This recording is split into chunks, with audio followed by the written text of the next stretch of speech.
ꯃꯌꯥꯝꯕꯨ ꯑꯍꯥꯟꯕꯃꯛꯇꯗ ꯃꯈꯜ ꯃꯊꯦꯜ ꯃꯅꯤꯄꯨꯔ ꯐꯨꯜ ꯁ꯭ꯇꯣꯔꯤ ꯀꯂꯦꯛꯁꯟꯅ ꯃꯌꯥꯝꯕꯨ ꯇꯔꯥꯝꯅꯣꯛꯆꯕꯒ ꯂꯣꯏꯅꯅ ꯏꯀꯣꯛꯅꯣꯅ ꯈꯨꯔꯨꯝꯖꯔꯤ꯫ ꯉꯁꯤꯁꯨ ꯑꯃꯨꯛ ꯃꯌꯥꯝꯒꯤ ꯉꯥꯏꯍꯥꯛ ꯄꯣꯊꯥꯅꯕꯒꯤꯗꯃꯛꯇ ꯃꯃꯥꯡꯊꯛꯇ ꯊꯥꯒꯠꯆꯈ꯭ꯔꯕ ꯃꯪꯁꯛ ꯍꯥꯏꯔꯤꯕ ꯋꯥꯔꯤ ꯑꯗꯨꯒꯤ ꯐꯨꯜ ꯁ꯭ꯇꯣꯔꯤ ꯀꯂꯦꯛꯁꯟ ꯃꯌꯥꯝꯒꯤ ꯃꯐꯝꯗ ꯈꯨꯗꯣꯜ ꯇꯝꯖꯔꯤ꯫ ꯋꯥꯔꯤ ꯑꯁꯤ ꯍꯥꯟꯅ ꯃꯃꯥꯡꯊꯛꯇ ꯊꯥꯒꯠꯆꯈ꯭ꯔꯤ꯫ ꯍꯧꯖꯤꯛ ꯑꯃꯨꯛ ꯐꯨꯜ ꯁ꯭ꯇꯣꯔꯤ ꯑꯣꯏꯅ ꯀꯂꯦꯛꯁꯟ ꯇꯧꯗꯨꯅ ꯊꯥꯒꯠꯆꯕꯅꯤ꯫ ꯋꯥꯔꯤ ꯑꯁꯤꯅ ꯍꯤꯡꯂꯤꯕ ꯑꯃꯗꯤ ꯂꯩꯈꯤꯗ꯭ꯔꯕ ꯀꯅꯥꯒꯨꯝꯕꯤ ꯑꯃꯠꯇꯒ ꯃꯔꯤ ꯂꯩꯅꯖꯗꯦ꯫ ꯑꯏꯕꯅ ꯋꯥꯈꯜꯅ ꯁꯥꯒꯠꯆꯔꯒ ꯇꯥꯕꯤꯔꯤꯕꯁꯤꯡꯒꯤ ꯉꯥꯏꯍꯥꯛ ꯄꯣꯊꯥꯅꯕꯒꯤꯗꯃꯛꯇ ꯁꯦꯝꯖꯕ ꯋꯥꯔꯤꯅꯤ꯫ ꯍꯧꯖꯤꯛ ꯃꯌꯥꯝꯗ ꯈꯨꯗꯣꯜ ꯇꯝꯖꯔꯤ ꯃꯅꯤꯄꯨꯔꯤ ꯍꯣꯔꯔ ꯁ꯭ꯇꯣꯔꯤ ꯃꯪꯁꯛ꯫ ꯑꯌꯨꯛꯀꯤ ꯃꯇꯝꯅꯤ꯫ ꯕꯟꯗꯅꯥ ꯍꯣꯕꯦ ꯄꯔꯞ ꯏꯃꯨꯡꯗ ꯆꯪꯂꯛꯂꯤ꯫ ꯑꯗꯨꯗꯨꯒ ꯃꯍꯥꯛꯅ ꯃꯇꯝꯁꯤꯗꯤ ꯑꯣꯟꯊꯣꯛꯅ ꯊꯦꯡꯖꯤꯟꯈ꯭ꯔꯦꯅ ꯇꯧꯔꯤꯁꯤꯗꯤ, ꯐꯅ ꯉꯟꯅ ꯍꯣꯠꯅꯕꯅꯤ ꯍꯦꯛ ꯉꯝꯍꯧꯗꯦꯗ ꯍꯥꯏꯗꯨꯅ ꯃꯇꯣꯝꯇ ꯃꯨꯔꯨꯝ ꯁꯣꯜꯂꯒ ꯊꯕꯛ ꯏꯪꯈꯥꯡ ꯄꯔꯞ ꯂꯣꯏꯁꯤꯟꯗꯨꯅ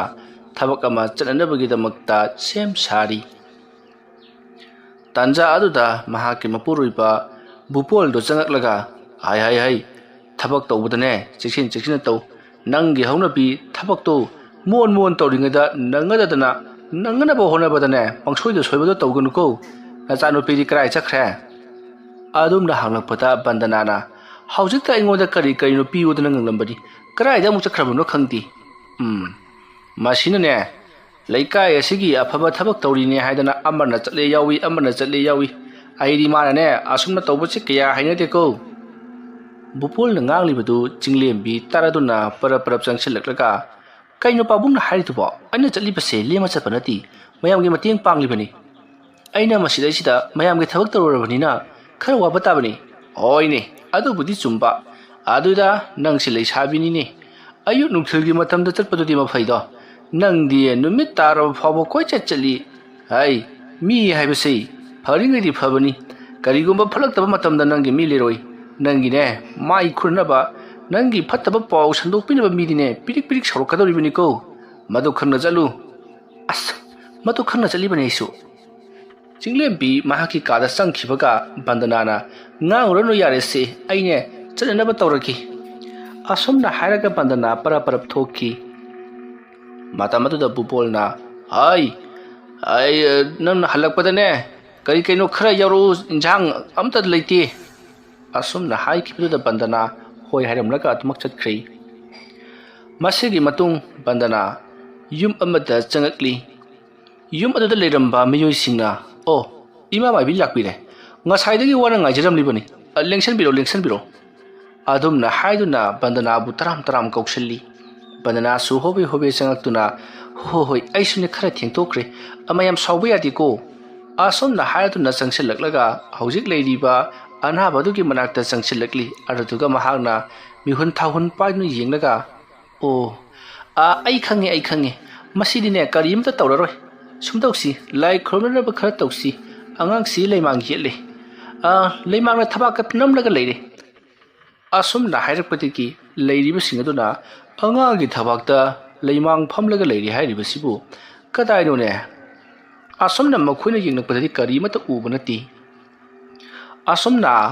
ꯕꯟꯗꯅꯥꯅ ꯍꯥꯏꯔꯛꯄꯗꯒꯤ ꯂꯥꯏ ꯈꯨꯔꯨꯝꯅꯅꯕ ꯄꯣꯠꯂꯝ ꯆꯩꯔꯝꯁꯤꯡ ꯑꯗꯨ ꯃꯊꯪ ꯂꯣꯏꯅꯃꯛ ꯁꯤꯟꯕ ꯂꯥꯡꯕ ꯂꯣꯏꯁꯤꯜꯂꯛꯂꯤ꯫ ꯁꯣꯝꯗꯅ ꯑꯉꯥꯡ ꯑꯗꯣ ꯕꯟꯗꯅꯥ ꯑꯃꯗꯤ ꯂꯩꯔꯤꯕ ꯃꯤꯑꯣꯏꯁꯤꯡ ꯑꯗꯨ ꯃꯤꯠ ꯈꯥꯅ ꯃꯨꯟꯅ ꯌꯦꯡꯂꯤ꯫ ꯃꯗꯨꯒꯤ ꯃꯇꯨꯡ ꯕꯟꯗꯅꯥꯅ ꯂꯩꯋꯥ ꯇꯤꯟꯋꯥ ꯈꯔ ꯁꯣꯟꯗꯨꯅ ꯃꯍꯥꯛꯅ ꯁꯦꯝ ꯁꯥꯔꯤꯕ ꯏꯁꯤꯡ ꯑꯗꯨꯗ ꯃꯍꯥꯛꯅ ꯃꯈꯨꯠꯅ ꯂꯨꯞꯁꯜꯂꯤ꯫ ꯑꯗꯨꯗꯨꯒ ꯃꯈꯨꯠ ꯑꯗꯨꯅ ꯈꯨꯖꯣꯛ ꯑꯣꯏꯅ ꯏꯁꯤꯡ ꯈꯔ ꯀꯟꯈꯠꯂꯛꯂꯤ꯫ ꯑꯗꯨꯒ ꯂꯩꯋꯥ ꯈꯔ ꯁꯣꯟꯗꯨꯅ ꯑꯉꯥꯡ ꯑꯗꯨꯒꯤ ꯃꯔꯥꯏꯕꯛꯇꯒꯤꯅ ꯈꯣꯏꯗꯧ ꯐꯥꯎꯕ ꯖꯤꯔꯤ ꯍꯩꯊꯔꯤ꯫ ꯑꯁꯨꯝꯅ ꯃꯈꯨꯠꯅ ꯀꯟꯈꯠꯂꯛꯄ ꯏꯁꯤꯡ ꯈꯔ ꯑꯗꯨꯅ ꯃꯔꯥꯏꯕꯛꯇꯒꯤꯅ ꯈꯣꯏꯗꯧ ꯐꯥꯎꯕ ꯖꯤꯔꯤ ꯍꯩꯊꯔꯛꯄꯗꯨꯗ ꯑꯉꯥꯡ ꯑꯗꯣ ꯉꯁꯥꯏ ꯃꯈꯩ ꯇꯨꯃꯤꯟꯅ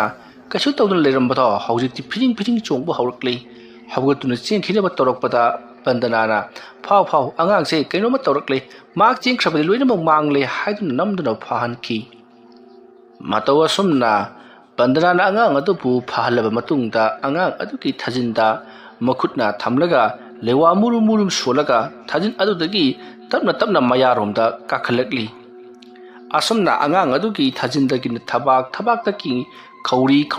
ngaksam mathang laktuna maya romda inkhalapadati angang adugi maya manungda karigum umbugum torukli masidagi ti bandanana hey othoro yamatun othoro ne nangbo asumna makhet ani duda paisal laga kanna mesak badagi ti angang adugi manungdagi haibati yanungdagi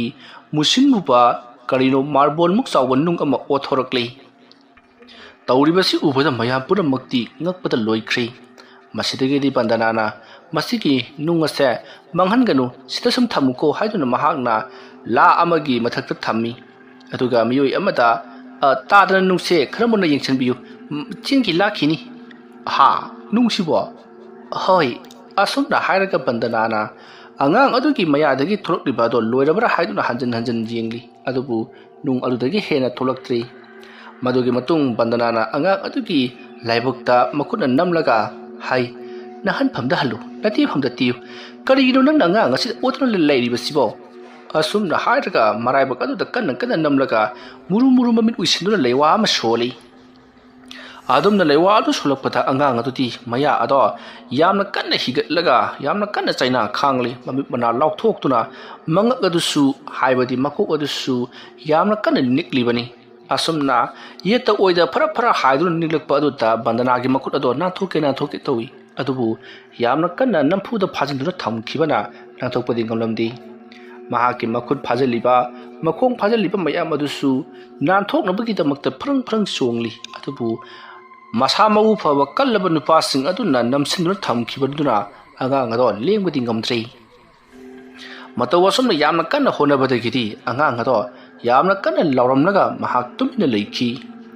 angang aduna tumina leikhaba matungdagidi angang adugi mama mapasing aduna ima maibi angang se tumina leikhre wan thakre kamdau sigesibo adumna harakada bandanana ngaikho phingat kino aisune isase homangna tap tare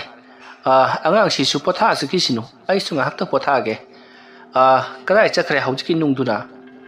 asomna harakada ahaladuna aibema ai ngasai ki yenglibani sileiri asomna hairaka piri madamadu da bandanana nung adupu la aduga parana phajana yomsilli aduga la adugi maton haibri yomsilli basaruk adugi maton lodo mana adul leiriba amubalang amanna koyet jesanduna karkak lakna punsilli adumna punsilaba matungda maibi aduna hairi masigi pot mayom mase aikoina haujimak ngasimak jaiga tawthokadabani natrabati nung asi amu handilaktuna angang asi changkhikadoribani nakhoi mayamgi mamitane nung moina ubagi wani mase tasengbadi nungga manati mase pot amani ati angang sibu numidang daga mangkhibaga leibro adumna hairakpada hauji nariba angang adagi mapabungna ngasi ngarangi wadi nati tha ni hungki mamangda angang si numidang mangkhredna kothi thiruraga yena khada sadalaga leirami angang si kanagumba mana kauthoklaga laitin sanapa yaba sanaruraga yena khada muk thanambani adumaina angang du sanarurabani na magi mathada laido phamlaga lehoba lai aduna matum tasallaktuna yengo nung olaga angang sigi thajinda sauduna leiri basi haujidi angang ge chawai loge torambadu pulam pharedana adumna hairakpada nariba angang adugi mapabung aduna mahapu kauthoklaga sanaramlibaduna karamba kanagi maibano haiduna hangi matamadutta bandanana wayam narakpa tare khaladuna bandanana aina haibati angang ase laina kauthoklaga sanai haibanida yare haujikti angang asisu gyan daklagani asumna hairaga bandanana ibungo machana butarbro asumna hairaga lewa ama solaga mahaki lawai lemfodu ta tapna kamthari ahumlak adumna tawbadagidi angang ado tapna mai pangthurakli aduga amu uisinki ningsa phuina holi matamadu da bandanana kasu tororoi angang si ising maisin khara pitak piro aduga dum ma gya lagdani adumna hairaba matung bandanana haujik mahara lauthokhiba nung adu haujik jaiga tawuna bagida makta polam chairam singyena jingba langbiro haiduna thorang tawgi asumna tawduna thorang puna mak semba sabal loirakpada nungthilgi matam oisilakli madugi matung bandanana haujik angang aludagi lauthorakpa nung manba amuba matum mado yamna kana poloiduna haibati jaiga tawduna tingkok laikokna bagida makti yamna kana honari asumna mado mai thaba he horokpada mafam madaida karino khangdaba hingai manam namba namthiba manam kaya namba horki mayam puna machin menduna khangdribani adubu amaibi bandanari karisu tawtaba amagum lewa murung murung sonduna manak aduda koichai chattuna haibadi saiga tawriba adu akoibada chattuna mami uisinduna yamna kana lewa solibani adumna tawba pungloi luraklabada mamai nongpok onduna phamli mamangdana saiga tawriba polam chayam singado thamlibani haujikti mahana angang adutagi lokthorokiba amuba matum madusu ningthina mapung phana ut onduna manghan khrabani mataw wasumna tawduna amaibi bandanana laitin khurumba pungloi loisallaklabada bandanana haujikti lai khurumbasu loire angang asigi masada kari amada tawrokdaroi aduna aisu hankinaba tawragi matam sisu thengjallakli nungthelgi matam lansilakli atumna hairakpada angang adugi mapana ima maibi yamdi natti awaman khrasi paibi ko haiduna mangonda tariya chenja khara piri aduma tawbudagidi amaibi bandanana yare yare nakhoi sune tekta kaidana anabadu phabu oirasanu nungda nungayaktragadi amuk halau asumna hayamlaga bandana mahak parap mayum lomda halakli matamaduta bandanana chatkhibaduta ngasaidagi thoromsing adu yauriba hauji mahana layeng biramliba angang adugi mapu amati lekai gi ahalaman sing aduna amaibi bandana si hairi haibani ngasi phawda mahana yengba anabada phatti haibasi iyaw yawti aduga mahakti phararoitaba anabadi mahana dum haibani masimadi ai upai leiroi haidana haibaga tawadamak ngamdabani masigi maibi se haina hairiba macha nupi su masak phajam leibani imok thok oisalaga masi ngai sen oinani ko adumna haina ribadu bandana laptakna sawmoi kari oi tai matamadu da bandana na masada chauthok chei haibadi mahana tamjaruriba mahai asina lekai asigi miyoi sing mahana kanbiba ngamba sida mahana magi masabu tasengna ikai khumna jaribani asomna bandana mayum zauna pa paraprap chakhrabada arapadigi kana gumba bada jenglaga lehauribani atuga miyo yaduna khalli ai magna ngamre haiduna huntok lamba pot atubu mahana khunjinduna kayada sem sadon thalamliba leika yasida ma hek lakpadagi ikhoi ga sikka khadang oduna leirabani aduga masada sunna pallama kajari ikhoi yasi magi mathak thangba mi ni haibasi khangdi daba sari fai paramati tambi matang matam ama ngaidun leiribani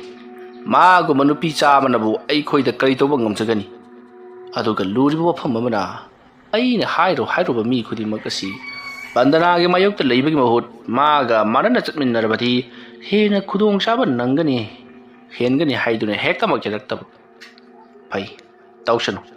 makoi punamagna nakal amada laikhrabasu amuyai aidi khak ninghanroi ma gumba amana ai ki punsibu lekha tahanba yabanati phai tawsanu aruba lewa mantra kaya thatlakuna nangbudi aina soda laknaga doribani khangani dana horian nungai gani asomna hairamlaga parap miyo yedo chatkri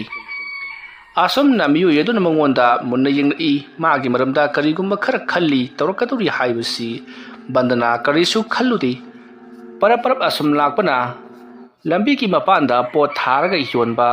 miyoi sing adugi manak yausalakli masidagi di mahana parap changsalaklaga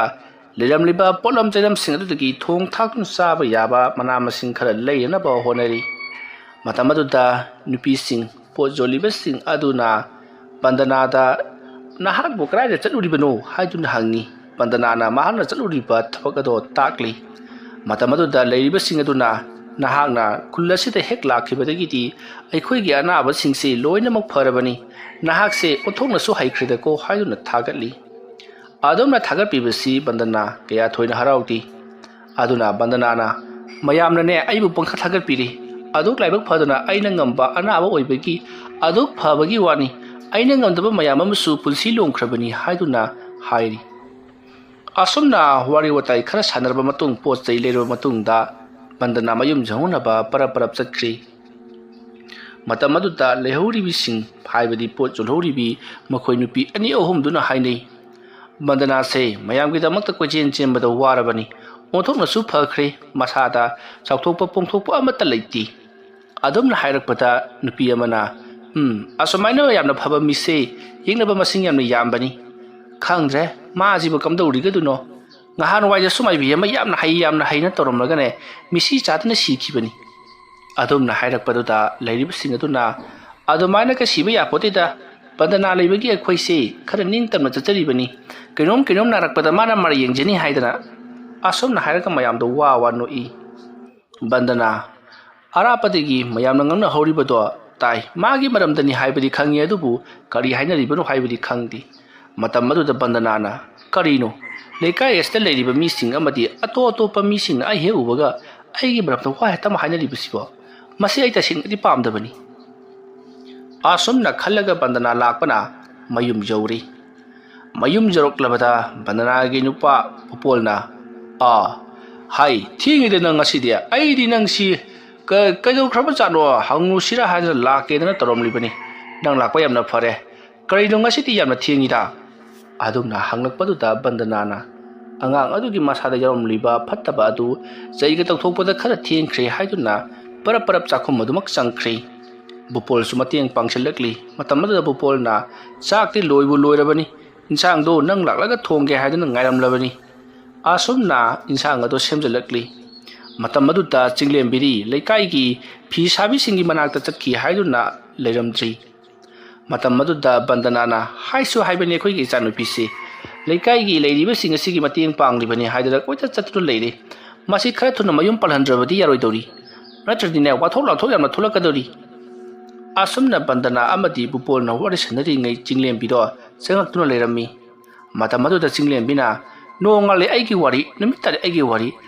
ꯋꯥꯔꯤ ꯅꯠꯇ꯭ꯔꯕꯗꯤ ꯅꯈꯣꯏꯕꯨ ꯋꯥꯔꯤ ꯑꯃꯇ ꯂꯩꯇ꯭ꯔꯕ꯭ꯔꯣ ꯑꯁꯨꯝꯅ ꯍꯥꯏꯔꯒ ꯆꯪꯂꯛꯄꯗꯨꯗ ꯕꯨꯄꯣꯜꯅ ꯑꯩꯈꯣꯏꯅꯦ ꯅꯪꯒꯤ ꯃꯔꯝꯗꯅꯦ ꯊꯤꯅ ꯉꯥꯡꯅꯕ ꯅꯠꯇꯦꯀꯣ ꯐꯖꯅ ꯉꯥꯡꯅꯕꯅꯤ ꯀꯃꯥꯏ ꯇꯧꯔꯕ ꯅꯠꯇꯦ ꯏꯆꯥ ꯊꯣꯏꯕꯤ ꯅꯪꯅ ꯃꯌꯥꯝꯒꯤꯅꯤ ꯍꯥꯏꯗꯅ ꯃꯇꯦꯡ ꯄꯥꯡꯕ ꯆꯠꯂꯤꯕꯁꯤꯕꯨ ꯁꯦꯟꯕꯨ ꯐꯪꯕ꯭ꯔꯥ ꯍꯥꯏꯕꯅꯤꯗ ꯑꯗꯨꯝꯅ ꯍꯪꯂꯛꯄꯗ ꯆꯤꯡꯂꯦꯝꯕꯤꯅ ꯀꯩꯗꯧꯕꯒꯤ ꯐꯪꯉꯣꯏꯗꯣꯏꯅꯣ ꯄꯥꯕꯨꯡ ꯑꯩꯅ ꯇꯧꯔꯤꯕꯁꯤ ꯐꯤ ꯁꯥꯕꯤꯁꯤꯡ ꯑꯁꯤꯗ ꯂꯪ ꯄꯤꯔꯤꯕꯅꯤ ꯑꯗꯨꯒ ꯃꯈꯣꯏꯁꯦ ꯐꯤ ꯁꯥꯍꯜꯂꯤꯕꯅꯤ ꯃꯈꯣꯏꯅ ꯁꯥꯔꯤꯕ ꯐꯤꯗꯣ ꯀꯌꯥꯃꯨꯛ ꯌꯥꯝꯅ ꯐꯖꯔꯦ ꯀꯃꯥꯏ ꯇꯧꯔꯦ ꯍꯥꯏꯕꯗꯨ ꯑꯩꯅ ꯍꯦꯛ ꯌꯦꯡꯁꯤꯜꯍꯧꯗꯕꯗꯅꯦ ꯃꯣꯏꯅ ꯊꯣꯛꯀꯝ ꯇꯧꯒꯗꯧꯔꯤꯕꯅꯤ ꯍꯌꯦꯡ ꯄꯤꯈꯠꯂꯛꯄꯗꯅꯅꯦ ꯂꯣꯏ ꯁꯣꯏꯔꯛꯑꯅꯤ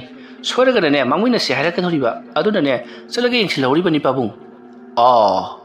ꯐꯩꯅꯦꯗꯣ ꯑꯗꯨꯃꯥꯏꯅ ꯉꯍꯥꯟꯅ ꯑꯩꯈꯣꯏꯗ ꯇꯥꯛꯂꯕꯗꯤ ꯑꯩꯈꯣꯏꯁꯨ ꯄꯨꯛꯅꯤꯡꯗꯨ ꯂꯨꯝꯃꯦꯗꯅ ꯑꯗꯨꯗꯤ ꯅꯠꯇꯦ ꯅꯪꯅ ꯊꯣꯛꯄ ꯑꯃ ꯀꯣꯏꯆꯠ ꯆꯠꯂꯒ ꯂꯩꯔꯦ ꯑꯩꯈꯣꯏꯗꯤ ꯄꯪꯄꯥꯗ ꯄꯥꯈꯠꯂꯦꯅꯦ ꯐꯔꯦ ꯑꯗꯣ ꯅꯪꯅ ꯆꯠꯄ ꯃꯇꯝꯗꯅꯦ ꯑꯃ ꯊꯦꯡꯒꯗꯤ ꯆꯠꯀꯅꯣꯕ ꯅꯨꯡꯉꯥꯏꯇꯦ ꯍꯥꯏꯕꯀꯣ ꯑꯗꯨꯝꯅ ꯋꯥꯔꯤ ꯋꯥꯇꯥꯏ ꯁꯥꯟꯅ ꯃꯈꯣꯏ ꯆꯥꯛ ꯏꯁꯤꯡ ꯊꯣꯡ ꯊꯥꯛꯂꯤꯕꯗꯣ ꯂꯣꯏꯁꯤꯜꯂꯗꯨꯅ ꯃꯈꯣꯏ ꯄꯨꯟꯅ ꯆꯥꯊꯣꯛꯃꯤꯟꯅꯔꯤ ꯃꯁꯤꯒꯤ ꯃꯇꯨꯡ ꯍꯧꯖꯤꯛꯇꯤ ꯃꯇꯝ ꯈꯔ ꯑꯁꯨꯝ ꯍꯧꯈ꯭ꯔꯤ ꯕꯟꯗꯅꯥꯁꯨ ꯃꯍꯥꯛꯀꯤ ꯇꯧꯐꯝ ꯊꯣꯛꯄ ꯑꯗꯨꯃꯛ ꯇꯧꯗꯨꯅ ꯂꯩꯀꯥꯏ ꯑꯗꯨꯒꯤ ꯃꯤ ꯄꯨꯝꯅꯃꯛ ꯂꯥꯌꯦꯡꯗꯨꯅ ꯑꯗꯨꯃꯛ ꯐꯍꯜꯂꯤ ꯕꯟꯗꯅꯥꯅ ꯑꯁꯨꯝꯅ ꯂꯩꯔꯤꯉꯩ ꯃꯇꯝ ꯑꯁꯤꯗ ꯅꯣꯡꯃꯒꯤ ꯅꯨꯃꯤꯠꯅꯤ ꯕꯟꯗꯅꯥꯒꯤ ꯃꯐꯝꯗ ꯃꯆꯥꯅꯨꯄꯤ ꯆꯤꯡꯂꯦꯝꯕꯤꯅ ꯉꯍꯥꯟ ꯃꯈꯩ ꯍꯥꯏꯗꯕ ꯋꯥꯐꯝ ꯑꯃ ꯍꯥꯏꯔꯛꯈꯤ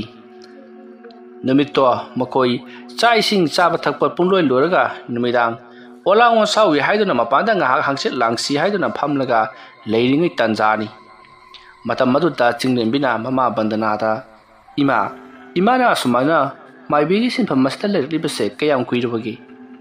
ꯑꯗꯨꯝꯅ ꯍꯪꯂꯛꯄꯗꯨꯗ ꯕꯟꯗꯅꯥꯅ ꯏꯕꯦꯝꯃ ꯀꯨꯏꯔꯦꯗ ꯂꯩꯁꯥꯔꯤꯉꯩꯗꯒꯤꯅꯤ ꯍꯥꯏꯗꯨꯅ ꯈꯨꯝꯃꯤ ꯃꯇꯝ ꯑꯗꯨꯗ ꯕꯨꯄꯣꯜꯅ ꯅꯃꯥꯁꯦ ꯃꯥꯏꯕꯤ ꯑꯣꯏꯕꯅꯤꯅ ꯀꯔꯤꯅꯣ ꯈꯪꯗꯦ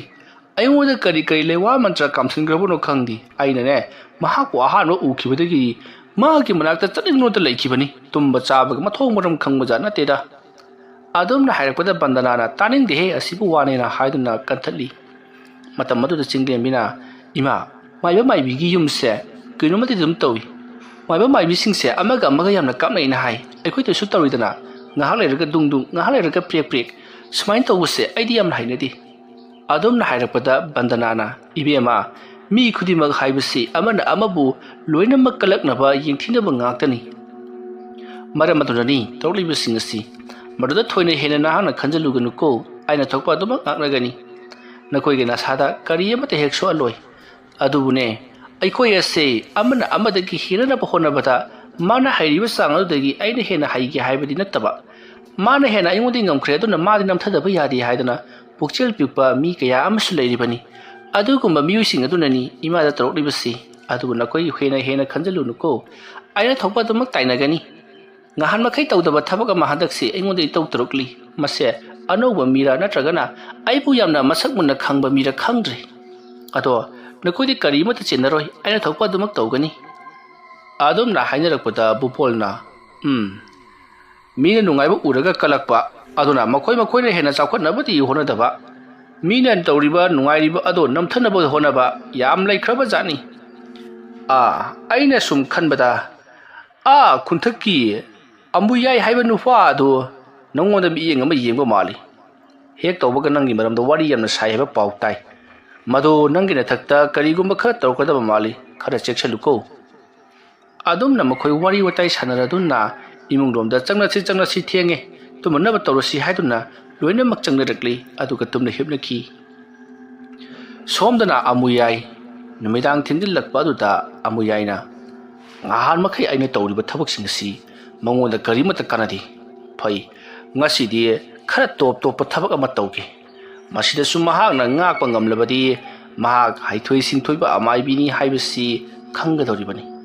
ngahan makai di mangonda masada thabane du ngasidi thararoi mahaki macanupidara natragana mahaki nupadara ama hetamak tharagi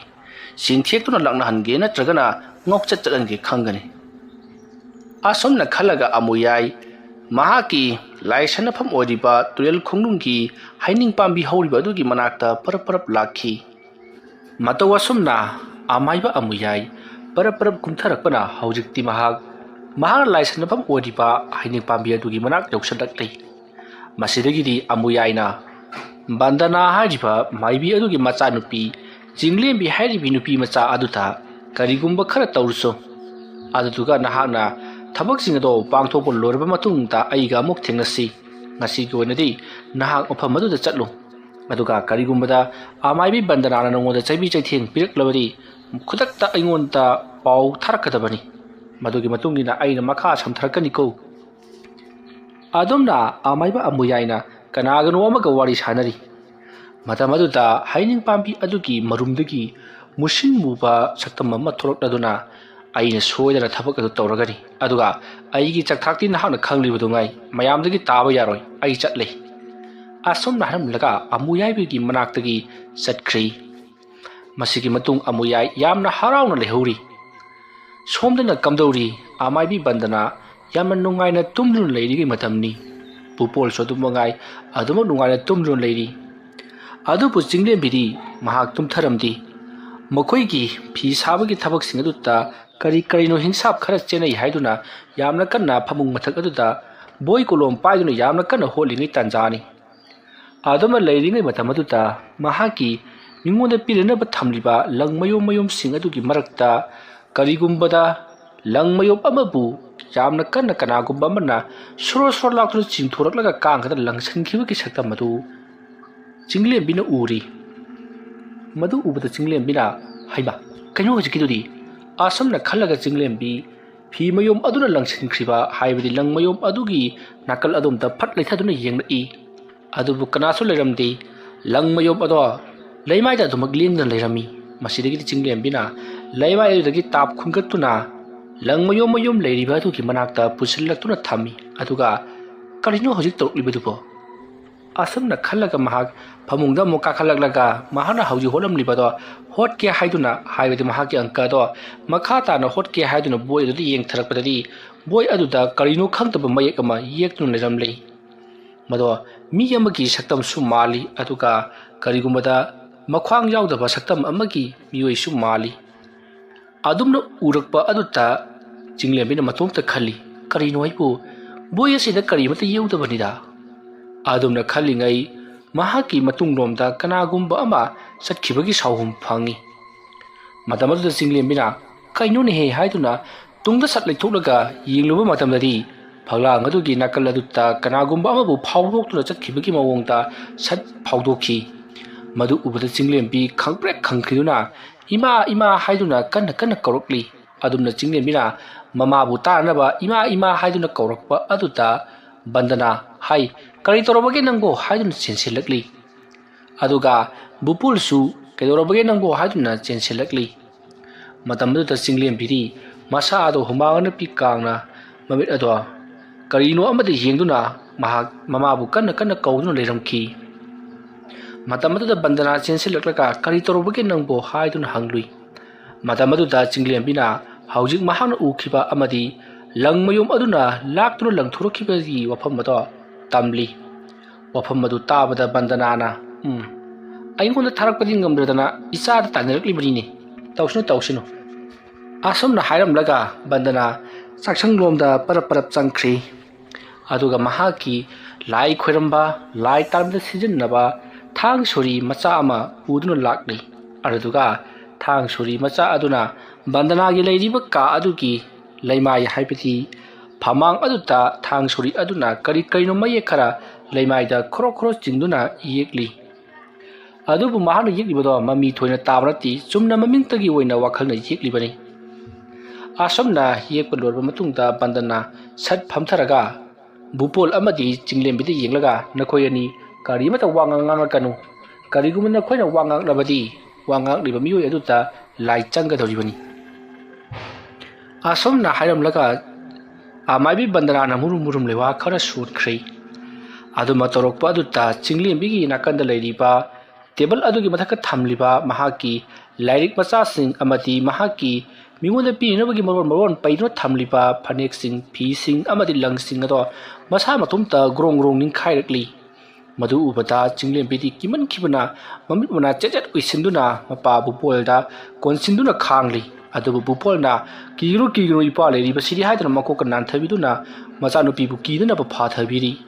ꯕꯟꯗꯅꯥ ꯂꯩꯋꯥ ꯃꯨꯔꯨꯝ ꯁꯣꯜꯂꯝꯕꯗꯒꯤ ꯃꯁꯥ ꯑꯗꯣ ꯆꯩꯅꯥ ꯐꯪꯕꯒꯨꯝ ꯌꯥꯝꯅ ꯀꯟꯅ ꯑꯃꯨꯛ ꯂꯥꯎꯔꯛꯏ꯫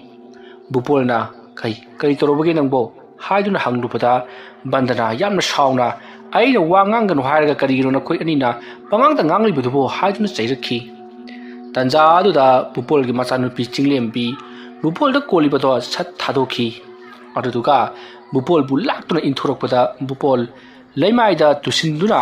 ꯃꯁꯥ ꯑꯗꯣ ꯄꯨꯡꯇꯦꯛꯂꯤ꯫ ꯍꯥꯏꯕꯗꯤ ꯆꯩꯅꯥꯈꯣꯜ ꯃꯌꯥꯝ ꯑꯃ ꯐꯪꯗꯨꯅ ꯃꯍꯥꯛ ꯂꯩꯃꯥꯏ ꯑꯗꯨꯗ ꯌꯥꯝꯅ ꯋꯥꯅ ꯈꯥꯡꯂꯤ꯫ ꯃꯗꯨ ꯎꯕꯗ ꯕꯟꯗꯅꯥ ꯆꯦꯟꯁꯤꯟꯗꯨꯅ ꯚꯨꯄꯣꯜꯕꯨ ꯍꯧꯒꯠꯅꯕ ꯍꯣꯠꯅꯕꯗ ꯚꯨꯄꯣꯜꯒꯤ ꯃꯈꯨꯠ ꯌꯦꯠ ꯊꯪꯕ ꯑꯗꯨꯒꯤ ꯈꯨꯕꯤ ꯑꯗꯨꯅ ꯅꯝꯈꯤꯕꯒꯤ ꯈꯨꯕꯤ ꯃꯔꯨ ꯑꯗꯣ ꯅꯥꯟꯊꯣꯛꯇꯨꯅ ꯄꯩꯊꯦꯛꯇꯨꯅ ꯂꯩꯔꯝꯂꯤ꯫ ꯃꯗꯨ ꯎꯕꯗ ꯕꯟꯗꯅꯥꯅ ꯀꯩꯅꯣ ꯇꯧꯔꯤꯕꯁꯤꯗꯤ ꯑꯩꯅ ꯉꯁꯥꯏꯗ ꯋꯥ ꯉꯥꯡꯒꯅꯨ ꯍꯥꯏꯈ꯭ꯔꯕ ꯅꯠꯇ꯭ꯔꯣ?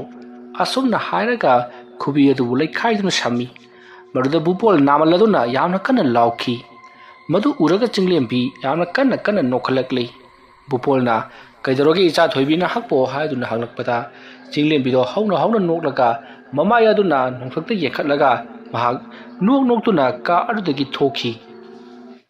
ꯑꯗꯨꯝꯅ ꯀꯥ ꯑꯗꯨꯗꯒꯤ ꯊꯣꯛꯈꯤꯕ ꯑꯗꯨꯗ ꯕꯟꯗꯅꯥꯅ ꯇꯥꯟꯅꯈꯤ꯫ ꯑꯗꯨꯒ ꯅꯪꯅ ꯑꯗꯨꯝꯅ ꯆꯠꯈꯤꯕ ꯌꯥꯔꯣꯏ, ꯅꯍꯥꯛꯅ ꯑꯩꯒꯤ ꯏꯆꯥ ꯑꯁꯤꯕꯨ ꯄꯨꯈꯤꯕ ꯌꯥꯔꯣꯏ, ꯂꯥꯎ ꯑꯔꯣꯏꯕ ꯋꯥꯔꯤ ꯑꯃ ꯁꯥꯟꯅꯁꯤ, ꯅꯪꯅ ꯄꯥꯝꯂꯤꯕꯗꯨ ꯀꯔꯤꯅꯣ ꯑꯩ ꯄꯤꯒꯦ ꯍꯥꯏꯗꯨꯅ ꯆꯤꯡꯂꯦꯝꯕꯤꯒꯤ ꯀꯥ ꯇꯝꯅ ꯑꯃꯨꯛ ꯆꯤꯡꯁꯤꯜꯂꯛꯂꯤ꯫ ꯃꯇꯝ ꯑꯗꯨꯗ ꯚꯨꯄꯣꯜꯅ ꯀꯔꯤꯅꯣ ꯇꯧꯔꯤꯕꯁꯤꯕꯣ, ꯑꯩꯕꯨ ꯚꯥꯞ ꯑꯃꯇ ꯇꯥꯗ꯭ꯔꯦ, ꯑꯩꯕꯨ ꯚꯥꯞ ꯑꯃꯨꯛꯀ ꯇꯥꯍꯜꯂꯨ, ꯈꯨꯠ ꯅꯥꯕꯅꯤ ꯍꯥꯏꯗꯨꯅ ꯍꯥꯏꯔꯛꯄꯗ ꯕꯟꯗꯅꯥꯅ ꯍꯥꯏꯔꯛꯂꯤ, ꯑꯩꯈꯣꯏꯒꯤ ꯏꯃꯨꯡꯗ ꯑꯃꯥꯏꯕ ꯑꯃꯅ ꯐꯠꯇꯕ ꯂꯥꯏ ꯇꯤꯟ ꯊꯥꯖꯤꯜꯂꯛꯇꯨꯅ ꯑꯩꯒꯤ ꯏꯆꯥ ꯑꯁꯤꯕꯨ ꯉꯥꯎꯍꯜꯂꯤ꯫ ꯃꯔꯝ ꯑꯗꯨꯅꯅꯤ ꯑꯩꯒꯤ ꯏꯆꯥꯅꯨꯄꯤ ꯑꯁꯤꯅ ꯉꯥꯎꯔꯤ ꯐꯩ ꯇꯧꯔꯛꯂꯤꯕꯁꯤ꯫ ꯑꯗꯨꯒ ꯃꯍꯥꯛꯅ ꯍꯧꯖꯤꯛ ꯆꯠꯂꯤꯕ ꯑꯁꯤꯁꯨ ꯀꯗꯥꯏꯗꯅꯣ ꯈꯪꯕ ꯅꯠꯇꯦ꯫ ꯃꯍꯥꯛ ꯑꯁꯨꯝ ꯆꯠꯈꯤꯕꯗꯨꯅ ꯆꯥꯗ ꯊꯛꯇꯕꯅ ꯃꯍꯥꯛ ꯃꯁꯥ ꯑꯁꯤ ꯋꯥꯃꯟꯗꯨꯅ ꯁꯤꯒꯗꯧꯔꯤꯕꯅꯤ꯫ ꯑꯗꯨꯝꯅ ꯑꯩꯒꯤ ꯏꯆꯥꯅꯨꯄꯤ ꯑꯁꯤꯅ ꯁꯤꯔꯒ ꯌꯨꯝ ꯑꯁꯤꯗ ꯐꯠꯇꯕ ꯂꯥꯏ ꯇꯤꯟ ꯊꯥꯖꯤꯜꯂꯛꯂꯤꯕ ꯃꯥꯏꯕ ꯑꯗꯨꯗꯤ ꯃꯈꯧ ꯄꯣꯡꯅ ꯅꯣꯛꯀꯗꯧꯔꯤꯕꯅꯤ꯫ ꯃꯔꯝ ꯑꯗꯨꯅ ꯑꯩꯅ ꯊꯕꯛ ꯑꯁꯤꯕꯨ ꯑꯃꯨꯛ ꯂꯥꯏꯍꯟ ꯇꯧꯗꯕ ꯌꯥꯔꯔꯣꯏ꯫ ꯑꯗꯨꯝꯅ ꯍꯥꯏꯔꯛꯄꯗ ꯚꯨꯄꯣꯜꯅ ꯇꯧꯒꯗꯕꯅꯤ, ꯑꯩꯒꯤ ꯑꯃꯠꯇ ꯉꯥꯏꯔꯕ ꯑꯩꯒꯤ ꯏꯆꯥꯅꯨꯄꯤꯕꯨ ꯑꯁꯨꯝꯅ ꯃꯍꯥꯛꯅ ꯂꯥꯛꯅꯕ ꯌꯥꯕ꯭ꯔꯣ? ꯂꯥꯏꯍꯟ ꯇꯧꯕꯗ ꯅꯠꯇꯦ, ꯁꯣꯔ ꯁꯠꯇꯨꯅ ꯍꯥꯠꯀꯗꯕꯅꯤ꯫ ꯑꯗꯨꯝꯅ ꯍꯥꯏꯔꯛꯄꯗꯨꯗ ꯕꯟꯗꯅꯥ ꯃꯄꯨꯔꯣꯏꯕꯅ ꯍꯥꯏꯔꯤꯕꯗꯨ ꯊꯣꯏꯅ ꯍꯦꯟꯅ ꯇꯥꯁꯟꯗꯕꯤꯗ ꯃꯥꯒꯤ ꯑꯣꯏꯕ ꯂꯥꯏꯒꯤ ꯊꯧꯔꯝ ꯈꯔ ꯇꯧꯕ ꯍꯧꯔꯛꯂꯤ꯫ ꯃꯇꯝ ꯑꯗꯨꯗ ꯆꯤꯡꯂꯦꯝꯕꯤꯗꯤ ꯀꯥꯔꯗꯒꯤ ꯊꯣꯛꯈꯤꯅꯕꯒꯤꯗꯃꯛꯇ ꯌꯥꯝꯅ ꯀꯟꯅ ꯍꯣꯠꯅꯔꯛꯄꯗꯒꯤ ꯚꯨꯄꯣꯜꯅ ꯃꯍꯥꯛꯀꯤ ꯃꯈꯨꯠ ꯑꯅꯥꯕꯗꯣ ꯃꯍꯥꯛꯅ ꯇꯞꯅ ꯁꯦꯝꯃꯒ ꯐꯤ ꯑꯃꯅ ꯀꯟꯅ ꯀꯤꯁꯜꯂꯤ꯫ ꯑꯗꯨꯒ ꯆꯤꯡꯂꯦꯝꯕꯤꯕꯨ ꯌꯥꯝꯅ ꯀꯟꯅ ꯀꯣꯟꯁꯤꯟꯗꯨꯅ ꯐꯥꯔꯒ ꯊꯝꯃꯤ꯫ ꯆꯤꯡꯂꯦꯝꯕꯤꯗꯤ ꯑꯩꯕꯨ ꯊꯥꯗꯣꯛꯂꯣ, ꯀꯔꯤꯒꯤꯗꯃꯛꯇ ꯑꯩꯕꯨ ꯐꯥꯔꯤꯕꯅꯣ, ꯑꯩ ꯆꯠꯂꯒꯦ ꯍꯥꯏꯗꯨꯅ ꯀꯟꯅ ꯂꯥꯎꯗꯨꯅ ꯅꯥꯟꯊꯣꯛꯅꯕ ꯍꯣꯠꯅꯔꯤ꯫ ꯃꯇꯝ ꯑꯗꯨꯗ ꯚꯨꯄꯣꯜꯅ ꯃꯆꯥꯅꯨꯄꯤ ꯆꯤꯡꯂꯦꯝꯕꯤꯕꯨ ꯆꯠꯈꯤꯗꯅꯕꯒꯤꯗꯃꯛꯇ ꯌꯥꯝꯅ ꯀꯟꯅ ꯐꯥꯗꯨꯅ ꯌꯥꯜꯂꯤꯕꯅꯤ꯫ ꯕꯟꯗꯅꯥꯅꯁꯨ ꯆꯤꯡꯂꯦꯝꯕꯤꯗꯣ ꯆꯠꯍꯟꯈꯤꯒꯅꯨ, ꯀꯔꯤꯒꯨꯝꯕ ꯃꯍꯥꯛꯅ ꯌꯨꯝ ꯑꯁꯤꯒꯤ ꯃꯄꯥꯟ ꯍꯦꯛ ꯊꯣꯛꯈꯤꯕꯗ ꯃꯍꯥꯛ ꯂꯣꯏꯔꯕꯅꯤ ꯍꯥꯏꯗꯨꯅ ꯕꯨꯄꯣꯜꯗ ꯍꯥꯏꯔꯤ꯫ ꯃꯁꯤꯒꯤ ꯃꯇꯨꯡ ꯆꯤꯡꯂꯦꯝꯕꯤꯗꯣ ꯕꯟꯗꯅꯥꯅ ꯌꯥꯝꯅ ꯀꯟꯅ ꯂꯩꯋꯥ ꯃꯟꯇ꯭ꯔ ꯁꯣꯟꯗꯨꯅ ꯆꯤꯡꯂꯦꯝꯕꯤꯒꯤ ꯃꯁꯥꯗ ꯍꯟꯅ ꯀꯥꯝꯁꯤꯜꯂꯛꯄꯗꯒꯤꯗꯤ ꯆꯤꯡꯂꯦꯝꯕꯤ ꯂꯩꯃꯥꯏꯗ ꯋꯥꯈꯜ ꯃꯥꯡꯗꯨꯅ ꯍꯥꯏꯊꯈ꯭ꯔꯦ꯫ ꯃꯇꯝ ꯑꯗꯨꯗ ꯃꯈꯣꯏꯅ ꯂꯩꯔꯤꯕ ꯀꯥ ꯑꯗꯨꯗꯒꯤ ꯀꯅꯥꯒꯨꯝꯕ ꯑꯃ ꯒꯨꯗ꯭ꯔꯨꯡ ꯆꯦꯟꯊꯣꯛꯈꯤꯕꯒꯤ ꯃꯈꯣꯜ ꯇꯥꯏ, ꯑꯗꯨꯕꯨ ꯁꯛꯇꯝ ꯑꯃꯠꯇꯗꯤ ꯎꯕ ꯅꯠꯇꯦ꯫ ꯕꯟꯗꯅꯥꯅꯗꯤ ꯎꯏ꯫ ꯕꯟꯗꯅꯥꯅ ꯍꯥꯏꯔꯤ, ꯅꯔꯤꯠ ꯃꯇꯥꯗꯨꯒ ꯑꯩꯉꯣꯟꯗꯒꯁꯨ ꯁꯤꯡꯅꯕ ꯁꯥꯔꯤ, ꯈꯪꯒꯅꯤ, ꯂꯥꯏꯍꯟ ꯇꯧꯗꯕ ꯁꯨꯡꯌꯥ ꯌꯥꯗꯦ꯫ ꯑꯁꯨꯝꯅ ꯍꯥꯏꯔꯝꯂꯒ ꯕꯟꯗꯅꯥꯅ ꯃꯍꯥꯛꯀꯤ ꯃꯄꯨꯔꯣꯏꯕ ꯕꯨꯄꯣꯜꯗ ꯃꯆꯥꯅꯨꯄꯤꯕꯨ ꯈꯔ ꯌꯦꯡꯁꯤꯜꯂꯝꯃꯨ, ꯉꯥꯏꯍꯥꯛ ꯂꯩꯔꯒ ꯃꯍꯥꯛꯁꯨ ꯋꯥꯈꯜ ꯂꯥꯛꯂꯒꯅꯤ, ꯑꯩ ꯊꯕꯛ ꯑꯃꯗ ꯇꯧꯒꯦ ꯍꯥꯏꯔꯝꯂꯒ ꯆꯤꯡꯂꯦꯝꯕꯤꯒꯤ ꯃꯃꯥ ꯕꯟꯗꯅꯥ ꯃꯄꯥꯟꯗ ꯁꯥꯎꯅ ꯄꯔꯞ ꯊꯣꯛꯈꯤ꯫ ꯃꯗꯨꯒꯤ ꯃꯇꯨꯡ ꯃꯍꯥꯛꯅ ꯂꯥꯏꯇꯤꯟ ꯈꯔ ꯈꯨꯔꯨꯝꯗꯨꯅ ꯃꯈꯥ ꯃꯅꯤꯡ ꯑꯋꯥꯡ ꯂꯣꯏꯅꯃꯛ ꯈꯨꯔꯨꯝꯂꯕ ꯃꯇꯨꯡꯗ ꯏꯃꯨꯡꯗ ꯑꯃꯨꯛ ꯆꯪꯉꯛꯂꯤ, ꯃꯁꯝ ꯃꯅꯥ ꯊꯥꯗꯣꯛꯂꯤ꯫ ꯑꯗꯨꯒꯤ ꯃꯇꯨꯡꯗ ꯃꯍꯥꯛꯀꯤ ꯂꯨꯈꯨꯝꯗ ꯉꯥꯗꯨꯅ ꯊꯝꯂꯤꯕ ꯊꯥꯡꯁꯥꯡ ꯑꯗꯣ ꯄꯥꯏꯗꯨꯅ ꯃꯄꯥꯟꯗ ꯄꯔꯞ ꯑꯃꯨꯛ ꯊꯣꯔꯛꯂꯤ, ꯑꯗꯨꯒ ꯊꯥꯡꯁꯥꯡ ꯑꯗꯣ ꯍꯥꯏꯔꯗꯨꯅ ꯖꯒꯣꯏ ꯁꯥꯗꯨꯅ ꯃꯨꯔꯨꯝ ꯂꯩꯋꯥ ꯈꯔꯁꯨ ꯁꯣꯜꯂꯤ꯫ ꯑꯗꯨꯝꯅ ꯇꯧꯔꯛꯄ ꯑꯗꯨꯗ ꯃꯍꯥꯛꯀꯤ ꯃꯄꯨꯔꯣꯏꯕ ꯕꯨꯄꯣꯜ ꯃꯄꯥꯟꯗ ꯊꯣꯔꯛꯇꯨꯅ ꯕꯟꯗꯅꯥꯅ ꯇꯧꯔꯤꯕꯗꯨ ꯀꯔꯤꯅꯣ ꯍꯥꯏꯗꯨꯅ ꯌꯦꯡꯉꯤ꯫ ꯑꯗꯨꯝꯅ ꯌꯦꯡꯂꯨꯕ ꯑꯗꯨꯗ ꯕꯟꯗꯅꯥꯅ ꯍꯧꯖꯤꯛ ꯑꯃꯝꯕ ꯊꯥꯕꯜꯒꯤ ꯃꯉꯥꯜꯅ ꯈꯔꯗꯤ ꯉꯥꯟꯕ ꯃꯐꯝ ꯑꯗꯨꯃꯛꯀꯗ ꯁꯨꯃꯥꯡ ꯑꯗꯨꯗ ꯃꯍꯥꯛꯅ ꯃꯨꯔꯨꯝ ꯁꯣꯜꯂꯒ ꯑꯣꯏꯔꯝꯂꯤꯕ ꯁꯛꯇꯝ ꯑꯗꯨ ꯎꯔꯨꯕꯗ ꯃꯄꯨꯔꯣꯏꯕ ꯑꯣꯏꯔꯕꯁꯨ ꯕꯨꯄꯣꯜ ꯃꯁꯥꯗ ꯁ꯭ꯋꯥꯏ ꯂꯥꯎꯕꯗꯤ ꯐꯥꯎꯔꯤꯕꯅꯤ꯫ ꯃꯁꯤꯗꯒꯤꯗꯤ ꯕꯨꯄꯣꯜꯅ ꯇꯧꯔꯤꯕꯁꯤꯕꯨ ꯀꯔꯤꯅꯣ, ꯑꯩꯒꯤ ꯏꯃꯨꯡ ꯑꯁꯤꯗ ꯇꯧꯔꯤꯕꯁꯤꯕꯨ ꯑꯐꯕꯔꯥ ꯐꯠꯇꯕꯔꯥ ꯀꯔꯤꯃꯠꯇ ꯈꯪꯗ꯭ꯔꯦ, ꯑꯩꯒꯤ ꯅꯨꯄꯤꯅ ꯇꯧꯔꯤꯕꯁꯤꯅ ꯀꯔꯤꯅꯣ, ꯑꯩ ꯒ꯭ꯌꯥꯟ ꯇꯥꯗ꯭ꯔꯦ ꯍꯥꯏꯗꯨꯅ ꯃꯍꯥꯛ ꯃꯥꯡꯒꯣꯜꯒꯤ ꯎꯈꯣꯛꯇꯦꯟ ꯑꯗꯨꯗ ꯉꯥꯊꯔꯒ ꯐꯝꯂꯤ꯫ ꯇꯥꯟꯖꯥ ꯑꯗꯨꯃꯛꯀꯗ ꯆꯤꯡꯂꯦꯝꯕꯤ ꯋꯥꯈꯜ ꯇꯥꯔꯛꯂꯕ ꯃꯥꯜꯂꯤ, ꯃꯃꯥꯕꯨ ꯀꯟꯅ ꯀꯧꯔꯛꯂꯤ꯫ ꯑꯗꯨꯝꯅ ꯆꯤꯡꯂꯦꯝꯕꯤꯅ ꯃꯃꯥ ꯃꯄꯥꯕꯨ ꯀꯟꯅ ꯀꯧꯔꯛꯄꯗꯨꯗ ꯕꯨꯄꯣꯜꯗꯣ ꯄꯔꯞ ꯆꯤꯡꯂꯦꯝꯕꯤꯒꯤ ꯃꯅꯥꯛꯇ ꯆꯦꯟꯁꯤꯜꯂꯤ꯫ ꯑꯁꯨꯝꯅ ꯆꯦꯟꯁꯤꯜꯂꯒ ꯆꯤꯡꯂꯦꯝꯕꯤꯗ, ꯍꯥꯏ, ꯅꯍꯥꯛ ꯋꯥꯈꯜ ꯂꯥꯛꯂꯕꯔꯥ ꯍꯥꯏꯗꯨꯅ ꯍꯪꯂꯤ꯫ ꯆꯤꯡꯂꯦꯝꯕꯤꯅ, ꯍꯣꯏ, ꯑꯩ ꯋꯥꯈꯜ ꯂꯥꯛꯂꯦ, ꯑꯩ ꯀꯩꯅꯣꯝꯃ ꯇꯧꯔꯨꯕ ꯃꯥꯜꯂꯤ ꯍꯥꯏꯔꯛꯂꯤ꯫ ꯃꯇꯝ ꯑꯗꯨꯗ ꯕꯨꯄꯣꯜꯅ ꯃꯍꯥꯛꯅ ꯇꯧꯈꯤꯕꯁꯤꯡ ꯑꯗꯣ ꯂꯣꯏꯅꯃꯛ ꯇꯝꯂꯤ, ꯑꯗꯨꯒ ꯃꯍꯥꯛꯅ ꯍꯥꯏꯔꯛꯈꯤꯕꯁꯤꯡ ꯑꯗꯨꯁꯨ ꯂꯣꯏꯅꯃꯛ ꯍꯥꯏꯔꯤ꯫ ꯃꯇꯝ ꯑꯗꯨꯗ ꯆꯤꯡꯂꯦꯝꯕꯤꯅ, ꯏꯃꯥꯗꯤ ꯀꯔꯥꯏ ꯆꯠꯈ꯭ꯔꯕꯒꯦ, ꯃꯍꯥꯛꯅ ꯃꯤꯉꯣꯟꯗ ꯂꯥꯏꯍꯟ ꯇꯧꯒꯅꯤ ꯍꯥꯏꯕꯗꯨ ꯇꯧꯈ꯭ꯔꯕꯔꯥ ꯍꯥꯏꯗꯨꯅ ꯍꯪꯉꯛꯏ꯫ ꯃꯇꯝ ꯑꯗꯨꯗ ꯕꯨꯄꯣꯜꯅ, ꯅꯃꯥꯗꯤ ꯁꯨꯃꯥꯡꯗ ꯑꯉꯥꯎꯕꯤꯒꯨꯝ ꯖꯒꯣꯏ ꯁꯥꯗꯨꯅ ꯂꯩꯍꯧꯔꯤ, ꯑꯗꯨꯅ ꯌꯥꯝꯅ ꯊꯨꯅ ꯅꯪꯒ ꯑꯩꯒ ꯆꯠꯁꯤ ꯂꯥꯛꯑꯣ, ꯌꯦꯡꯉꯨꯁꯤ ꯂꯥꯛꯑꯣ ꯍꯥꯏꯗꯨꯅ ꯄꯔꯞ ꯑꯃꯨꯛ ꯃꯄꯥꯟꯗ ꯆꯦꯟꯊꯣꯔꯛꯏ꯫ ꯃꯇꯝ ꯑꯗꯨꯗꯗꯤ ꯆꯤꯡꯂꯦꯝꯕꯤꯒꯤ ꯃꯃꯥ ꯕꯟꯗꯅꯥ ꯑꯣꯟꯊꯣꯛꯄ ꯁꯛꯇꯝ ꯑꯃꯗ ꯂꯩꯔꯝꯂꯤ꯫ ꯃꯐꯤ ꯃꯔꯣꯜꯒ ꯑꯃꯠꯇ ꯌꯥꯎꯗꯕ ꯃꯈꯩ ꯃꯍꯥꯛ ꯁꯨꯃꯥꯡ ꯑꯗꯨꯗ ꯊꯥꯡ ꯑꯗꯣ ꯀꯣꯏꯍꯥꯏ ꯍꯥꯏꯗꯨꯅ ꯀꯅꯥꯒꯨꯝꯕ ꯑꯃꯕꯨ ꯌꯥꯟꯗꯨꯅ ꯇꯥꯟꯕꯒꯤ ꯃꯑꯣꯡꯗ ꯇꯧꯔꯤ꯫ ꯑꯗꯨꯝꯅ ꯇꯧꯔꯛꯄꯗ ꯕꯟꯗꯅꯥ ꯃꯁꯥ ꯑꯗꯣ ꯆꯣꯛꯊꯔꯗꯨꯅ ꯂꯩꯃꯥꯏꯗ ꯄꯨꯗ꯭ꯔꯨꯞ ꯂꯥꯎꯅ ꯎꯞꯁꯤꯟꯗꯨꯅ ꯇꯨꯒꯦ ꯇꯧꯕꯗ ꯈꯨꯔꯨꯅ ꯉꯥꯛꯄꯗꯒꯤ ꯃꯍꯥꯛ ꯈꯨꯗꯨꯞ ꯀꯨꯜꯂꯒ ꯁꯣꯔ ꯊꯕꯦꯠ ꯍꯣꯟꯗꯨꯅ ꯂꯩꯔꯤ꯫ ꯑꯗꯨꯒ ꯕꯟꯗꯅꯥꯅ ꯃꯆꯤꯟꯗꯁꯨ ꯁꯣꯜꯂꯤ, ꯃꯈꯥ ꯇꯥꯅ ꯀꯔꯤ ꯇꯧꯈꯣ ꯍꯥꯏꯕꯅꯣ, ꯑꯗꯨꯒ ꯃꯥꯏꯕ ꯑꯗꯨꯕꯨꯗꯤ ꯆꯩꯔꯥꯛ ꯄꯤꯗꯕ ꯁꯨꯡꯌꯥ ꯌꯥꯗꯕꯅꯤ ꯍꯥꯏꯔꯤ꯫ ꯕꯟꯗꯅꯥꯒꯤ ꯋꯥꯐꯝ ꯑꯁꯤ ꯇꯥꯕꯗ ꯆꯤꯡꯂꯦꯝꯕꯤ ꯆꯦꯟꯁꯤꯜꯂꯛꯇꯨꯅ, ꯏꯃꯥ, ꯅꯪꯅ ꯇꯧꯔꯤꯕꯁꯤꯕꯨ ꯀꯔꯤꯅꯣ ꯍꯥꯏꯗꯨꯅ ꯃꯍꯥꯛꯀꯤ ꯐꯤꯔꯣꯜꯁꯤꯡ ꯑꯗꯣ ꯃꯊꯪ ꯁꯦꯠꯆꯤꯟꯕꯤꯔꯛꯂꯤ꯫ ꯃꯇꯝ ꯑꯗꯨꯗ ꯕꯟꯗꯅꯥꯅ, ꯍꯥꯏ ꯑꯉꯥꯡ, ꯅꯪꯅ ꯀꯔꯤ ꯈꯪꯉꯤ, ꯑꯩꯁꯦ ꯃꯤꯅ ꯎꯁꯤꯠꯇꯕ ꯌꯥꯕ ꯃꯤ ꯅꯠꯇꯦ, ꯑꯩꯅꯕꯨ ꯇꯧꯒꯦ ꯈꯟꯈ꯭ꯔꯕ ꯊꯕꯛ ꯑꯗꯨꯗꯤ ꯇꯧꯗꯨꯅ ꯈꯛꯇꯣꯛꯇꯦ, ꯃꯥꯒꯤ ꯑꯃꯨꯌꯥꯏ ꯍꯥꯏꯕ ꯃꯥꯏꯕꯁꯤ ꯑꯩꯅ ꯉꯁꯤ ꯂꯣꯏꯁꯤꯜꯂꯒꯗꯕꯅꯤ꯫ ꯑꯁꯨꯝꯅ ꯍꯥꯏꯔꯒ ꯕꯟꯗꯅꯥꯅ ꯂꯩꯋꯥ ꯃꯟꯇ꯭ꯔ ꯈꯔ ꯁꯣꯜꯂꯕ ꯃꯇꯨꯡꯗ ꯑꯃꯥꯏꯕ ꯑꯃꯨꯌꯥꯏꯗ ꯀꯔꯤꯒꯨꯝꯕ ꯈꯔ ꯊꯥꯔꯛꯂꯤ꯫ ꯑꯗꯨꯕꯨ ꯑꯃꯥꯏꯕ ꯑꯃꯨꯌꯥꯏ ꯏꯆꯝ ꯆꯝꯕ ꯏꯂꯥꯏ ꯂꯥꯏꯕ ꯃꯥꯏꯕꯗꯤ ꯅꯠꯇꯦ꯫ ꯑꯗꯨꯝꯅ ꯕꯟꯗꯅꯥꯅ ꯊꯥꯔꯛꯂꯤꯕ ꯑꯈꯥꯛ ꯑꯔꯥꯎꯒ ꯂꯣꯏꯅꯅ ꯄꯥꯏꯔꯛꯂꯤꯕ ꯑꯃꯨꯕ ꯇꯥ ꯑꯗꯣ ꯑꯃꯨꯌꯥꯏꯅ ꯏꯂꯥꯏ ꯂꯥꯏꯅ ꯃꯍꯥꯛꯀꯤ ꯂꯩꯋꯥ ꯃꯟꯇ꯭ꯔꯅ ꯐꯥꯗꯨꯅ ꯊꯝꯂꯤ꯫ ꯃꯇꯝ ꯑꯗꯨꯗ ꯑꯃꯨꯌꯥꯏꯒꯤ ꯃꯅꯥꯛꯇ ꯂꯦꯞꯇꯨꯅ ꯂꯩꯔꯝꯕ ꯉꯁꯥꯏ ꯃꯍꯥꯛꯅ ꯊꯥꯈꯤꯕ ꯂꯥꯏꯃꯨ ꯑꯗꯣ ꯍꯧꯖꯤꯛꯇꯤ ꯊꯣꯔꯛꯂꯤ꯫ ꯃꯇꯝ ꯑꯗꯨꯗ ꯑꯃꯨꯌꯥꯏꯅ, ꯅꯪꯗꯤ ꯑꯩꯅ ꯀꯧꯗ꯭ꯔꯤꯐꯥꯎ ꯂꯥꯛꯑꯣꯏꯅ ꯍꯥꯏꯔꯝꯕꯅꯤ, ꯑꯗꯨꯒ ꯑꯩꯅ ꯂꯥꯛꯀꯅꯣꯁꯨ ꯍꯥꯏꯈꯤꯕꯅꯤ, ꯃꯇꯧ ꯀꯔꯝꯅ ꯅꯪꯅ ꯃꯐꯝ ꯑꯁꯤꯗ ꯂꯩꯔꯝꯂꯤꯕꯅꯣ, ꯇꯧꯔꯤꯕ ꯊꯕꯛꯁꯤꯡ ꯑꯁꯤ ꯅꯍꯥꯛꯅ ꯕꯟꯗꯅꯥꯗ ꯍꯥꯏꯗꯣꯛꯄꯗꯒꯤ ꯇꯧꯔꯤꯕ ꯉꯥꯛꯇ ꯅꯠꯇ꯭ꯔꯥ, ꯑꯗꯨꯅ ꯅꯍꯥꯛꯄꯨꯁꯨ ꯑꯩꯅ ꯀꯩꯗꯧꯅꯨꯡꯗ ꯂꯦꯝꯗꯅ ꯊꯥꯔꯣꯏ ꯍꯥꯏꯔꯤ꯫ ꯋꯥꯐꯝ ꯑꯗꯨ ꯇꯥꯕꯗ ꯑꯃꯨꯌꯥꯏꯒꯤ ꯃꯅꯥꯛꯇ ꯂꯦꯞꯂꯤꯕ ꯂꯥꯏꯃꯨ ꯑꯗꯨꯅ, ꯍꯥꯏ ꯑꯄꯪꯕ ꯃꯥꯏꯕ, ꯑꯩꯅ ꯀꯩꯗꯧꯅꯨꯡꯗ ꯅꯍꯥꯛꯅ ꯊꯥꯔꯛꯄꯅꯤ ꯍꯥꯏꯕꯁꯤ ꯕꯟꯗꯅꯥꯗ ꯍꯥꯏꯈꯤꯕ ꯂꯩꯇꯦ, ꯑꯗꯨꯕꯨ ꯕꯟꯗꯅꯥ ꯍꯥꯏꯔꯤꯕ ꯃꯥꯏꯕꯤ ꯑꯗꯨꯗꯤ ꯑꯁꯨꯛꯀꯤ ꯃꯇꯤꯛ ꯁꯤꯡꯈ꯭ꯔꯦ, ꯃꯔꯝ ꯑꯗꯨꯅ ꯑꯩ ꯑꯁꯤ ꯅꯍꯥꯛꯅ ꯊꯥꯔꯛꯄꯅꯤ ꯍꯥꯏꯕꯁꯤ ꯏꯂꯥꯏ ꯂꯥꯏꯅ ꯈꯪꯈꯤꯗꯨꯅ ꯂꯥꯏꯍꯟ ꯇꯧꯔꯛꯂꯤꯕꯅꯤ꯫ Yengu nang ngak laga hojik thamlibasi kayam kuinabu ngakpa ngamgidoribano masidi amabi bandana gi icham chamba khudol khulai amani aduga hojik aina torokadoribasina bandana gi khwaidagi chawba khudol khulai amani yengu ma ki bandana gi khudol khulai ase yengu hairam laga bandana na hojik tharakhiba amuba ta ado amuyai gi manak jogudam khara watlinge matamaduta ngaktuno thamliba amuyai gi masa aduta sabi jaitheng khara laimu aduna piba horoklei aduma torokpada amuyai maana ngaklibado thadoke haduna tawba horokhi aduma tawkhrabadi karigumbada khulai aduna thabada amuyai siba machet khangna hingba ma natraga namahak tasengna makki thawai mangba ma tawgudoribani madu punama khangliba amuyai na madubu mahakna kari kaunam tawraga ngakchige haiduna ngakna khalambadagi phare khoyum laibu kokthoktuna mahakki asibu ngakhankhragi asomna khalladuna amuyai na makoigi khulgi lairembi adubu kokthokli aduga bandana na tharakliba khulai ado ngakpina bahairi masidagidi makoigi khulgi lairembi aduna tawduna bandana na tharakliba amaiba amata nakakpa ngamluraba khulai ado hojikti khulgi lai aduna ngakthok pikhri phadin bikhri aduma torokpaduta bandana punga ngai mahaksu khanglei makoigi khulgi lairembi aduna tholoktuna amuyai gi mateng pangkhre haibasi madu khanglakpada bandana yamna sauningki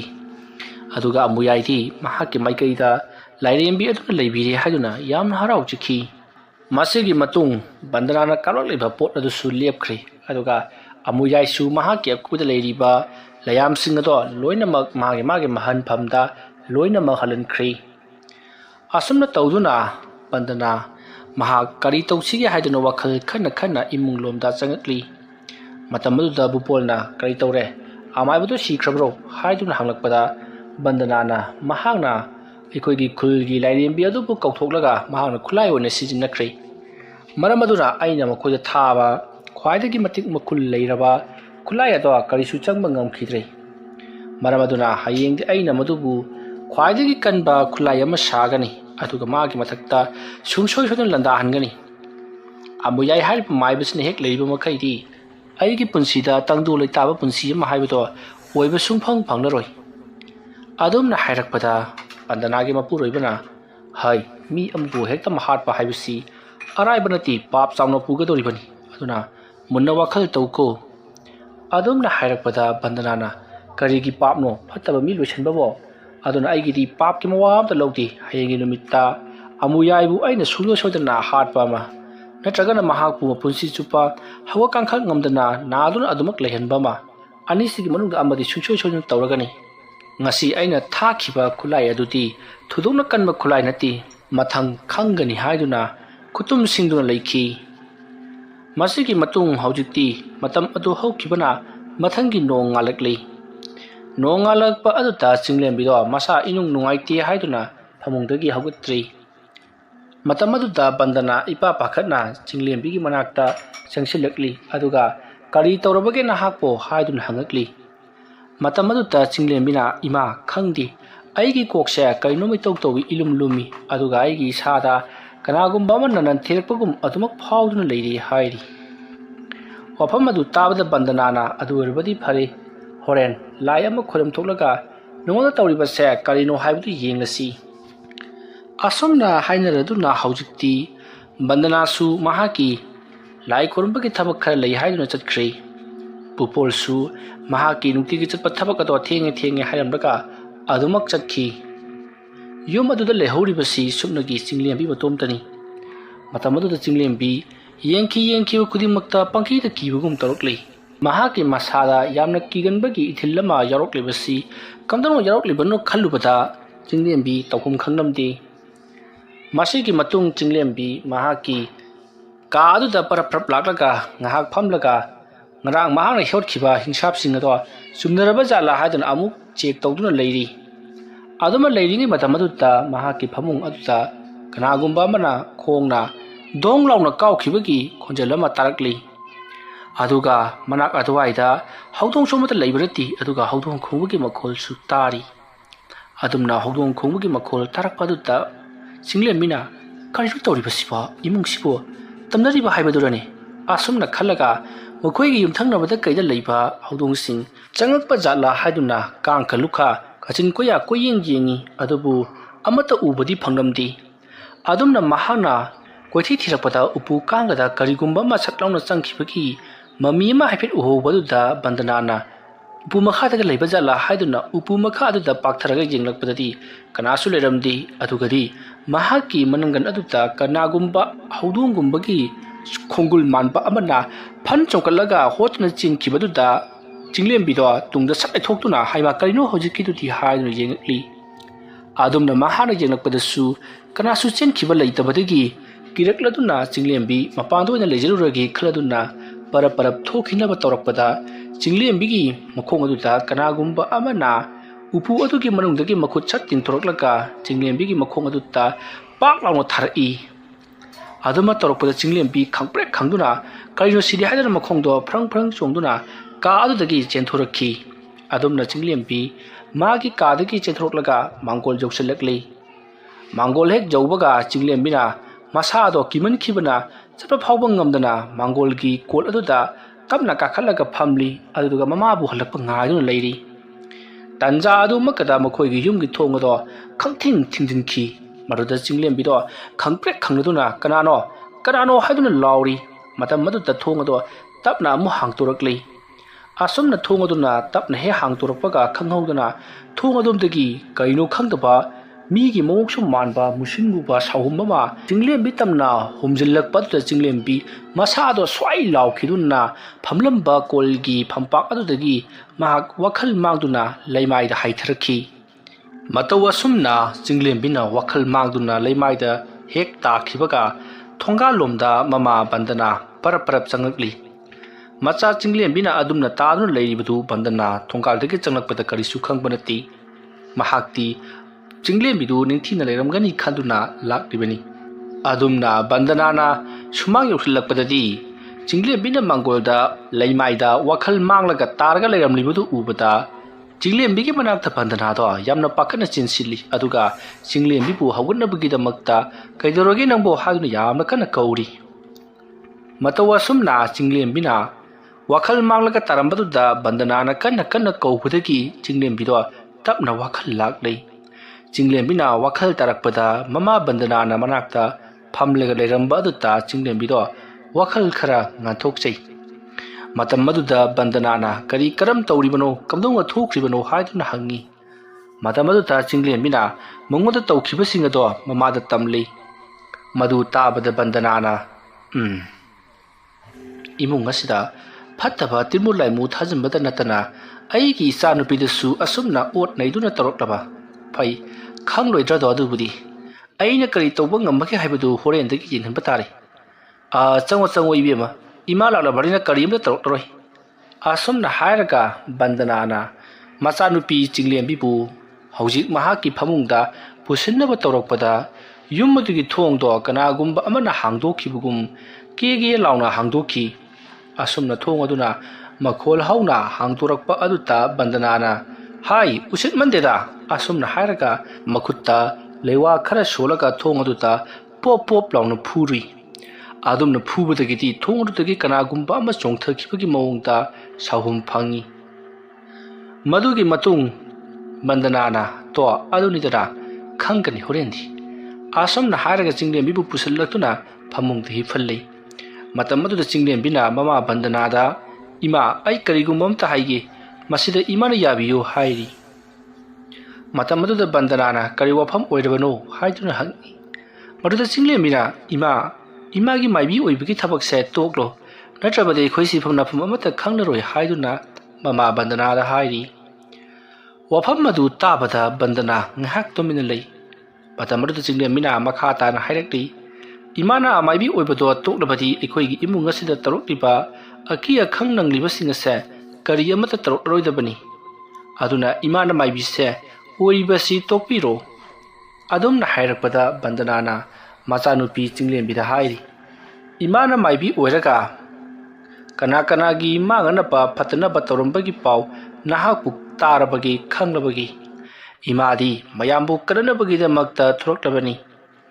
अदुगा अतोपा लेरिबा माइबा माइबिसिंग असिना इमाबु कलकपदगी अइबु नमथनबा मयामगी सेवा तौरिबसी तोगनबा तौरकपा थबक असिदा अइना मदुदा मतुंग इंदुना अइगी सिनफम मसिबु थादोखिबा तारगदी मखोइबु कीदुना तौहलिबनी हाइदुना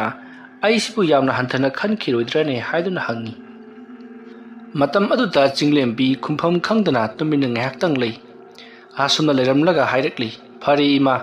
इमाना अदुमना तौबा मतमदुदा करिसु काइबा लेति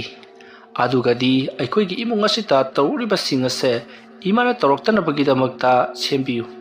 असमना तौरकपसे आइदी कया हाइनदी लेबिदसु यामना की हाइदी सिंगलेंबिगी ngahal मखै हाइदबा थबक खरा वफम खरा ngasi हाइरकपसिदा बंदना मसादो खोराम खोइसाउनरी तौरिबा पुनमगसी मागी अमोयाई हाइबा माइबा अदुना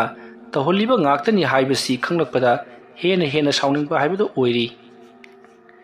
मसिगी मतुंग बंदना मचानुपी चिंगलेंबिदा फारे नहानबु पामद्रबदी आई मतम खर लेरगा थबुगसे थादोक्लगी हाइदुना चिंगलेंबिदा हाइरी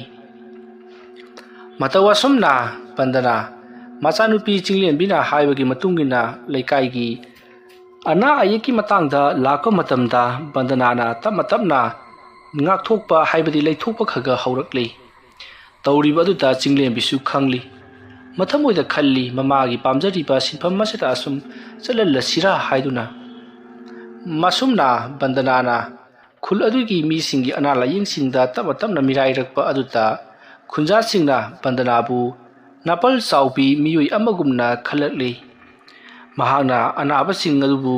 येंबा ngamloroi नखोइना कनागुंबा मदा येंगलो हाइदुना मथंग मथंग थादोरकपा अदुदा हौजिक्ति बंदना से यामना हैरबा लेकाई मियामना याबा मिसक अमा ओइखिबदगी अनाबा पैसा यामना फंगलोइथबा नत्रगना इमुंग मनुंग संग पंगल लेजेतबा इमुंगी मिसिंगदी महांगना येंखिद्रे हाइदुना मयाम वा वा लाउनरी ngangna sanariba singado चिंगलेंबिदी नुक्ति नुमित खुदिंगी मखोइगी लेकाई अदुदा कोइचा चत्तुना फिसालोन सागी मरमते येंसिलिबनिना अमना पोरकपा पाउ खुदिमक महाक हाना लोइनमक तारिबनी बंदनाबु अदुमना मयामना इकाई फिरु खुमनबा बदनाम पीरिबा अदुदा चिंगलेंबिसु लोइनमक खंगलिबनी मसिदगिदी चिंगलेंबिना फारे ममागी पामजरिबा थबक असिदा दुमक तौजरसनु इमाना थोपा ngamnang kanaba marai thingai narjajrani अखोइसु Imangi मचा ओइना युम अदुदा लेरुरबनिना अखोइसु थोलकपा थौदा वाथोकसिंग अकी अखंग पुनमक हौजिक्ति थेंगनबा ताबनी हाइदुना खल्ली मतवासुमना तौदुना हौजिक्ति चिंगलेंबिना ममा बंदनादा महाकी माइबी ओइबिगी थबकदो अमुक मखा चथनबगिदमक्ता हाइख्रे मतवासुमना तौदुना बंदना माइबी अमा ओइदुना हौजिक्ति खुलमियामगी सेवा तौब हौरखी नाकल अमरोमदना अमुयाई बंदनाना अदुमना महाकी माइबी ओइबिगी थबकदो थादोकपा हौरेक्ले हाइबसी खंगलुबदा महाक यामना हराउखी बंदनाबु लाकपियु याद्रबनिना लाई खोरंबदु चथदबा यादबनिना हौजिक्ति अमुयाइदु ओइना मयाम लाकनरकली मदुदा अमुयाई यामना हराउचखी मतवासुमना तौदुना मतम खरा अमुयाई सेन लंबी खरा फंगनमी अदुगदी चिंगलेंबिना ममा बंदनादा अयाबा अमुक पीखिबदगिदी बंदनादा अमु मथंग मथंग चंगबा हौनख्रे तौरिबासिदा अमुयाई यामना साउनिंखी माइबी ओइबा अमुक तोक अमुक चंग तौदुना लेरे खलदुना मसिदगिदा अमुयाइना बंदना हारिबा माइबी असे तसेंगनमकी हातोक्त्रबदी महाकी मनाक्ता अनाबा येबा कनामता लाकरoi हाइबसी महाकना खंगबदगी अमुयाइना बंदनाबु हारनबगिदमक्ता थौरांग यातपा हौरखी मसिगी मतुंग अमुयाइना बंदनाबु हारनबगिदमक्ता लेवा तिनवा सोलगा पोट खरा थारनबगिदमक्ता थौरांग तौरकली अदुबु मदुदा चंगदबा खुलाइसिंग खरा वाटले मरमदुना अमुयाइना चिंगनुंगदा चतुना लमोकी मची अमा मया याथिल अमा पामी हाइदुना महाकना चिंगनुंग अमदा चतुना चिंगी म्यूसिंग अदुदा हाइरुरी मतमदुदा चिंगमीसिंग अदुना लमोकी याथिंदी अदुमक इलाइलाइना फंगनी सोदना पी हाइदुना अमुयाइबु थादोरखी अदुगा अमुयाइना अमाइबा अमकी मनाक्ता चतुना अमाइबा अदुता लेवा मंत्रसिंग मखाताना तमनबगिदमक्ता हाइरी मतमदुदा अमाइबा अदुना करिगिदमक्ता नाहाकना सिगुमलबा अखोइगा लेंग मानबा अमाइबा अमाइबीबु हारनबगी लेवा मंत्रसी करिगिदमक्ता तमलिबनो ꯍꯥꯏꯔꯤꯕ ꯂꯩꯋꯥꯁꯤꯡ ꯑꯁꯦ ꯁꯤꯖꯤꯟꯅꯒꯦ ꯍꯥꯏꯔꯕꯗꯤ ꯁꯥ ꯇꯔꯨꯛꯀꯤ ꯁꯔꯨ ꯆꯪꯒꯗꯧꯔꯤꯕꯅꯤ ꯍꯥꯏꯕꯗꯤ ꯂꯃꯣꯛ ꯀꯩꯁꯥꯜ ꯑꯃꯗꯤ ꯍꯨꯏ ꯍꯧꯗꯣꯡ ꯑꯇꯩ ꯖꯤꯕꯁꯤꯡꯒꯤ ꯃꯈꯣꯏꯒꯤ ꯌꯥꯊꯤꯟ ꯆꯪꯒꯗꯧꯔꯤꯕꯅꯤ ꯍꯥꯏꯔꯤꯕ ꯄꯣꯠꯂꯝꯁꯤꯡ ꯑꯁꯦ ꯅꯍꯥꯛꯅ ꯄꯤꯕ ꯉꯝꯂꯕꯗꯤ ꯐꯩ ꯄꯨꯊꯣꯛꯄ ꯉꯝꯗꯗꯨꯅ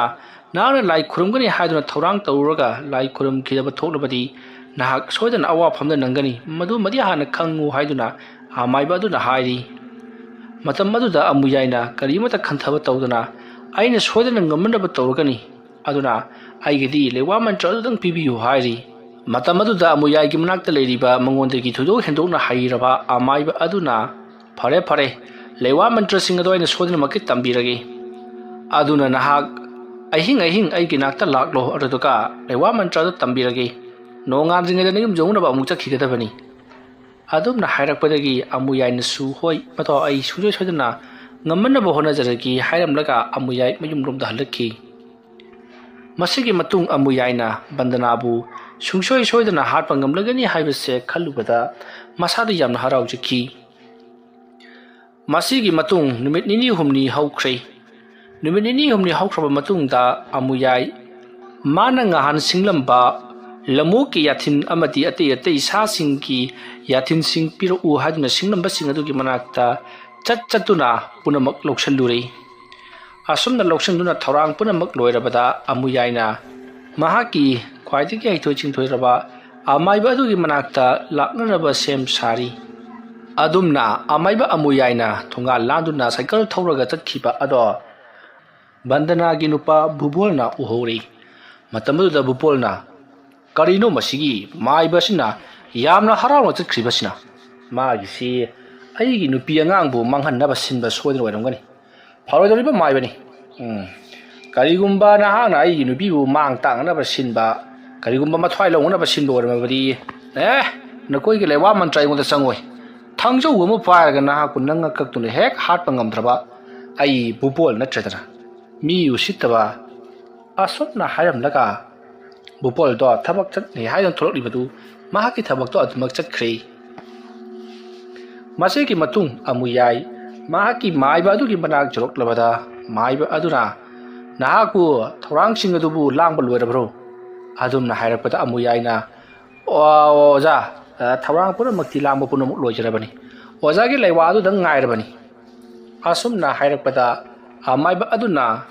ꯑꯃꯥꯏꯕ ꯑꯃꯕꯨ ꯀꯔꯝꯅ ꯍꯥꯠꯀꯗꯒꯦ ꯍꯥꯏꯕꯒꯤ ꯂꯩꯋꯥ ꯑꯗꯣ ꯁꯤꯟꯅꯔꯛꯈꯤ ꯍꯥꯏꯔꯤꯕ ꯂꯩꯋꯥ ꯑꯗꯨꯒꯤ ꯃꯇꯦꯡꯅ ꯑꯃꯥꯏꯕ ꯅꯠꯇ꯭ꯔꯒꯅ ꯑꯃꯥꯏꯕꯤ ꯑꯃꯕꯨ ꯂꯣꯏꯁꯤꯟꯕ ꯌꯥꯒꯗꯧꯔꯤꯕꯅꯤ ꯌꯥꯝꯅ ꯂꯨꯕ ꯂꯩꯋꯥꯅꯤ ꯆꯦꯛꯁꯤꯟꯅ ꯁꯤꯖꯤꯟꯅꯧ ꯍꯥꯏꯗꯨꯅ ꯄꯤꯔꯛꯈꯤ ꯃꯁꯤꯒꯤ ꯃꯇꯨꯡ ꯍꯧꯖꯤꯛꯇꯤ ꯑꯃꯨꯌꯥꯏ ꯌꯥꯝꯅ ꯍꯔꯥꯎꯅ ꯃꯌꯨꯝꯂꯣꯝꯗ ꯍꯜꯂꯛꯂꯤ ꯉꯁꯤꯒꯤ ꯅꯨꯃꯤꯠ ꯑꯁꯤꯒꯤ ꯅꯨꯃꯤꯗꯥꯡ ꯑꯁꯤꯗ ꯊꯕꯛ ꯑꯗꯣ ꯍꯦꯛꯇꯃꯛ ꯄꯥꯡꯊꯣꯛꯂꯒꯦ ꯈꯜꯂꯗꯨꯅ ꯊꯧꯔꯥꯡ ꯄꯨꯝꯅꯃꯛ ꯁꯦꯝꯕ ꯁꯥꯕ ꯄꯨꯡꯂꯣꯏ ꯂꯣꯏꯈ꯭ꯔꯦ ꯂꯐꯨ ꯃꯇꯨꯞ ꯑꯃꯁꯨ ꯃꯍꯥꯛꯅ ꯊꯧꯔꯥꯡ ꯇꯧꯗꯨꯅ ꯊꯝꯂꯤꯕꯅꯤ ꯑꯗꯨꯝꯅ ꯊꯧꯔꯥꯡ ꯄꯨꯝꯅꯃꯛ ꯂꯣꯏꯁꯤꯜꯂꯛꯂꯕꯗ ꯍꯧꯖꯤꯛꯇꯤ ꯅꯨꯃꯤꯗꯥꯡꯒꯤ ꯃꯇꯝ ꯑꯣꯏꯁꯤꯜꯂꯛꯇꯨꯅ ꯃꯤ ꯄꯨꯝꯅꯃꯛ ꯂꯣꯏꯅ ꯇꯨꯝꯅ ꯍꯤꯞꯅꯈ꯭ꯔꯕꯅꯤ ꯃꯁꯤꯒꯤ ꯃꯇꯨꯡ ꯍꯧꯖꯤꯛ ꯑꯃꯨꯌꯥꯏꯗꯣ ꯇꯞꯅ ꯍꯧꯒꯠꯂꯛꯂꯤ ꯃꯍꯥꯛꯅ ꯍꯥꯟꯅꯗꯒꯤ ꯊꯧꯔꯥꯡ ꯇꯧꯗꯨꯅ ꯊꯝꯈ꯭ꯔꯕ ꯄꯣꯠꯂꯝ ꯆꯩꯔꯝ ꯂꯃꯣꯛꯀꯤ ꯌꯥꯊꯤꯟ ꯑꯃꯗꯤ ꯍꯨꯏ ꯍꯧꯗꯣꯡ ꯑꯃꯗꯤ ꯂꯝꯍꯨꯏꯒꯤ ꯌꯥꯊꯤꯟ ꯄꯨꯝꯅꯃꯛ ꯑꯗꯨ ꯃꯍꯥꯛꯅ ꯄꯨꯝꯅꯃꯛ ꯄꯨꯗꯨꯅ ꯃꯄꯥꯟꯗ ꯊꯣꯔꯛꯂꯤ ꯃꯗꯨꯒꯤ ꯃꯇꯨꯡ ꯃꯍꯥꯛꯅ ꯍꯦꯛ ꯂꯥꯏꯁꯟꯅꯐꯝ ꯑꯣꯏꯔꯤꯕ ꯇꯨꯔꯦꯜ ꯇꯣꯔꯕꯥꯜꯒꯤ ꯍꯩꯅꯤꯡꯄꯥꯡ ꯃꯈꯣꯡ ꯑꯗꯨꯗ ꯑꯁꯨꯝ ꯂꯥꯛꯂꯤ ꯑꯗꯨꯝꯅ ꯂꯥꯛꯂꯒ ꯃꯍꯥꯛꯅ ꯍꯩꯅꯤꯡ ꯃꯈꯣꯡ ꯑꯗꯨꯗ ꯃꯍꯥꯛꯅ ꯄꯨꯔꯛꯂꯤꯕ ꯄꯣꯠꯂꯝ ꯆꯩꯔꯝꯁꯤꯡ ꯑꯗꯣ ꯂꯥ ꯑꯃꯗ ꯐꯖꯅ ꯊꯝꯃꯤ ꯂꯐꯨ ꯃꯇꯨꯞ ꯑꯗꯨꯒ ꯂꯣꯏꯅꯅ ꯃꯁꯤꯗꯒꯤꯗꯤ ꯑꯃꯥꯏꯕ ꯑꯗꯨꯅ ꯇꯥꯛꯂꯛꯈꯤꯕ ꯂꯩꯋꯥ ꯃꯟꯇ꯭ꯔꯁꯤꯡ ꯑꯗꯨ ꯃꯨꯔꯨꯝ ꯁꯣꯜꯂꯤ ꯑꯗꯨꯒ ꯕꯟꯗꯅꯥꯒꯤ ꯃꯃꯤꯡꯕꯨ ꯂꯦꯞꯄ ꯂꯩꯇꯅ ꯁꯣꯜꯂꯤ ꯑꯁꯨꯝꯅ ꯁꯣꯜꯂꯕ ꯃꯇꯨꯡꯗ ꯃꯍꯥꯛꯅ ꯄꯥꯏꯔꯤꯕ ꯁꯥꯃꯨꯒꯤ ꯌꯥꯊꯤꯟ ꯑꯃꯗꯤ ꯂꯝꯍꯨꯏꯒꯤ ꯌꯥꯊꯤꯟ ꯍꯧꯗꯣꯡꯒꯤ ꯌꯥꯊꯤꯟ ꯑꯃꯗꯤ ꯑꯇꯩ ꯌꯥꯊꯤꯟꯁꯤꯡ ꯑꯗꯣ ꯃꯊꯪ ꯂꯐꯨ ꯃꯇꯨꯞ ꯑꯗꯨꯗ ꯑꯁꯨꯝ ꯊꯤꯟꯖꯤꯜꯂꯛꯏ ꯃꯇꯧ ꯑꯁꯨꯝ ꯊꯤꯟꯖꯤꯜꯂꯛꯄ ꯑꯗꯨꯗ ꯑꯁꯣꯝꯗꯅ ꯀꯝꯗꯧꯔꯤ ꯕꯟꯗꯅꯥ ꯇꯨꯝꯂꯝꯕꯗꯒꯤ ꯃꯍꯥꯛꯀꯤ ꯃꯁꯥꯗꯣ ꯆꯩꯅꯥꯈꯣꯜ ꯈꯔ ꯐꯪꯕ ꯑꯃꯗꯤ ꯃꯁꯥꯗꯨ ꯏꯅꯨꯡ ꯅꯨꯡꯉꯥꯏꯇꯕ ꯀꯌꯥ ꯑꯃ ꯇꯧꯔꯛꯄꯗꯒꯤ ꯃꯍꯥꯛ ꯃꯤꯀꯞ ꯊꯣꯔꯛꯂꯤ ꯃꯍꯥꯛꯅ ꯑꯗꯨꯝꯅ ꯃꯤꯀꯞ ꯊꯣꯛꯂꯛꯄꯗꯗꯤ ꯃꯍꯥꯛꯀꯤ ꯃꯁꯥꯁꯦ ꯆꯩꯅꯥꯈꯣꯜꯅ ꯄꯨꯡꯌꯣꯝꯗꯨꯅ ꯂꯩꯔꯝꯂꯤ ꯂꯦꯡꯕ ꯑꯣꯠꯄ ꯂꯥꯎꯕ ꯑꯃꯠꯇ ꯉꯝꯗꯅ ꯃꯁꯥꯗꯣ ꯌꯥꯝꯅ ꯋꯥꯅ ꯆꯩꯅꯥꯈꯣꯜ ꯈꯥꯡꯗꯨꯅ ꯂꯩꯔꯝꯂꯤ ꯕꯟꯗꯅꯥꯅ ꯀꯔꯤꯅꯣ ꯑꯩꯉꯣꯟꯗ ꯁꯨꯛꯀꯟꯅ ꯅꯥꯔꯒ ꯑꯩꯅ ꯂꯥꯎꯕ ꯉꯝꯗ꯭ꯔꯤꯕꯁꯤꯕꯨ ꯑꯩꯕꯨ ꯀꯔꯤ ꯇꯧꯔꯕ ꯖꯥꯠꯅꯣ ꯍꯥꯏꯗꯨꯅ ꯃꯍꯥꯛꯅ ꯅꯤꯡꯖꯔꯤꯕ ꯂꯥꯏ ꯑꯗꯨꯕꯨ ꯀꯟꯅ ꯁꯣꯜꯂꯤ asomna solabasu bandana na karisu tawba ngamdana tumina mahak afam aduda phamung aduda leiri masidagi di bandana na mahaki manakta tumliba bupol bu hauduknabagi dabak yamna kanna honari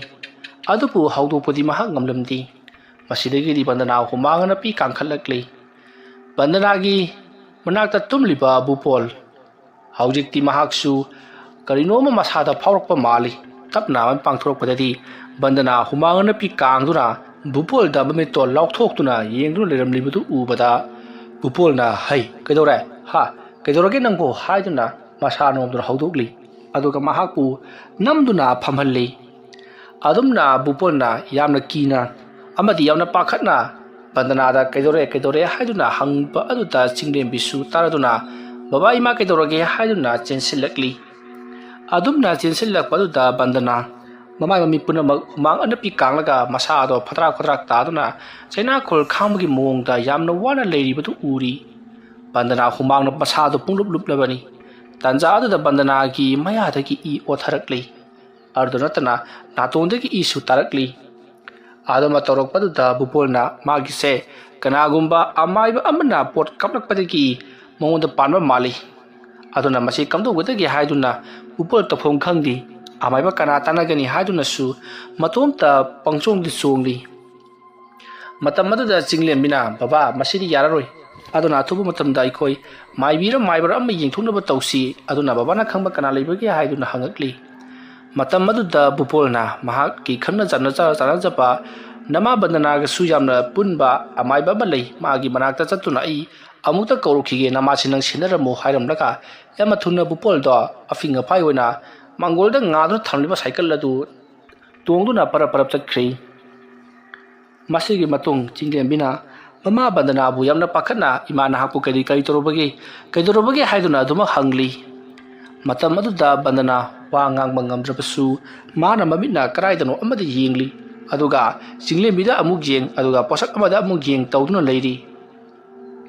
matam aduda chinglembina imana yengli basibu kadaidano haiduna mama leithorakpadati mama gi upu ama leiribaduda mamit aduna yengnu leiramli upu asida kari yawbono haiduna chinglembi chingnaraduna parapap changkhanduna upu adu hangtoi aduga upu adu gi manungda lairik mayam amasu yawduna leiramli lairik adu gi manungda kari ibano haiduna yengli lairik mathang pairaga bandana da onsenduna lairik ado ima nahana hainingri basi karino lairik ase ai paw hairibra haiduna hangakpada bandana na hoi haibagi mawongda mamit ado khappi masidegi chinglembina kanamba lairik no sira haduna sum hangakpada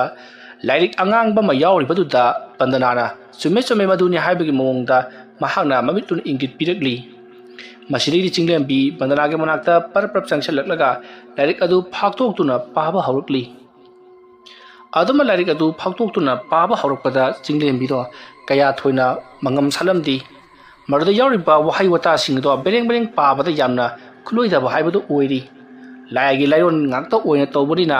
thu heta haidokpa ngamdaba chaitapsing amadi mokoina haidaba malaga hairektaba wahi wata kaya amasu iribani luraba aduna chinglembido tapna mama aduna yamna kanna wana paraklibani adumna torokpada asomdana kamdauri amuyaina hais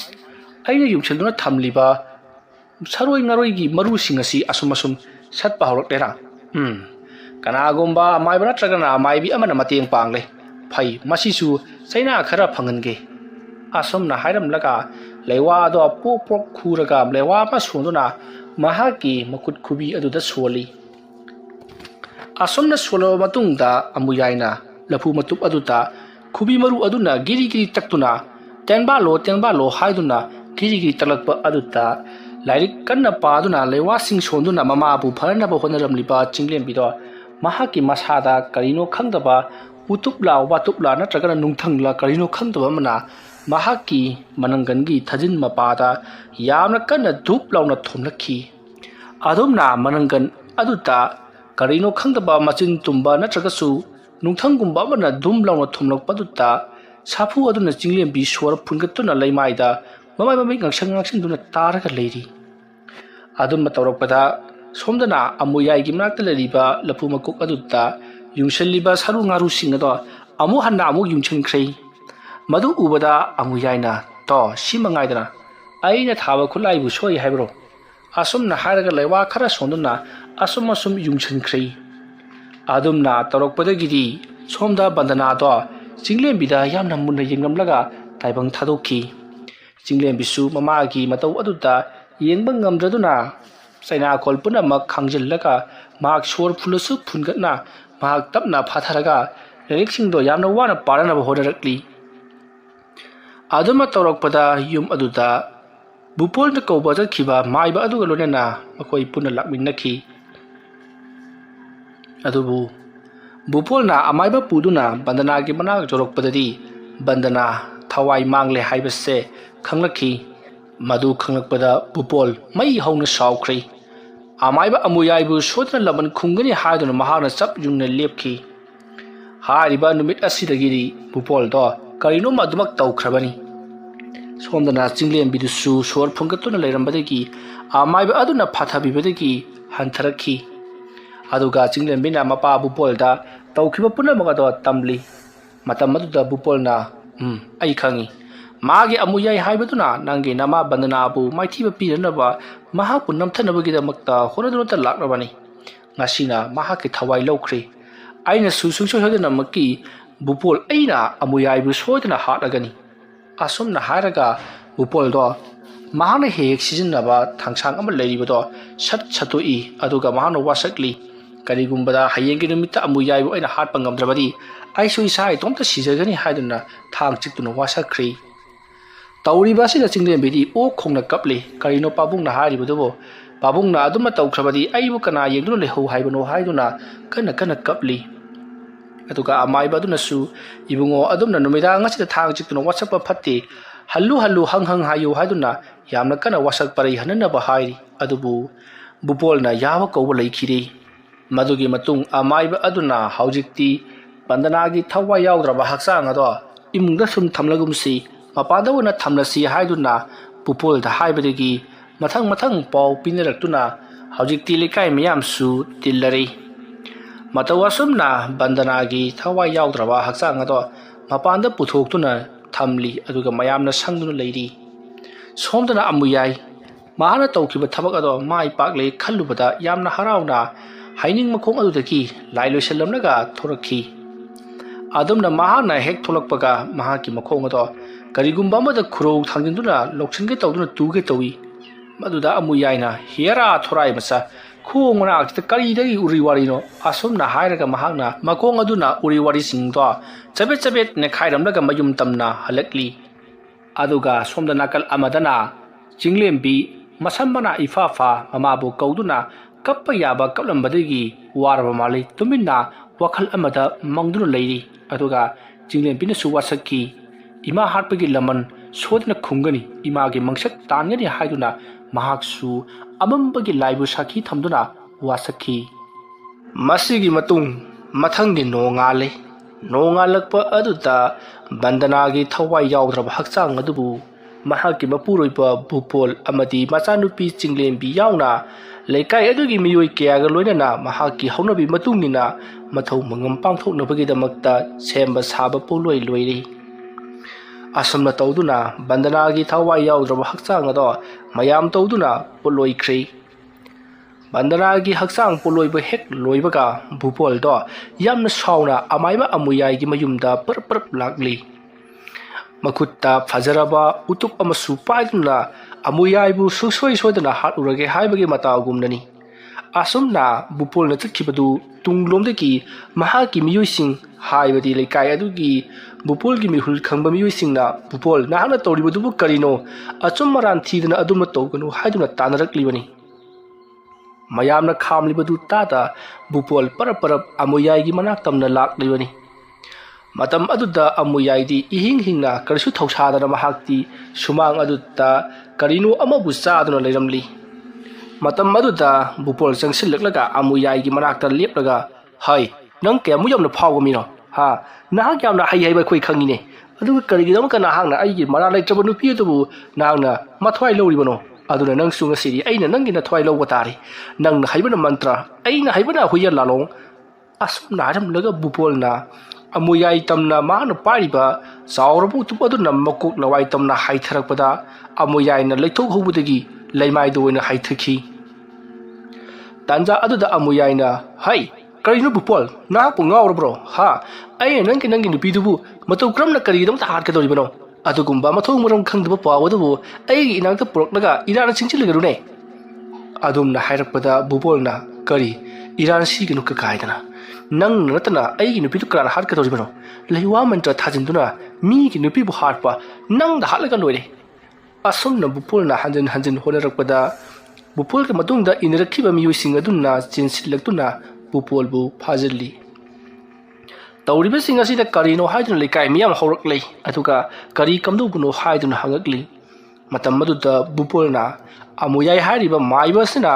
ꯑꯩꯒꯤ ꯅꯨꯄꯤꯕꯨ ꯂꯩꯋꯥ ꯃꯟꯇ꯭ꯔ ꯀꯌꯥ ꯊꯥꯖꯤꯟꯗꯨꯅ ꯃꯍꯥꯛꯅ ꯍꯥꯠꯂꯤꯕꯅꯤ ꯑꯩ ꯄꯨꯝꯅꯃꯛ ꯈꯪꯂꯤꯕꯅꯤ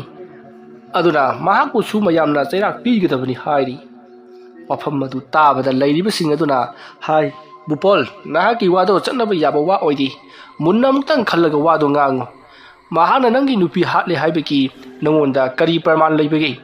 ꯅꯍꯥꯛꯅ ꯃꯌꯥꯝꯗ ꯊꯥꯖꯕ ꯌꯥꯕ ꯀꯔꯤ ꯄꯣꯠꯄꯨ ꯎꯠꯀꯗꯧꯔꯤꯕꯒꯦ ꯑꯗꯨꯝꯅ ꯍꯥꯏꯔꯛꯄꯗ ꯕꯨꯄꯣꯜꯅ ꯑꯣ ꯃꯗꯨꯒꯤꯗꯃꯛꯇ ꯑꯩꯉꯣꯟꯗ ꯄ꯭ꯔꯃꯥꯟ ꯂꯩꯇꯕ ꯎꯠꯄ ꯌꯥꯕ ꯄꯣꯠ ꯑꯃꯠꯇ ꯂꯩꯍꯧꯗꯕꯅ ꯑꯩꯒꯤ ꯅꯨꯄꯤꯗꯣ ꯑꯔꯦꯝꯕꯗ ꯑꯗꯨꯃꯛ ꯃꯥꯡꯖꯕ ꯇꯥꯔꯕ꯭ꯔꯥ ꯑꯗꯨꯝꯅ ꯍꯥꯏꯔꯛꯄꯗ ꯃꯌꯥꯝꯅ ꯁꯥꯈꯤ ꯁꯥꯕꯣꯟ ꯂꯩꯇꯅ ꯃꯇꯧ ꯀꯔꯝꯅ ꯃꯤꯕꯨ ꯃꯔꯥꯟ ꯁꯤꯒꯗꯧꯔꯤꯕꯅꯣ ꯌꯥꯔꯦ ꯅꯪꯁꯨ ꯁꯥꯎꯅꯤꯡꯕꯒꯤ ꯇꯥꯏꯅꯐꯝ ꯈꯪꯗꯗꯨꯅ ꯃꯉꯣꯟꯗ ꯄꯪꯇꯥꯏꯃꯛ ꯇꯥꯏꯅꯕ ꯑꯗꯨ ꯑꯣꯏꯔꯤꯅꯤ ꯐꯔꯦ ꯍꯧꯖꯤꯛꯇꯤ ꯑꯃꯨꯌꯥꯏꯁꯨ ꯀꯔꯤꯁꯨ ꯇꯧꯗꯅ ꯂꯩꯔꯤꯕꯁꯤꯅꯤ ꯑꯗꯨꯅ ꯅꯍꯥꯛꯀꯤ ꯅꯨꯄꯤꯅ ꯃꯅꯨꯡ ꯃꯇꯝ ꯆꯥꯗꯅ ꯃꯄꯨꯟꯁꯤ ꯂꯣꯏꯈꯤꯕꯗꯨꯗ ꯅꯍꯥꯛꯁꯨ ꯅꯊꯋꯥꯏ ꯅꯨꯡꯉꯥꯏꯇꯕꯗꯒꯤ ꯇꯧꯔꯤꯕꯅꯤ ꯍꯥꯏꯕ ꯑꯩꯈꯣꯏꯁꯨ ꯈꯪꯉꯤ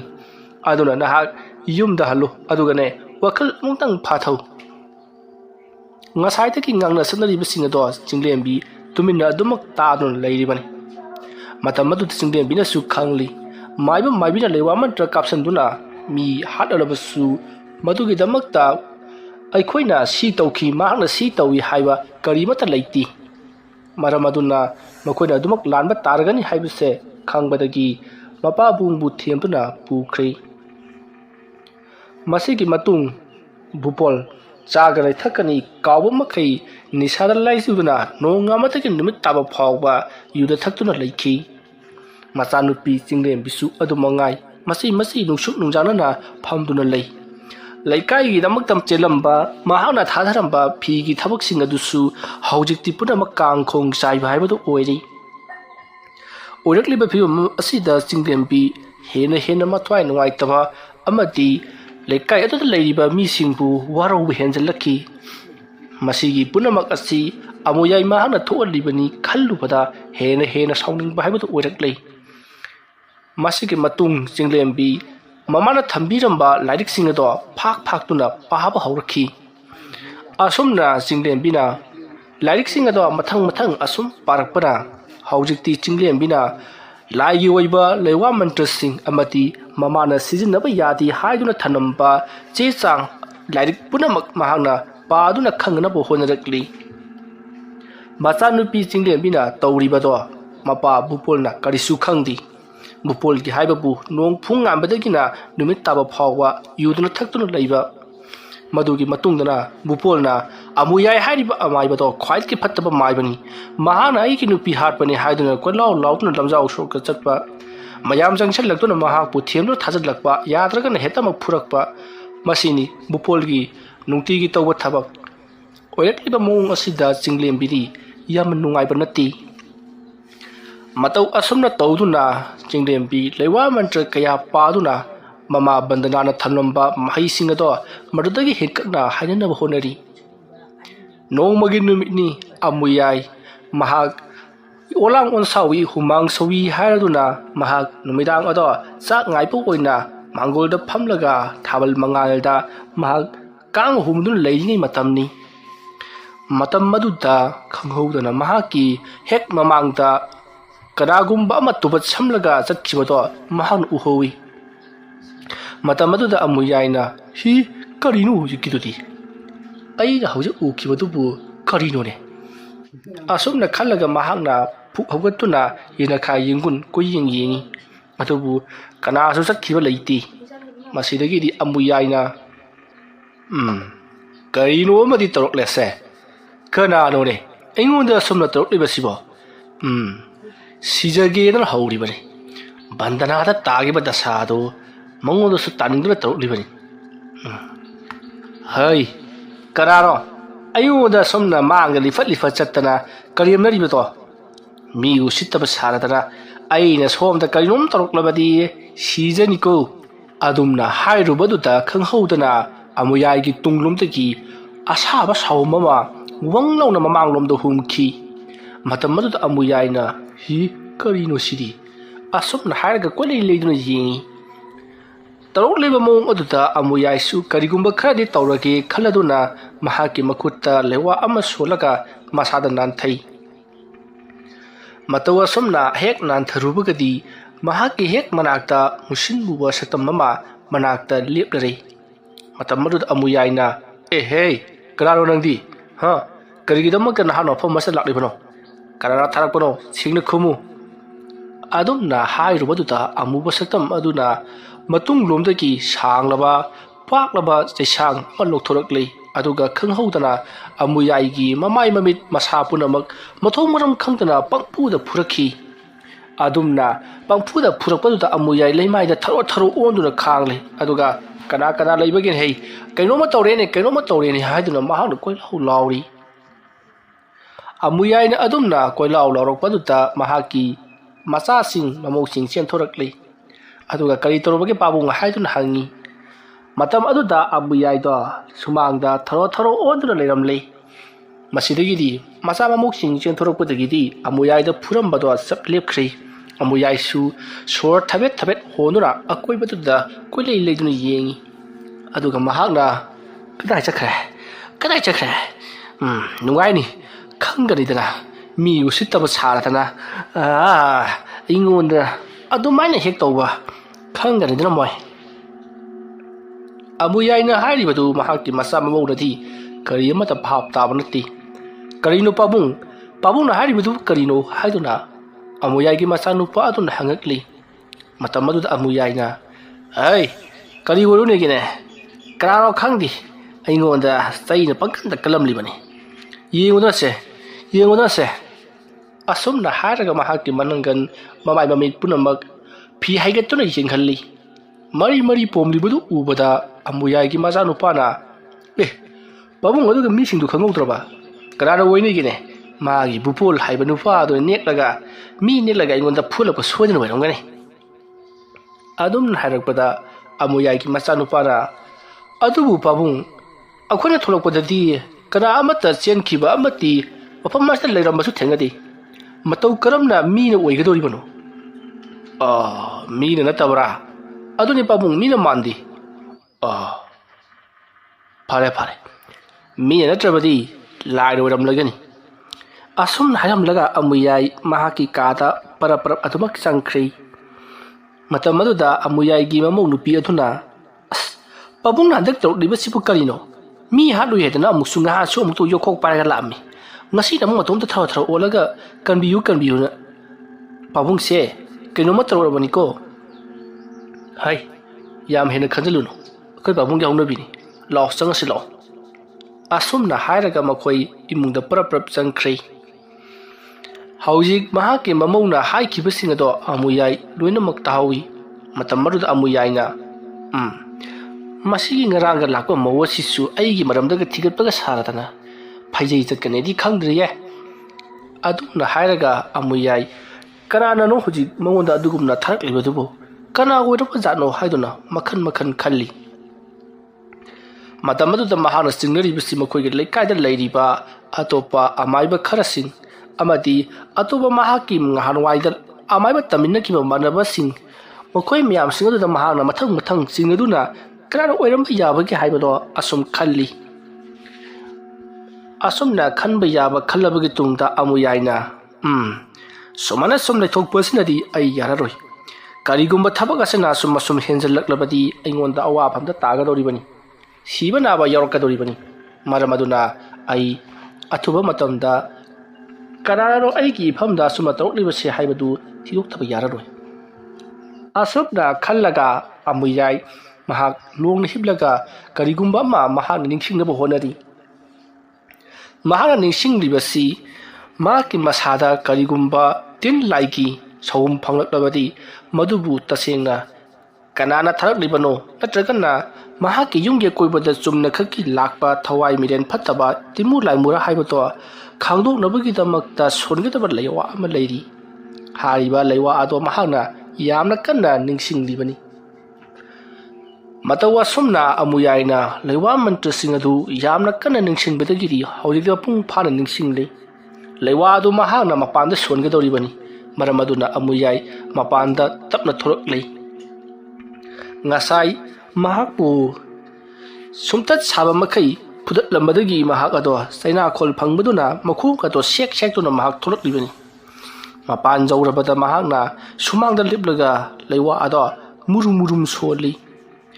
asomna mahakna leiwa ado hek solinge matamadutta khanghaudana mahaki manangal lomda yamna kanna kudon ahumuk pakpa waset amana haijinduna kalakpagi China khol ama phangki makhon suan thongna haukhri matam ruda amuyaidi sorga phunba makhai mahakti thekok tuna laimai duda tharo onuna khanglibani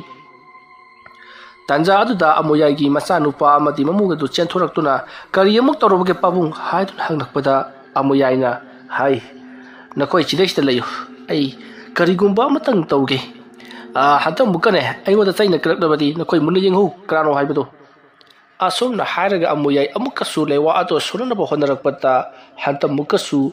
mahaki manangalдagi khara hantharaga makhwang wai adaida amukasu khudol ahumuk pakpa tharap tauba waset amana kantharakpagum yamna kanna safu phangthi adumna torokpada amuyai sire haiduna koilau lauduna leimai oli aduga na koi uhobra hojigi du uhobra haiduna amuyaina onthorokpadadi mahaki masaga mamogadi mamit laukthoktuna amuyai yinga leiramli matamaduda amuyaina lokoi kedorage lokoi kedorage haiduna hanglubada amuyai gi masa nupaga mamogadudi pabra thupa tohoro haramlaga imungda chensenki makoi di amuyai gi manangkanda saina kaliba amuba saktam mado mayek sengna uhorabani matamaduda amuyaina oh tawriba siri mine na tredara layani dara kamdawni siri aina lewa somna khudingi asomna he phurabadi ai lewa somma ngamlaroi phai khangjanba tabani asomna amuyai do makha chituna khangjanlaga lewa ado sonba uri adumna lewa ado hek sonba horopaga amuyai gi manangan adutta masing thingamdana sai kaya kantharakli maramaduna amuyai gi manangan ado hojikti amuk toiba sabaga nabaga sikpaga na loirabani adubu khangduna amuyaina lewa ado sorba loikrei lewa ado sorba hek loibagati amuyaina oh nang moileko nangdi matau karamna asumna hairaga mahaki akoibaduda lewa bantra khara solaga mahakna khubak porok khudui adumna tawbadagidi mahaki manakta leiramba timu laimu singado loina mangkhre madugi matung amuyai imung domda tapna sanglakhi aduga mahakna khalli karino bandana ge masanupi single bina matau kramna sigumlaba mahi si hayamlibano masidi isam chamba amaibi singlaga haibuza natti mama bandana phawba mahakna hairiba sumaina hairamloi kamrim tawribzano hai ibungao pabung silao aiwa haige as pabung karino hai karigirna khoide imung da hotra chinyang kribaduna ha ayungda phuriba mi adu yengo haraka pabung mi uribadi yengadabane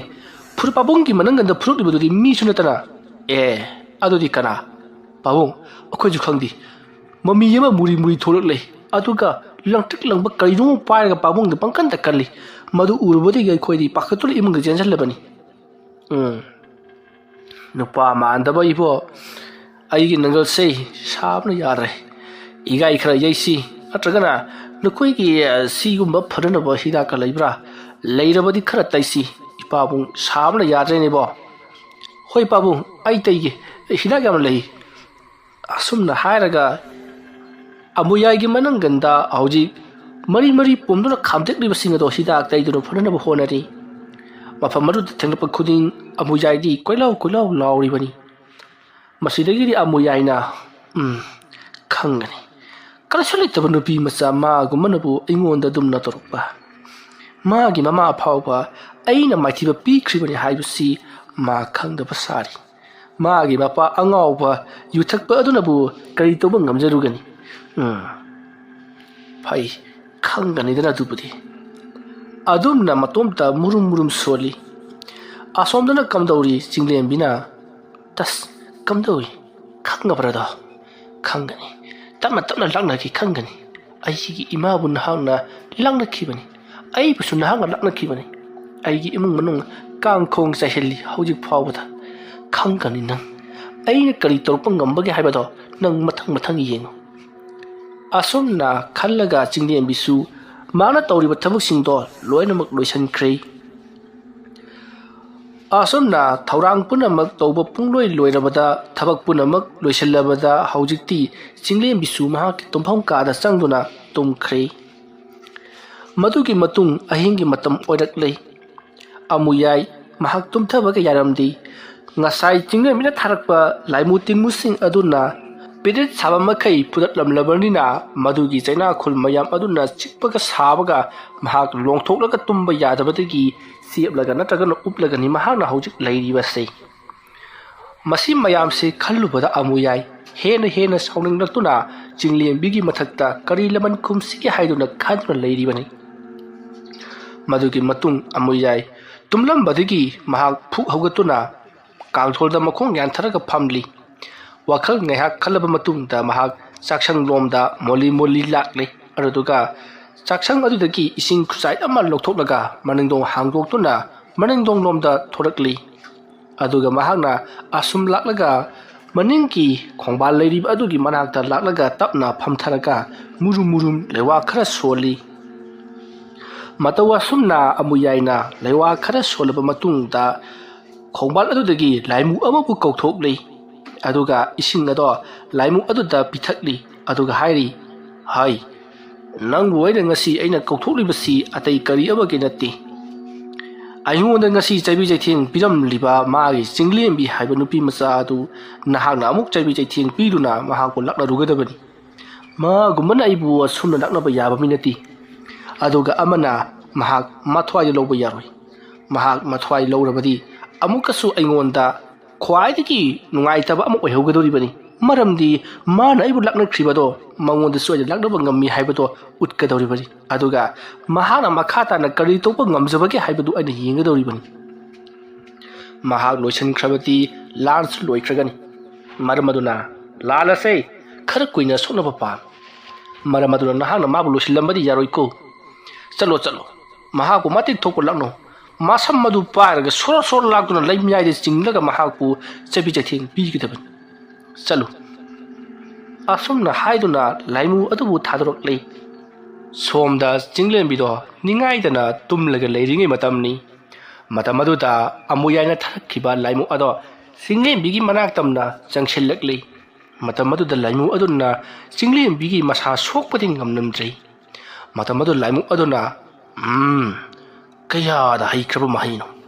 ꯂꯥꯏꯃꯨ ꯇꯤꯟꯃꯨ ꯑꯃꯠꯇꯅ ꯃꯍꯥꯛꯀꯤ ꯃꯁꯥ ꯁꯣꯛꯄ ꯉꯝꯗꯅꯕ ꯀꯌꯥꯗ ꯆꯦꯛꯁꯤꯟꯅ ꯀꯥꯡꯊꯣꯜ ꯑꯁꯤꯗ ꯁꯤꯟꯅꯔꯝꯂꯤꯕ ꯑꯩꯅ ꯃꯥꯒꯤ ꯃꯁꯥ ꯁꯣꯛꯄ ꯉꯝꯗ꯭ꯔꯦ ꯃꯈꯨꯠꯂ ꯃꯁꯝꯂ ꯑꯃꯇꯪ ꯀꯥꯡꯊꯣꯜ ꯑꯁꯤꯗꯒꯤ ꯍꯥꯏꯊꯔꯛꯂꯕꯗꯤ ꯃꯍꯥꯛꯄꯨ ꯄꯥꯏꯗꯨꯅ ꯆꯤꯡꯊꯣꯛꯂꯒꯦ ꯍꯥꯏꯕꯕꯨ ꯀꯌꯥꯗ ꯆꯦꯛꯁꯤꯟꯅ ꯇꯨꯝꯂꯤꯕ ꯀꯥꯡꯈꯜ ꯑꯁꯤꯁꯨ ꯀꯌꯥꯗ ꯆꯦꯛꯁꯤꯟꯅ ꯌꯦꯞꯂꯤꯕ ꯐꯩ ꯈꯪꯒꯅꯤ ꯑꯁꯣꯝꯗ ꯀꯅꯥꯅꯣꯝꯃ ꯇꯨꯝꯂꯤ ꯑꯁꯨꯝꯅ ꯈꯜꯂꯒ ꯂꯥꯏꯃꯨ ꯑꯗꯨꯅ ꯕꯟꯗꯅꯥꯒꯤ ꯃꯄꯨꯔꯣꯏꯕ ꯕꯨꯕꯣꯜꯒꯤ ꯃꯅꯥꯛꯇꯝꯅ ꯆꯪꯁꯤꯜꯂꯛꯂꯤ ꯑꯁꯨꯝꯅ ꯆꯤꯡꯂꯦꯝꯕꯤꯒꯤ ꯃꯄꯥꯕꯨꯡ ꯕꯨꯕꯣꯜꯅ ꯇꯨꯝꯂꯤꯕꯗꯨ ꯎꯕꯗ ꯂꯥꯏꯃꯨ ꯑꯗꯨ ꯆꯪꯁꯤꯜꯂꯛꯂꯒ ꯕꯨꯕꯣꯜꯒꯤ ꯃꯅꯥꯛꯇ ꯂꯦꯞꯇꯨꯅ ꯕꯨꯕꯣꯜ ꯍꯥꯏꯗꯨꯅ ꯀꯧꯔꯨꯏ ꯃꯇꯝ ꯑꯗꯨꯗ ꯕꯨꯕꯣꯜꯗꯣ ꯃꯃꯤꯠꯇꯣ ꯐꯛꯂꯤ ꯄꯥꯡꯊꯣꯔꯛꯄꯗ ꯃꯍꯥꯛ ꯁ꯭ꯋꯥꯏ ꯂꯥꯎꯈꯤ ꯃꯇꯝ ꯑꯗꯨꯗ ꯕꯨꯕꯣꯜꯅ ꯀꯔꯤꯅꯣ ꯑꯁꯤꯗꯤ ꯍꯥꯏꯗꯨꯅ ꯌꯥꯝꯅ ꯃꯨꯟꯅ ꯌꯦꯡꯉꯛꯂꯤ ꯕꯨꯕꯣꯜꯒꯤ ꯃꯅꯥꯛꯇ ꯃꯨꯁꯤꯟ ꯃꯨꯅ ꯋꯥꯡꯗ꯭ꯔꯤꯡ ꯋꯥꯡꯅ ꯃꯃꯤꯠ ꯑꯗꯨꯅ ꯍꯧꯗꯣꯡꯒꯤ ꯃꯃꯤꯠꯀꯨꯝ ꯏꯂꯪ ꯂꯪꯅ ꯄꯥꯡꯂꯒ ꯕꯨꯕꯣꯜꯗ ꯃꯨꯟꯅ ꯌꯦꯡꯂꯒ ꯂꯩꯔꯝꯕ ꯑꯗꯨ ꯎꯔꯨꯕꯗꯗꯤ ꯕꯨꯕꯣꯜꯗꯣ ꯀꯟꯅ ꯂꯥꯎꯔꯒ ꯅꯍꯥꯛ ꯀꯅꯥꯅꯣ ꯍꯥꯏꯗꯨꯅ ꯂꯥꯎꯔꯤ ꯑꯗꯨꯝꯅ ꯕꯨꯕꯣꯜꯅ ꯀꯟꯅ ꯂꯥꯎꯕꯒꯤ ꯈꯣꯟꯖꯦꯜ ꯑꯗꯨ ꯇꯥꯕꯗ ꯆꯤꯡꯂꯦꯝꯕꯤ ꯃꯄꯥꯕꯨꯡ ꯕꯨꯕꯣꯜꯒꯤ ꯃꯅꯥꯛꯇ ꯆꯦꯟꯁꯤꯜꯂꯛꯏ ꯃꯇꯝ ꯑꯗꯨꯗ ꯕꯨꯕꯣꯜꯗꯣ ꯃꯃꯤꯠ ꯃꯔꯥ ꯌꯨꯡꯈꯠꯇꯨꯅ ꯐꯃꯨꯡꯗ ꯃꯁꯥ ꯏꯄꯥ ꯄꯥꯈꯠꯅ ꯍꯨꯃꯥꯡ ꯑꯅꯞꯄꯤ ꯀꯥꯡꯅ makuk ado longthek theklaga pharang chongduna leiramlei matam adu chinglem bina mapa bungda pabung kari torubagi haiduna hanjin hangli mapa bung pakhumdi amata pidana mamit mana ngorong ongkhatuna masa ado chingthekpagi mawongda longthek thekli aduma torokpaduta chinglem bina makutta lewa khara solaga mapa bung bupol gi makokta nanthari adumna torokpadagidi bupol sor chanin tana holaklei matam aduda bupol na nusa sor thabet holaga chinglem bidi hingi aduga akoibaduda amukasu yengi matam adu chinglem bina kari torokpagi pabung haidumna hanglakpada bupol na sor thabet honura ibema hawjikta swaya karino maleirambani madu urubudagi ipasi mihun thahun chekhat karbar karino wala ngangbaga ngamkhidre chingthektura leiramliba aduni adumna hairappada chinglem bina o asomdagi karigumba khara sodana toroklamlagani adumna hairappada bupolna ha karano karino asomdagi khara torokpa haibadi adumna hairappada chinglem bina pabung kari woyoni haibagi magi amuyai haiba maibaduna torokpa sodana oiramgani hawjik phabu mahak hanjibu wawene phai mana ngamlagana aibu hatsanu aduga aina ngamlagana mabu sungsoi soidana hatkani mana ngambara lewa mantra aina ngambara thangta khangani hayeng numitta magi manaka chatlaga aroiba ma haina rugadoribani babu adamana toragano aha kari gino dudi babu atai yamagi nati hawjik maga igase angamba tanaribani kari angamba tanaba madugi wanthok kari no chanupi babu aisu imana thambiramba lewa mantra singado hawjik loinamak hairabani aina tauke khlama thabak adu nahana waina pangthoklaba boire adubi chanupi nahana khangadabadi amaiba amuyai icham chamba amaiba amanate madu khangna nahana section chakadabani ko adugi sumathakta mahakse ariba maiba oibanina nangodagi hena loksinglermlagadabani karamba miyoi singbu karamna laknaba yai haibasi mahakti nangumba kaya thingnalaklabanina nangumba amabu maithiba piba haibasidi karisu leiba wafam nati aduna khara cheksalu adumna bupolna hairakpaduda chinglem bina mahakna amuyaida kari thabak tawkhiba haibado loinamak tamle wafam sing adu tabada bupol masa matomta hauna nokli aduga kari haiba aigi sanupina amuyaibu manam tatpa makai phukraba tas adunidana isanupi haibasidi hai nang nupi ne haidana hangero napa pung aina nangi damukta phaigak phaina chengani mabu laknaba mabu hatpa matamda changada polam chiram khudabak aina loinamak ngammeba pigani aduga wafam amana mahaktu koini hinganba yadi parap losingadabani papung parap losingrabadi aikoi ki pendabase loiba naidroi aduna mahaku khara kuina laknagadabani papung ai mabu kuina laknabra haibabu nang wena waduna tokani ne khanduna umtang jengo mahakti ahal loirabanina madi khwaidagi hena haithoi chingthoiba amaiba kaya khangramgadoribani nang na ngakpada ngamloidaba kari nu khayaba ma tawsilaklabadi nang wagadoribani maramaduna matam leiringe sida pat losilagudabani yegnabada kuina thamba hongade ko adumna bupol na hairakpaduda chinglembi ngehaktang wakhal khalli aduga chinglembina hoi phare pabung sutumanaba toro aisu chatlagi haramlaga bupol gi kangkhal aduda lewa khara solaga yepsan biramlei madugi matung chinglembi magi ka tamna lakli matam maduda bupol matopta khanjai aina aigi chanupisi icham chamna leiriboi ninglui adugadi mahaksu magi mamagi laman khumanabagi damakta maksat tanaba thorang tawriba wa oire adunidara ima ipa haibasi lemna manganba yabrati magi amuyai haibaduna karida heladana aikhoina tona leigani phai khangani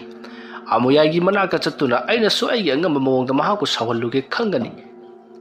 asomna khallaga bupol nungaina tumkhri somdana kamdori amuyai mahanga thadokhiba laimu ado halakladuna nahak halaklabra kari karam tahore adumna hangbada laimu aduna chinglebigi masadadi changba amata ngamdre adubu mahake mapabung bupol haibadudi tamthina mahaku laknaramlabani ꯃꯆꯥꯅꯨꯄꯤ ꯆꯤꯡꯂꯦꯝꯕꯤ ꯆꯪꯉꯛꯇꯨꯅ ꯃꯍꯥꯛꯅ ꯉꯥꯛꯊꯣꯛꯂꯛꯄꯗꯒꯤ ꯑꯩꯈꯣꯏ ꯆꯪꯕ ꯉꯝꯗꯕꯗꯒꯤ ꯍꯜꯂꯛꯂꯕꯅꯤ ꯍꯥꯏꯗꯨꯅ ꯇꯝꯃꯤ꯫ ꯋꯥꯐꯝ ꯑꯗꯨ ꯇꯥꯕꯗ ꯑꯃꯨꯌꯥꯏ ꯅꯣꯛꯂꯒ ꯃꯥꯒꯨꯝꯕ ꯀꯔꯤꯁꯨ ꯂꯩꯇꯕ ꯅꯨꯄꯤ ꯃꯆꯥ ꯑꯃꯅ ꯑꯩꯒ ꯃꯨꯛꯅꯕ ꯁꯥꯔꯤ, ꯐꯩ ꯈꯪꯒꯅꯤꯗꯅ, ꯁꯤꯗꯒꯤꯗꯤ ꯃꯊꯪ ꯂꯥꯛꯅꯒꯦ ꯈꯪꯒꯅꯤ꯫ ꯑꯁꯨꯝꯅ ꯍꯥꯏꯔꯝꯂꯒ ꯑꯃꯥꯏꯕ ꯑꯃꯨꯌꯥꯏ ꯃꯍꯥꯛ ꯏꯃꯨꯡꯗ ꯄꯔꯞ ꯆꯪꯗꯨꯅ ꯍꯤꯞꯈ꯭ꯔꯦ꯫ ꯃꯗꯨꯒꯤ ꯃꯇꯨꯡ ꯃꯊꯪꯒꯤ ꯅꯣꯡ ꯉꯥꯜꯂꯛꯂꯦ꯫ ꯑꯃꯨꯌꯥꯏꯗꯣ ꯃꯍꯥꯛꯀꯤ ꯃꯁꯥꯗ ꯁꯣꯛꯄ ꯂꯤꯕꯁꯤꯡ ꯑꯗꯨ ꯐꯅꯅꯕꯒꯤꯗꯃꯛꯇ ꯍꯤꯗꯥꯛ ꯇꯧꯗꯨꯅ ꯃꯥꯡꯒꯣꯜꯗ ꯍꯤꯞꯂꯒ ꯂꯩꯔꯤ꯫ ꯇꯟꯖꯥ ꯑꯗꯨꯗ ꯕꯨꯄꯣꯜꯗꯣ ꯑꯃꯨꯌꯥꯏ ꯎꯅꯒꯅꯤ ꯍꯥꯏꯗꯨꯅ ꯂꯥꯛꯂꯤ꯫ ꯃꯇꯝ ꯑꯗꯨꯗ ꯑꯃꯨꯌꯥꯏꯅ ꯕꯨꯄꯣꯜꯅ ꯊꯣꯡꯒꯥꯜꯂꯣꯝꯗ ꯆꯪꯂꯛꯂꯤꯕꯗꯨ ꯎꯕꯗ ꯑꯃꯨꯌꯥꯏꯅ ꯀꯔꯤꯅꯣ ꯃꯁꯤꯅ ꯑꯃꯨꯛ ꯑꯩꯒꯤ ꯏꯅꯥꯛꯇ ꯂꯥꯛꯂꯤꯕꯁꯤꯅ? ꯏꯃꯨꯡꯗ ꯆꯦꯟꯁꯤꯟꯕꯁꯨ ꯅꯪꯍꯧꯗ ꯀꯔꯤ ꯇꯧꯕ ꯂꯥꯛꯂꯤꯕꯖꯥꯠꯅꯣ? ꯏꯃꯨꯡꯁꯤꯅꯒ ꯃꯤꯒ ꯂꯩꯇꯕꯅꯦ, ꯑꯩꯕꯨ ꯃꯥꯅ ꯍꯥꯠꯇꯣꯛꯂꯝꯂꯗꯤ ꯀꯝꯗꯧꯅꯤ? ꯑꯗꯨꯝꯅ ꯃꯋꯣꯟ ꯈꯟꯗꯨꯅ ꯂꯩꯔꯤꯉꯩ ꯕꯨꯄꯣꯜ ꯁꯨꯃꯥꯡ ꯌꯧꯁꯤꯜꯂꯛꯂꯦ꯫ ꯑꯗꯨꯗꯨꯒ ꯃꯥꯃꯗꯤ ꯍꯛꯆꯥꯡ ꯉꯝꯕꯤꯗ꯭ꯔ ꯃꯥꯜꯂꯦꯅꯦ꯫ ꯍꯣꯏ ꯏꯕꯨꯡꯉꯣ, ꯍꯛꯆꯥꯡ ꯉꯝꯗꯅ ꯍꯤꯞꯂꯝꯂꯤꯕꯅꯤ꯫ ꯅꯠꯇꯦ, ꯅꯪꯕꯨ ꯁꯤꯗ ꯆꯨꯝꯅ ꯁꯨꯝ ꯂꯥꯛꯄ꯭ꯔꯣ ꯅꯠꯇ꯭ꯔꯒꯅ ꯀꯗꯥꯏ ꯆꯠꯂꯨꯕꯅꯣ ꯅꯪꯕꯨ? ꯃꯥꯃ, ꯑꯩ ꯃꯥꯃꯒꯤꯗ ꯂꯥꯛꯆꯔꯤꯕꯅꯤ꯫ ꯂꯥꯎ ꯀꯥꯈꯠꯂꯨ꯫ ꯁꯦ, ꯃꯥꯡꯒꯣꯜ ꯀꯥꯆꯤꯟꯗ ꯂꯩꯔꯤꯕ ꯃꯣꯔꯥꯗꯣ ꯑꯗꯨꯗ ꯐꯝꯃꯨ꯫ ꯍꯣꯏ, ꯐꯒꯅꯤ ꯃꯥꯃ꯫ ꯃꯥꯃꯕꯨ ꯍꯛꯆꯥꯡ ꯀꯃꯥꯏꯅ ꯇꯧꯕꯤꯔꯤꯕꯅꯣꯅꯦ? ꯃꯥꯃ ꯍꯛꯆꯥꯡ ꯉꯝꯗꯦ ꯇꯥꯕꯗꯨꯗ ꯑꯩ ꯍꯪꯕ ꯂꯥꯛꯆꯔꯤꯕꯅꯤ꯫ ꯏꯕꯨꯡꯉꯣ, ꯌꯥꯝꯅ ꯀꯥ ꯍꯦꯟꯅ ꯉꯝꯗꯕꯕꯨꯗꯤ ꯅꯠꯇꯦꯗ, ꯆꯨꯝꯅ ꯂꯩꯍꯧ ꯃꯆꯥ ꯈꯔ ꯍꯧꯕꯒꯤ ꯋꯥꯅꯤ꯫ ꯑꯗꯣ ꯑꯩꯅ ꯍꯤꯗꯥꯛ ꯊꯛꯈ꯭ರೆ, ꯍꯧꯖꯤꯛꯄꯨꯗꯤ ꯈꯔ ꯍꯜꯂ ꯄꯣꯠꯅꯤꯗ꯫ ꯑꯣꯖꯥ ꯑꯃꯥꯏꯕ ꯍꯣꯏ, ꯃꯥꯃ ꯍꯣꯏꯅꯒ ꯅꯥꯕꯁꯤꯗꯤ ꯀꯨꯏꯅꯒ ナꯕ ꯉꯝꯕꯖꯥꯠ ꯅꯠꯇꯦꯗ꯫ ꯍꯤꯗꯥꯛ ꯂꯥꯡꯊꯛ ꯁꯦꯝꯕ ꯍꯩꯕꯅꯤꯅ ꯍꯤꯗꯥꯛ ꯂꯥꯡꯊꯛꯇꯨ ꯁꯦꯝꯃꯒ ꯀꯨꯠ ꯌꯣꯠꯁꯤꯟꯈ꯭ꯔꯒ ꯂꯣꯏꯔꯦꯕ꯫ ꯍꯤꯗꯥꯛ ꯂꯥꯡꯊꯛ ꯁꯦꯝꯕ ꯉꯝꯖꯗꯕ, ꯃꯥꯏꯕꯁꯨ ꯑꯣꯏꯍꯧꯗꯕ ꯑꯩꯈꯣꯏꯗꯤ ꯇꯤꯃꯨ ꯂꯥꯏꯃꯨꯅ ꯑꯃꯨꯛꯀ ꯀꯤꯍꯟ ꯈꯪꯍꯟꯗꯅ ꯂꯩꯔꯕꯅꯤ꯫ ꯑꯗꯨꯝꯅ ꯍꯥꯏꯔꯛꯄꯗ ꯑꯃꯥꯏꯕ ꯑꯃꯨꯌꯥꯏꯅ ꯑꯗꯣ ꯏꯕꯨꯡꯉꯣ, ꯅꯪꯅ ꯂꯥꯛꯄꯒꯤ ꯃꯔꯝꯕꯨ ꯀꯔꯤꯅꯣꯅꯦ? ꯁꯨꯝꯗꯧꯕꯅꯤ ꯃꯥꯃꯅ ꯑꯩꯒꯤ ꯏꯃꯨꯡꯗ ꯇꯧꯔꯛꯂꯤꯕ ꯊꯥꯖꯤꯜꯂꯛꯂꯤꯕ ꯕꯨꯠ ꯄ꯭ꯔꯦꯠ ꯇꯤꯃꯨ ꯂꯥꯏꯃꯨ ꯁꯥꯔꯣꯏ ꯉꯥꯔꯣꯏꯁꯤꯡ ꯑꯗꯨ ꯃꯥꯃꯅ ꯊꯥꯔꯛꯄꯅꯤ ꯍꯥꯏꯕꯁꯤ ꯑꯩ ꯂꯣꯏꯅꯃꯛ ꯈꯪꯖꯩ꯫ ꯍꯣꯏꯅꯦ ꯏꯕꯨꯡꯉꯣ, ꯃꯗꯨ ꯑꯩꯅ ꯊꯥꯈꯤꯕ ꯅꯠꯇꯦ ꯍꯥꯏꯗꯅ ꯍꯥꯏꯔꯁꯨ ꯅꯍꯥꯛꯅ ꯊꯥꯖꯒꯗꯕ ꯂꯩꯇ꯭ꯔꯦ, ꯃꯔꯝꯗꯤ ꯑꯩꯁꯤ ꯃꯥꯏꯕꯅꯤꯅ ꯍꯥꯏꯕ꯫ ꯃꯥꯃ ꯑꯗꯨꯒꯤꯗꯃꯛꯇꯗꯤ ꯀꯔꯤꯝꯁꯨ ꯈꯟꯕꯤꯔꯨꯅꯨ, ꯑꯩꯅ ꯍꯥꯏꯖꯔꯤꯕꯅꯤꯅ ꯃꯥꯃꯅ ꯑꯗꯨꯝꯅ ꯁꯥꯔꯣꯏ ꯉꯥꯔꯣꯏ ꯇꯤꯃꯨ ꯂꯥꯏꯃꯨ ꯊꯥꯖꯤꯜꯂꯛꯄꯗꯨ ꯑꯩꯉꯣꯟꯗ ꯀꯔꯤꯃꯠꯇ ꯀꯥꯏꯕ ꯂꯩꯇꯦ, ꯊꯥꯖꯤꯟꯕꯤꯔꯛꯎ꯫ ꯑꯗꯨꯒ ꯉꯔꯥꯡ ꯊꯥꯖꯤꯜꯂꯛꯂꯝꯕꯗꯨꯗꯤ ꯌꯥꯝꯅ ꯑꯉꯥꯡ ꯇꯥꯏ, ꯑꯗꯨꯗꯤ ꯃꯥꯏꯕ ꯑꯣꯏꯗꯕ ꯏꯆꯝ ꯆꯝꯕ ꯑꯩꯈꯣꯏꯅ ꯍꯦꯛꯇꯃꯛ ꯁꯥꯟꯅꯔꯒ ꯊꯥꯖꯤꯟꯕ ꯌꯥꯕ ꯄꯣꯠꯅꯤꯗꯣ꯫ ꯑꯗꯨꯅ ꯈꯔ ꯍꯦꯟꯅ ꯍꯩꯊꯣꯏ ꯁꯤꯡꯊꯣꯏꯕ, ꯃꯄꯥꯡꯒꯜ ꯀꯟꯕ, ꯃꯤꯒꯤ ꯂꯩꯋꯥ ꯃꯟꯇ꯭ꯔ ꯁꯣꯜꯂꯒ ꯉꯥꯛꯂꯤꯕ ꯀꯥꯡꯈꯜꯗꯨ ꯐꯥꯎꯕ ꯍꯦꯛꯇ ꯁꯦꯒꯥꯏꯔꯒ ꯃꯅꯨꯡꯗ ꯂꯤꯠꯁꯤꯜꯂꯛꯂꯒ ꯀꯥꯡꯈꯜ ꯍꯥꯡꯖꯤꯜꯂꯛꯂꯒ ꯐꯃꯨꯡꯗ ꯍꯤꯞꯂꯤꯕ ꯃꯤ ꯑꯗꯨ ꯐꯥꯎꯕ ꯃꯦꯠꯈꯥꯏꯔꯒ ꯍꯥꯠꯄ ꯉꯝꯕ ꯈ꯭ꯋꯥꯏꯗꯒꯤ ꯄꯥꯡꯒꯜ ꯀꯟꯕ ꯂꯥꯏꯗꯣ ꯊꯥꯕꯤꯔꯛꯑꯣ ꯍꯥꯏꯒꯦꯗꯅ ꯂꯥꯛꯆꯔꯤꯕꯅꯤ꯫ ꯉꯔꯥꯡꯒꯤꯗꯨꯗꯤ ꯑꯉꯥꯡ ꯌꯥꯝꯅ ꯇꯥꯏꯗ, ꯑꯉꯥꯡ ꯃꯆꯥ ꯃꯁꯨ ꯈꯔ ꯈꯣꯝꯖꯤꯜꯂꯒ ꯕꯨꯠ ꯁꯥꯟꯅꯕꯗꯨꯅꯗꯤ ꯑꯣꯏꯔꯣꯏ꯫ ꯑꯗꯨꯅ ꯈꯔ ꯌꯥꯝꯅ ꯆꯥꯎꯕ ꯊꯕꯛ ꯑꯃ ꯇꯧꯒꯦ ꯍꯥꯏꯔꯕꯗꯤ ꯑꯉꯥꯡ ꯃꯆꯥ ꯃꯁꯨ ꯕꯨꯠ ꯊꯥꯖꯤꯟꯕ ꯅꯠꯇꯕꯤꯗ ꯈꯔ ꯆꯥꯎꯕ, ꯀꯥꯡꯈꯜ ꯁꯦꯒꯥꯏꯕ ꯉꯝꯕ ꯕꯨꯠ ꯑꯣꯏꯅ ꯊꯥꯕꯤꯔꯛꯑꯣ꯫ ꯑꯗꯨꯒ ꯑꯃꯅ ꯃꯥꯃꯁꯨ ꯁꯤꯒꯗꯕꯒꯤ ꯅꯨꯃꯤꯠ ꯃꯁꯤꯡ ꯄꯥꯕ ꯌꯥꯔꯕ ꯖꯥꯠꯅꯤ, ꯍꯥꯏꯕꯗꯤ ꯇꯧꯔꯤꯕ ꯂꯥꯜ ꯑꯁꯤ ꯏꯆꯝ ꯆꯝꯕ ꯂꯥꯜ ꯑꯃꯗꯤ ꯅꯠꯇ꯭ꯔꯦ ꯍꯥꯏꯕ꯫ ꯑꯩꯈꯣꯏꯒ ꯃꯥꯃꯒ ꯍꯦꯛꯇꯃꯛ ꯑꯉꯝꯕ ꯁꯤꯇꯠꯅꯒꯗꯧꯔꯤꯕꯅꯤ꯫ ꯐꯔꯦ ꯃꯥꯃ, ꯋꯥꯐꯝꯁꯤꯡ ꯑꯁꯤ ꯃꯥꯃꯗ ꯍꯥꯏꯒꯦ ꯍꯥꯏꯗꯨꯅ ꯂꯥꯛꯂꯤꯕꯅꯤ꯫ ꯏꯆꯥꯅꯨꯄꯤꯒꯤ ꯆꯩ ꯈꯔ ꯆꯥꯕꯗ ꯑꯗꯨ ꯌꯧꯅ ꯅꯥꯔꯗꯨꯅꯗꯤ ꯇꯁꯦꯡꯅꯃꯛꯀꯤ ꯆꯩꯗꯨꯅ ꯍꯥꯠꯂꯒꯦ ꯃꯇꯥꯒꯨꯝ ꯐꯨꯖꯤꯜꯂꯛꯂꯕꯗꯤ ꯂꯦꯡꯕ ꯉꯝꯗꯕꯒꯤ ꯋꯥꯐꯝꯅꯤꯅꯦ꯫ ꯅꯁꯥꯃꯛꯁꯨ ꯃꯥꯏꯕ ꯑꯣꯏꯔꯤꯕ ꯄꯪꯉꯤꯗꯀꯣ꯫ ꯐꯔꯦ ꯑꯗꯨꯗꯤ ꯑꯩ ꯆꯠꯂꯒꯦ꯫ ꯑꯁꯨꯝꯅ ꯍꯥꯏꯔꯝꯂꯒ ꯑꯃꯨꯌꯥꯏꯒꯤ ꯃꯅꯥꯛꯇꯒꯤ ꯕꯨꯄꯣꯜꯗꯣ ꯄꯔꯞ ꯊꯣꯛꯈꯤ꯫ ꯃꯇꯝ ꯑꯗꯨꯗ ꯑꯃꯨꯌꯥꯏꯅ ꯀꯌꯥꯗ ꯃꯤ ꯎꯁꯤꯠꯇꯅ ꯉꯥꯡꯉꯝꯂꯤꯕꯅꯣ? ꯃꯥꯒꯤ ꯃꯆꯥꯅꯨꯄꯤ ꯑꯗꯨꯅ ꯑꯩꯉꯣꯟꯗꯒꯤ ꯍꯦꯟꯅ ꯍꯩꯕꯒꯤ ꯃꯑꯣꯡꯅꯤꯅꯤ ꯃꯥꯅ ꯉꯥꯡꯉꯝ ꯁꯛꯑꯝꯂꯤꯕꯗꯣ꯫ ꯑꯄꯪꯕ ꯃꯥꯅ ꯈꯪꯗ꯭ꯔꯕꯁꯨ ꯁꯤꯡꯇ꯭ꯔꯤꯛ ꯁꯤꯡꯕ ꯑꯩꯗꯤ ꯂꯣꯏꯅꯃꯛ ꯈꯪꯂꯤꯕꯅꯤ꯫ ꯐꯩ, ꯈꯪꯒꯅꯤ꯫ ꯃꯥꯅ ꯊꯥꯒꯠꯆꯔꯤꯕ ꯃꯆꯥꯅꯨꯄꯤ ꯑꯁꯦ ꯉꯥꯎꯅ ꯐꯩꯅ ꯅꯥꯍꯜꯂꯒ ꯂꯝꯖꯥꯎ ꯁꯣꯔꯣꯛꯇ ꯀꯣꯏꯄꯨ ꯄꯨꯒꯦ ꯈꯪꯒꯅꯤꯗꯅ, ꯃꯌꯥꯝꯒꯤ ꯅꯣꯛꯅꯐꯝ ꯑꯣꯏꯍꯟꯒꯦ꯫ ꯐꯖꯔꯕ ꯃꯍꯥꯛꯀꯤ ꯃꯥꯏꯊꯣꯡ ꯑꯗꯨ ꯑꯉꯥꯎꯕꯤ ꯍꯥꯏꯕꯒꯤ ꯃꯤꯡꯊꯣꯟꯅ ꯍꯥꯃꯨꯛ ꯇꯩꯁꯟꯒꯦ ꯈꯪꯒꯅꯤꯗꯅ, ꯃꯥꯒꯨꯝꯕꯅ ꯑꯩꯕꯨ ꯎꯁꯤꯠ ꯊꯑꯣꯏꯗꯕ꯫ ꯑꯁꯨꯝꯅ ꯈꯜꯂꯝꯂꯒ ꯑꯃꯨꯌꯥꯏ ꯂꯩꯃꯥꯏꯗꯒꯤ ꯇꯞꯅ ꯍꯧꯒꯠꯂꯛꯂꯤ꯫ ꯃꯈꯣꯡ ꯉꯥꯎꯐꯤꯡ ꯇꯧꯏ, ꯑꯗꯨꯕꯨ ꯃꯀꯣꯛ ꯉꯥꯎꯅꯤꯡꯉ ꯉꯥꯎꯖꯔꯁꯅꯨ ꯍꯥꯏꯗꯨꯅ ꯃꯍꯥꯛ ꯆꯩꯁꯨ ꯑꯃ ꯁꯧꯔꯗꯨꯅ ꯃꯥꯡꯒꯣꯜꯗꯒꯤ ꯁꯨꯃꯥꯡꯗ ꯀꯨꯝꯊꯔꯛꯂꯤ꯫ asomna kumtharaklaga mahangna sumangi atu akoibada hauriba lai pambi ani hu maduki marakta sangchallaga laigi laina amabu mahangna pathatli aduga leiwa ama sonuna laina aduda kamsili adumna kamsilu baduda khudakta laina ado upul ondana mangkhri matamaduda amuyaina laina sidaina lewa mantra somatamda upul kaduna mangkhriba sigumna magi pupul haiba nupa adugi masa nupi chinglembe sisu sodana manghan mangamgadoribani adumna hairaga amaiba amuyai lei amabu hekchalli numidangi matamda chinglembi sodana lusallage haibagi mawongni madugi matung la hekhrei ate polam sing mathang hekpa loikhri matawa somna thorang topa pungloi loreduna ahingi matam oirakpa ngaiduna leikhi asomna tawduna matam madu haukrabada ahingi matam oisilakli ahingi matam aduta amuyai magi laisanapam oriba tuyal khungnungi haining pambi hauba adugi manak tamna yamna warasu wana lakli asum lakpara haining hauriba mafamado yausallaklabada amaiba amuyaina mafam masi yoklabadi aigi thabaktu hauba yaragani magumba kasiloitaba nupi macha amana aingoda usit thoidaba yabra asumna khallaga amuyai haining hauriba adugi manakta phamtharakli aduga la ado tingthoktuna mahana lei kharabu thenura thamli madugi matung amaiba amuyaina murum lewa khara solaga laising aduda su haiduna kami aduga chinglembigi mamingga su palli madugi matung amuyaina lei abu mahana lewa kamlaga suru noi khairakpada somda chinglembi masa ado kariroma tawduna yamna kana narakli karigumba posak amana mahakpu chapkhairakpagum narakpa amadi mahaki unsa singaduta machin tumba pot amana thinba amadi jagapki maningna chapkhairakpagum narakpa adudadi chinglembi do leimaida tharo onduna khangli numit aduda bupol su makoigi yumthangnabada leiba miyoi ama masa ngaloktabadagi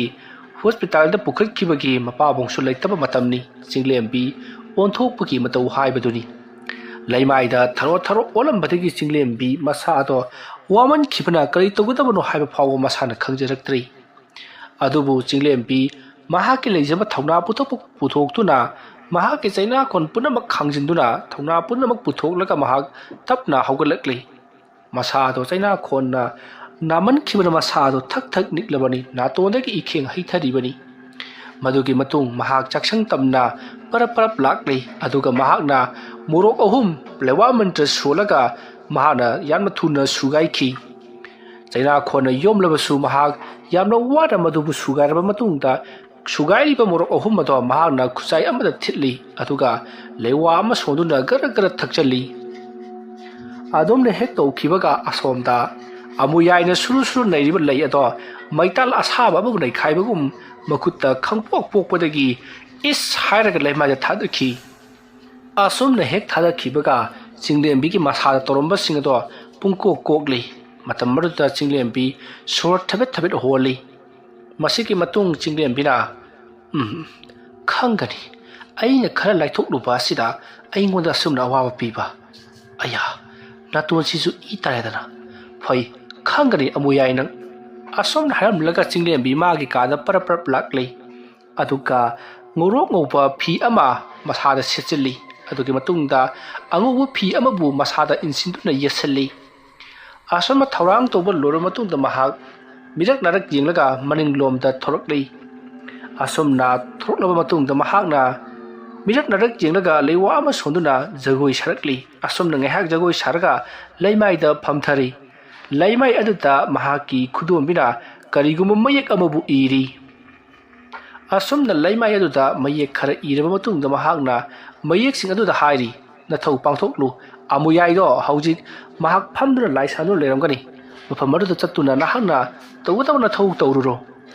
asomna hairaga leimaida yegliba mayek ado yamna yangna tharaki adumna chinglemina lewa solaga nathau pangthoklu he hairubaga mafam agaida akanba mawongda nganglaga karigumba amabu senkhi matam aduta chinglembina yeklibasi kairen amagi saktamni ꯍꯥꯏꯔꯤꯕ ꯀꯔꯦꯜ ꯑꯗꯣ ꯈꯨꯗꯛꯇ ꯄꯥꯝꯕ ꯀꯔꯦꯜ ꯑꯆꯧꯕ ꯑꯃ ꯑꯣꯟꯗꯨꯅ ꯑꯃꯨꯌꯥꯏꯒꯤ ꯃꯅꯥꯛ ꯇꯝꯅ ꯆꯦꯟꯈ꯭ꯔꯕꯅꯤ ꯁꯣꯝꯗꯅ ꯀꯝꯗꯧꯔꯤ ꯑꯃꯨꯌꯥꯏ ꯃꯈꯨꯠ ꯑꯗꯣ ꯐꯨ ꯐꯨ ꯀꯥꯝꯗꯨꯅ ꯀꯟꯊꯣꯛꯂꯒ ꯑꯇꯣꯞꯄꯗ ꯂꯩꯔꯤꯕ ꯂꯩ ꯑꯃꯕꯨ ꯄꯥꯏꯈꯠꯂꯤ ꯑꯗꯨꯒ ꯆꯤꯡꯂꯦꯝꯕꯤꯗ ꯑꯃꯨꯛꯀꯁꯨ ꯆꯩꯅꯥ ꯄꯤꯅꯅꯕ ꯃꯍꯥꯛꯄꯨ ꯅꯩꯈꯥꯏꯗꯨꯅ ꯆꯩꯅꯥꯈꯣꯜ ꯃꯌꯥꯝ ꯑꯗꯨꯅ ꯉꯥꯎꯍꯜꯂꯒ ꯍꯥꯠꯅꯅꯕꯒꯤꯗꯃꯛꯇ ꯇꯧꯔꯛꯂꯤꯕꯅꯤ ꯑꯁꯨꯝꯅ ꯂꯩ ꯑꯗꯨ ꯄꯥꯏꯈꯠꯂꯒ ꯂꯩꯋꯥ ꯁꯣꯟꯕ ꯍꯧꯔꯤꯉꯩ ꯇꯟꯖꯥ ꯑꯗꯨꯗ ꯑꯃꯨꯌꯥꯏꯒꯤ ꯃꯇꯨꯡꯗ ꯁꯣꯔꯣꯠ ꯀꯔꯤꯒꯨꯝꯕ ꯑꯃ ꯂꯥꯛꯂꯤ ꯑꯃꯨꯌꯥꯏꯅ ꯍꯤ ꯀꯔꯤꯅꯣ ꯑꯩꯒꯤ ꯏꯐꯝꯗꯁꯨ ꯃꯍꯥꯛꯅ ꯊꯥꯔꯛꯂꯕ꯭ꯔꯥ ꯑꯁꯨꯝꯅ ꯈꯜꯂꯤꯉꯩ ꯀꯩ ꯑꯃꯅ ꯒꯔꯪ ꯒꯔꯪ ꯉꯪꯕꯒꯤ ꯃꯈꯣꯜ ꯇꯥꯔꯛꯂꯤ ꯈꯣꯟꯖꯦꯜ ꯑꯗꯨ ꯇꯥꯕꯗ ꯑꯃꯨꯌꯥꯏꯅ ꯍꯤꯁ ꯀꯩꯅꯣ ꯁꯤꯗꯤ ꯍꯥꯏꯗꯨꯅ ꯂꯩꯊꯣꯛꯂꯨꯕꯗꯗꯤ ꯃꯃꯤꯠ ꯃꯅꯥ ꯏꯂꯪ ꯂꯪꯅ ꯃꯤ ꯑꯃꯒꯤ ꯊꯥꯖꯤꯟꯖꯧꯅ ꯋꯥꯡꯂꯕ ꯁꯥꯡꯕꯅ ꯐꯨꯠ 3 ꯁꯥꯡꯉꯒꯗꯕ ꯆꯥꯎꯔꯕ ꯄꯥꯝꯕ ꯀꯔꯦꯜ ꯑꯆꯧꯕ ꯑꯃ ꯂꯩꯃꯥꯏꯗ ꯗꯨꯝ ꯗꯨꯝ ꯉꯪꯗꯨꯅ ꯆꯪꯂꯛꯂꯤꯕꯗꯨ ꯎꯔꯤ ꯃꯗꯨ ꯎꯕꯗ ꯑꯃꯨꯌꯥꯏꯅ ꯀꯔꯤꯅꯣ ꯁꯤꯗꯤ ꯀꯩꯔ ꯅꯠꯇ꯭ꯔꯒꯅ ꯅꯣꯡꯁꯥꯔꯥ ꯑꯁꯨꯝꯅ ꯈꯜꯂꯤꯉꯩ ꯆꯣꯡꯁꯜꯂꯛꯇꯨꯅ ꯑꯃꯨꯌꯥꯏꯒꯤ ꯂꯨꯁꯝꯗ ꯂꯥꯛꯇꯨꯅ ꯐꯗꯠ ꯍꯥꯏꯗꯠꯂꯛꯂꯤ ꯑꯗꯨꯝꯅ ꯍꯥꯏꯗꯠꯂꯛꯄꯗꯨꯗ ꯑꯃꯨꯌꯥꯏꯗꯣ ꯀꯟꯅ ꯂꯥꯎꯔꯤ ꯑꯗꯨꯒ ꯀꯩ ꯑꯗꯨꯅ ꯂꯨꯁꯝꯗ ꯂꯥꯛꯂꯒ ꯍꯥꯏꯗꯠꯂꯒ ꯂꯪꯊꯣꯔꯛꯄꯗ ꯍꯥꯏꯅꯤꯡ ꯄꯥꯝꯕꯤ ꯑꯗꯨꯗ ꯌꯩꯁꯟꯗꯨꯅ ꯑꯃꯨꯌꯥꯏ ꯂꯩꯃꯥꯏꯗ ꯆꯩꯅꯥꯈꯣꯜ ꯃꯌꯥꯝ ꯑꯗꯨꯒ ꯂꯣꯏꯅꯅ ꯅꯥꯍꯦꯗꯨꯅ ꯈꯥꯡꯂꯤ ꯃꯃꯥꯏ ꯃꯃꯤꯠ ꯄꯨꯝꯅꯃꯛ ꯏꯍꯤꯡ ꯅꯥꯍꯤꯡ ꯁꯥꯔꯤ ꯀꯩ ꯑꯗꯨꯅ ꯆꯣꯡꯁꯜꯂꯛꯇꯨꯅ ꯑꯃꯨꯌꯥꯏꯒꯤ ꯃꯅꯪꯒꯟꯗ ꯈꯨꯖꯤꯟ ꯃꯔꯝ ꯇꯥꯅ ꯈꯣꯠꯈ꯭ꯔꯦ ꯑꯗꯨꯝꯅ ꯈꯣꯠꯂꯛꯄꯗꯨꯗ ꯑꯃꯨꯌꯥꯏꯗꯤ ꯊꯦꯛꯀꯠꯇꯨꯅ ꯂꯥꯎꯔꯤ ꯃꯇꯧ ꯑꯁꯨꯝꯅ ꯑꯃꯨꯌꯥꯏꯅ ꯀꯣꯜꯂꯥꯎ ꯂꯥꯎꯔꯛꯄ ꯑꯗꯨꯗ ꯃꯅꯥꯛ ꯅꯛꯄꯗ ꯂꯩꯕ ꯌꯨꯝꯁꯤꯡ ꯇꯥꯔꯗꯨꯅ ꯀꯔꯤꯅꯣꯅꯦꯍꯦ ꯑꯩꯈꯣꯏꯒꯤ ꯇꯨꯔꯦꯜ ꯈꯣꯡꯅꯨꯡꯗ ꯂꯥꯎꯔꯤꯕꯁꯤꯕꯨ ꯍꯥꯏꯗꯨꯅ ꯃꯤ ꯃꯊꯪ ꯍꯧꯒꯠꯅꯔꯛꯇꯨꯅ ꯇꯨꯔꯦꯜ ꯈꯣꯡꯅꯨꯡꯂꯣꯝꯗ ꯆꯦꯜꯂꯛꯂꯤ ꯑꯃꯨꯌꯥꯏ ꯀꯟꯅ ꯂꯥꯎꯕꯗꯣ ꯂꯦꯞꯄ ꯅꯠꯇꯦ ꯃꯁꯤꯗꯒꯤꯗꯤ ꯑꯃꯨꯌꯥꯏꯗꯨꯅ ꯀꯅꯥ ꯂꯩꯕꯒꯦ ꯑꯩꯕꯨ ꯑꯃꯨꯛꯇ ꯀꯜꯂꯨ ꯀꯩꯅ ꯆꯥꯔꯦ ꯍꯥꯏꯗꯨꯅ ꯃꯥꯅ ꯇꯧꯔꯤꯕ ꯊꯕꯛ ꯑꯗꯣ ꯀꯔꯤꯅꯣ ꯍꯥꯏꯕ ꯀꯥꯎꯊꯣꯛꯄ ꯃꯈꯩ ꯀꯣꯏꯂꯥꯎ ꯂꯥꯎꯔꯨꯔꯦ ꯃꯇꯝ ꯑꯗꯨꯗ ꯂꯩꯀꯥꯏ ꯃꯌꯥꯝ ꯆꯦꯟꯁꯤꯜꯂꯛꯄꯗꯗꯤ ꯑꯃꯨꯌꯥꯏ ꯃꯇꯣꯝꯇ ꯊꯔꯣ ꯑꯣꯟꯗꯨꯅ ꯑꯩ ꯀꯩꯅꯣꯝꯃ ꯇꯧꯔꯤ ꯀꯩꯅ ꯆꯤꯛꯂꯦ ꯍꯥꯏꯗꯨꯅ ꯂꯥꯎꯗꯨꯅ ꯂꯩꯔꯝꯂꯤ ꯃꯇꯝ ꯑꯗꯨꯗ ꯃꯌꯥꯝ ꯆꯦꯟꯁꯤꯜꯂꯛꯇꯨꯅ ꯑꯃꯨꯌꯥꯏꯕꯨ ꯀꯩꯗꯧꯔꯒꯦ ꯅꯉꯣꯟꯗꯗꯤ ꯀꯅꯥꯅꯁꯨ ꯆꯤꯛꯇꯦ ꯍꯥꯏꯗꯨꯅ ꯑꯃꯨꯌꯥꯏꯕꯨ ꯊꯦꯝꯖꯤꯜꯂꯤ ꯑꯃꯨꯌꯥꯏ ꯍꯧꯖꯤꯛꯇꯤ ꯃꯁꯥꯗꯣ ꯏꯍꯤꯡ ꯅꯥꯍꯤꯡ ꯁꯥꯔꯕꯅꯤ ꯍꯩꯅꯤꯡ ꯄꯥꯝꯕꯤ ꯑꯗꯨꯗ ꯊꯣꯝꯖꯤꯜꯂꯨꯕꯒꯤ ꯃꯍꯥꯛꯀꯤ ꯁꯌꯦꯡ ꯇꯦꯛꯂꯕꯅꯤ ꯃꯍꯥꯛꯀꯤ ꯃꯅꯪꯒꯟꯗ ꯈꯣꯠꯈꯤꯕꯒꯤ ꯁꯥꯡꯅ ꯃꯔꯝ ꯇꯥꯗꯨꯅ ꯏ ꯑꯣꯔꯣ ꯍꯩꯊꯔꯤꯕꯅꯤ ꯃꯀꯣꯛ ꯀꯥꯏꯔꯦ ꯂꯨꯁꯝꯗ ꯂꯥꯛꯈꯤꯕꯒꯤ ꯎꯟꯁꯥꯗꯣ ꯀꯩꯒꯤ ꯌꯥꯈꯨꯟ ꯇꯥꯗꯨꯅ ꯏ ꯑꯣꯔꯣ ꯍꯩꯊꯔꯤꯕꯅꯤ ꯇꯧꯔꯤꯕ ꯃꯑꯣꯡ ꯑꯁꯤꯗ ꯃꯌꯥꯝꯅꯁꯨ ꯈꯪꯂꯤ ꯑꯃꯨꯌꯥꯏꯁꯦ ꯀꯩ ꯑꯃꯅ ꯍꯥꯏꯗꯠꯂꯝꯂꯦ ꯍꯥꯏꯕꯁꯤ ꯑꯗꯨꯕꯨ ꯃꯈꯣꯏꯅ ꯆꯦꯟꯁꯤꯜꯂꯛꯄꯗꯗꯤ ꯀꯩꯗꯤ ꯑꯃꯠꯇ ꯂꯩꯔꯝꯗꯦ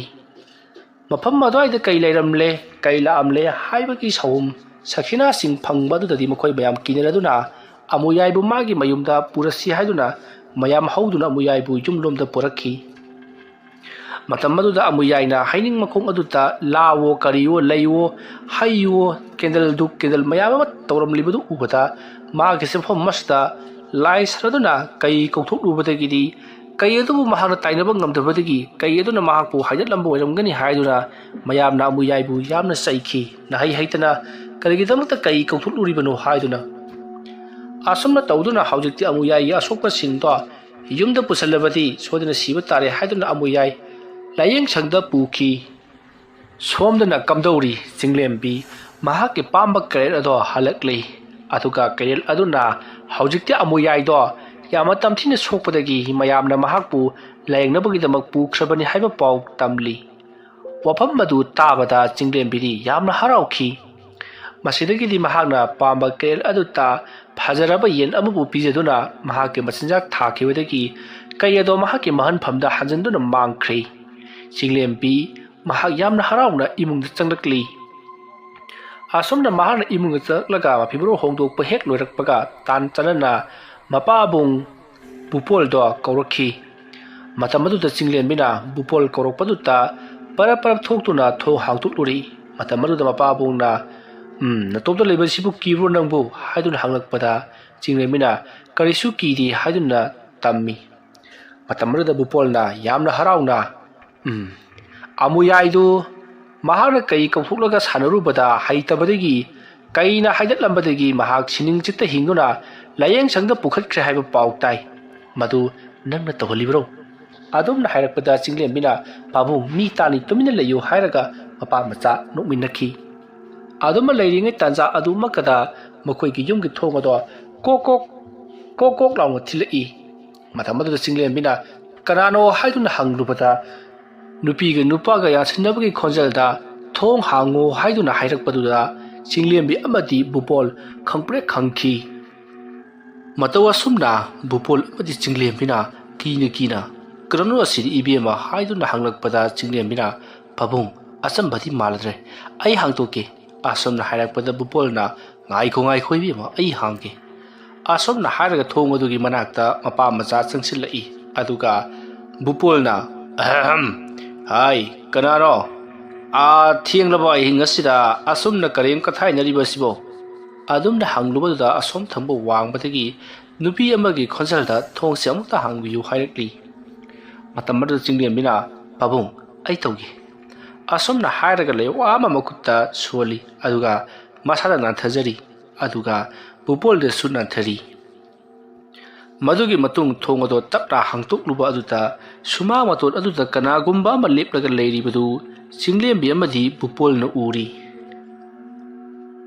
ꯃꯇꯝ ꯑꯗꯨꯗ ꯕꯨꯄꯣꯜꯅ ꯍꯥꯏ ꯀꯅꯥꯅꯣꯅꯦ ꯑꯗꯨꯗ ꯂꯦꯞꯂꯤꯕꯗꯨꯕꯣ ꯑꯩꯈꯣꯏꯅ ꯈꯪꯕ ꯃꯤꯁꯨ ꯃꯥꯟꯗꯤ ꯑꯃꯝꯕ ꯃꯔꯛ ꯑꯗꯨꯗ ꯂꯥꯏ ꯁꯥꯔꯤꯕ꯭ꯔꯣ ꯑꯁꯨꯝꯅ ꯍꯪꯂꯛꯄꯗꯨꯗ ꯅꯨꯄꯤ ꯑꯗꯣ ꯇꯨꯃꯤꯟꯅ ꯆꯠꯈ꯭ꯔꯦ꯫ ꯃꯁꯤꯗꯒꯤꯗꯤ ꯆꯤꯡꯂꯦꯝꯕꯤꯅ ꯕꯕꯥ ꯑꯁꯤꯗꯤ ꯑꯩꯈꯣꯏꯒꯤ ꯏꯃꯥ ꯃꯥꯜꯂꯤ ꯑꯁꯨꯝꯅ ꯍꯥꯏꯔꯛꯄꯗ ꯕꯨꯄꯣꯜꯅ ꯍꯥꯏ ꯕꯟꯗꯅꯥ ꯑꯗꯨꯝꯅ ꯀꯧꯔꯨꯕꯗꯨꯗ ꯅꯨꯄꯤ ꯑꯗꯣ ꯆꯞ ꯂꯦꯞꯄꯤ ꯑꯗꯨꯕꯨ ꯃꯃꯥꯏ ꯂꯩꯊꯣꯔꯛꯇꯦ꯫ ꯃꯁꯤꯗꯒꯤꯗꯤ ꯑꯃꯨꯛ ꯍꯟꯅ ꯆꯠꯈ꯭ꯔꯦ꯫ ꯃꯇꯝ ꯑꯗꯨꯗ ꯆꯤꯡꯂꯦꯝꯕꯤꯅ ꯃꯥꯅꯤ ꯁꯣꯏꯗ꯭ꯔꯦ ꯏꯃꯥꯅꯤ ꯄꯥꯕꯨꯡ ꯑꯩꯈꯣꯏꯒꯤ ꯏꯃꯥꯅꯤ ꯍꯥꯏꯗꯨꯅ ꯆꯤꯡꯂꯦꯝꯕꯤꯗꯣ ꯀꯞꯂꯛꯂꯤ꯫ ꯃꯇꯝ ꯑꯗꯨꯗ ꯕꯨꯄꯣꯜꯅ ꯕꯟꯗꯅꯥ ꯑꯃꯨꯛꯇ ꯉꯥꯏꯈꯣ ꯋꯥꯔꯤ ꯁꯥꯟꯅꯈꯤꯁꯤ ꯍꯥꯏꯗꯨꯅ ꯇꯥꯟꯅꯅꯕ ꯇꯧꯏ ꯑꯗꯨꯕꯨ ꯆꯤꯡꯂꯦꯝꯕꯤꯅ ꯇꯥꯟꯅꯔꯨꯔꯒꯅꯨ ꯄꯥꯕꯨꯡ ꯑꯗꯨꯃ ꯇꯧꯕ ꯐꯠꯇꯦ ꯍꯥꯏꯗꯨꯅ ꯃꯥꯡꯒꯣꯜꯗ ꯀꯨꯝꯊꯒꯦ ꯇꯧꯔꯨꯔꯕ ꯃꯄꯥꯕꯨꯡ ꯑꯗꯣ ꯀꯨꯝꯊꯍꯟꯗ꯭ꯔꯦ꯫ ꯃꯇꯝ ꯑꯗꯨꯗ ꯕꯨꯄꯣꯜꯅ ꯏꯕꯦꯝꯃ ꯀꯔꯤꯒꯤꯅꯣ ꯅꯪꯒꯤ ꯅꯃꯥꯅ ꯑꯩꯈꯣꯏꯒꯤ ꯅꯥꯀꯜ ꯂꯥꯛꯂꯝꯂꯤꯕ ꯑꯁꯤꯕꯣ ꯀꯔꯤ ꯃꯔꯝꯒꯤ ꯑꯣꯏꯔꯕꯖꯥꯠꯅꯣ ꯑꯁꯨꯝꯅ ꯍꯪꯂꯛꯄꯗ ꯆꯤꯡꯂꯦꯝꯕꯤꯅ ꯄꯥꯕꯨꯡ ꯑꯩꯈꯣꯏꯅ ꯀꯔꯤꯒꯨꯝꯕ ꯈꯔ ꯑꯃꯨꯌꯥꯏꯗ ꯇꯧꯈꯤꯕꯗꯨꯗ ꯄꯦꯜꯂꯗꯨꯅ ꯏꯃꯥꯅ ꯑꯩꯈꯣꯏꯕꯨ ꯊꯥꯒꯠꯄ ꯂꯥꯛꯄ ꯁꯣꯏꯗꯅ ꯑꯣꯏꯔꯝꯒꯅꯤ ꯃꯗꯨ ꯁꯣꯏꯗꯅ ꯑꯣꯏꯔꯝꯒꯅꯤ ꯐꯔꯦ ꯑꯩꯈꯣꯏꯁꯨ ꯏꯃꯨꯡꯗ ꯆꯪꯅꯅꯕ ꯇꯧꯔꯁꯤ ꯑꯁꯨꯝꯅ ꯅꯨꯃꯤꯗꯥꯡ ꯑꯊꯦꯡꯕ ꯑꯁꯤꯗ ꯏꯕꯥꯏꯁꯅ ꯁꯨꯃꯥꯡ ꯃꯥꯡꯒꯣꯟꯗ ꯑꯁꯨꯝꯅ ꯂꯩꯔꯕꯗꯤ ꯂꯩꯀꯥꯏꯒꯤ ꯃꯤꯁꯤꯡꯅ ꯎꯈ꯭ꯔꯒ ꯐꯠꯇꯕ ꯈꯟꯈꯤꯕꯅꯤ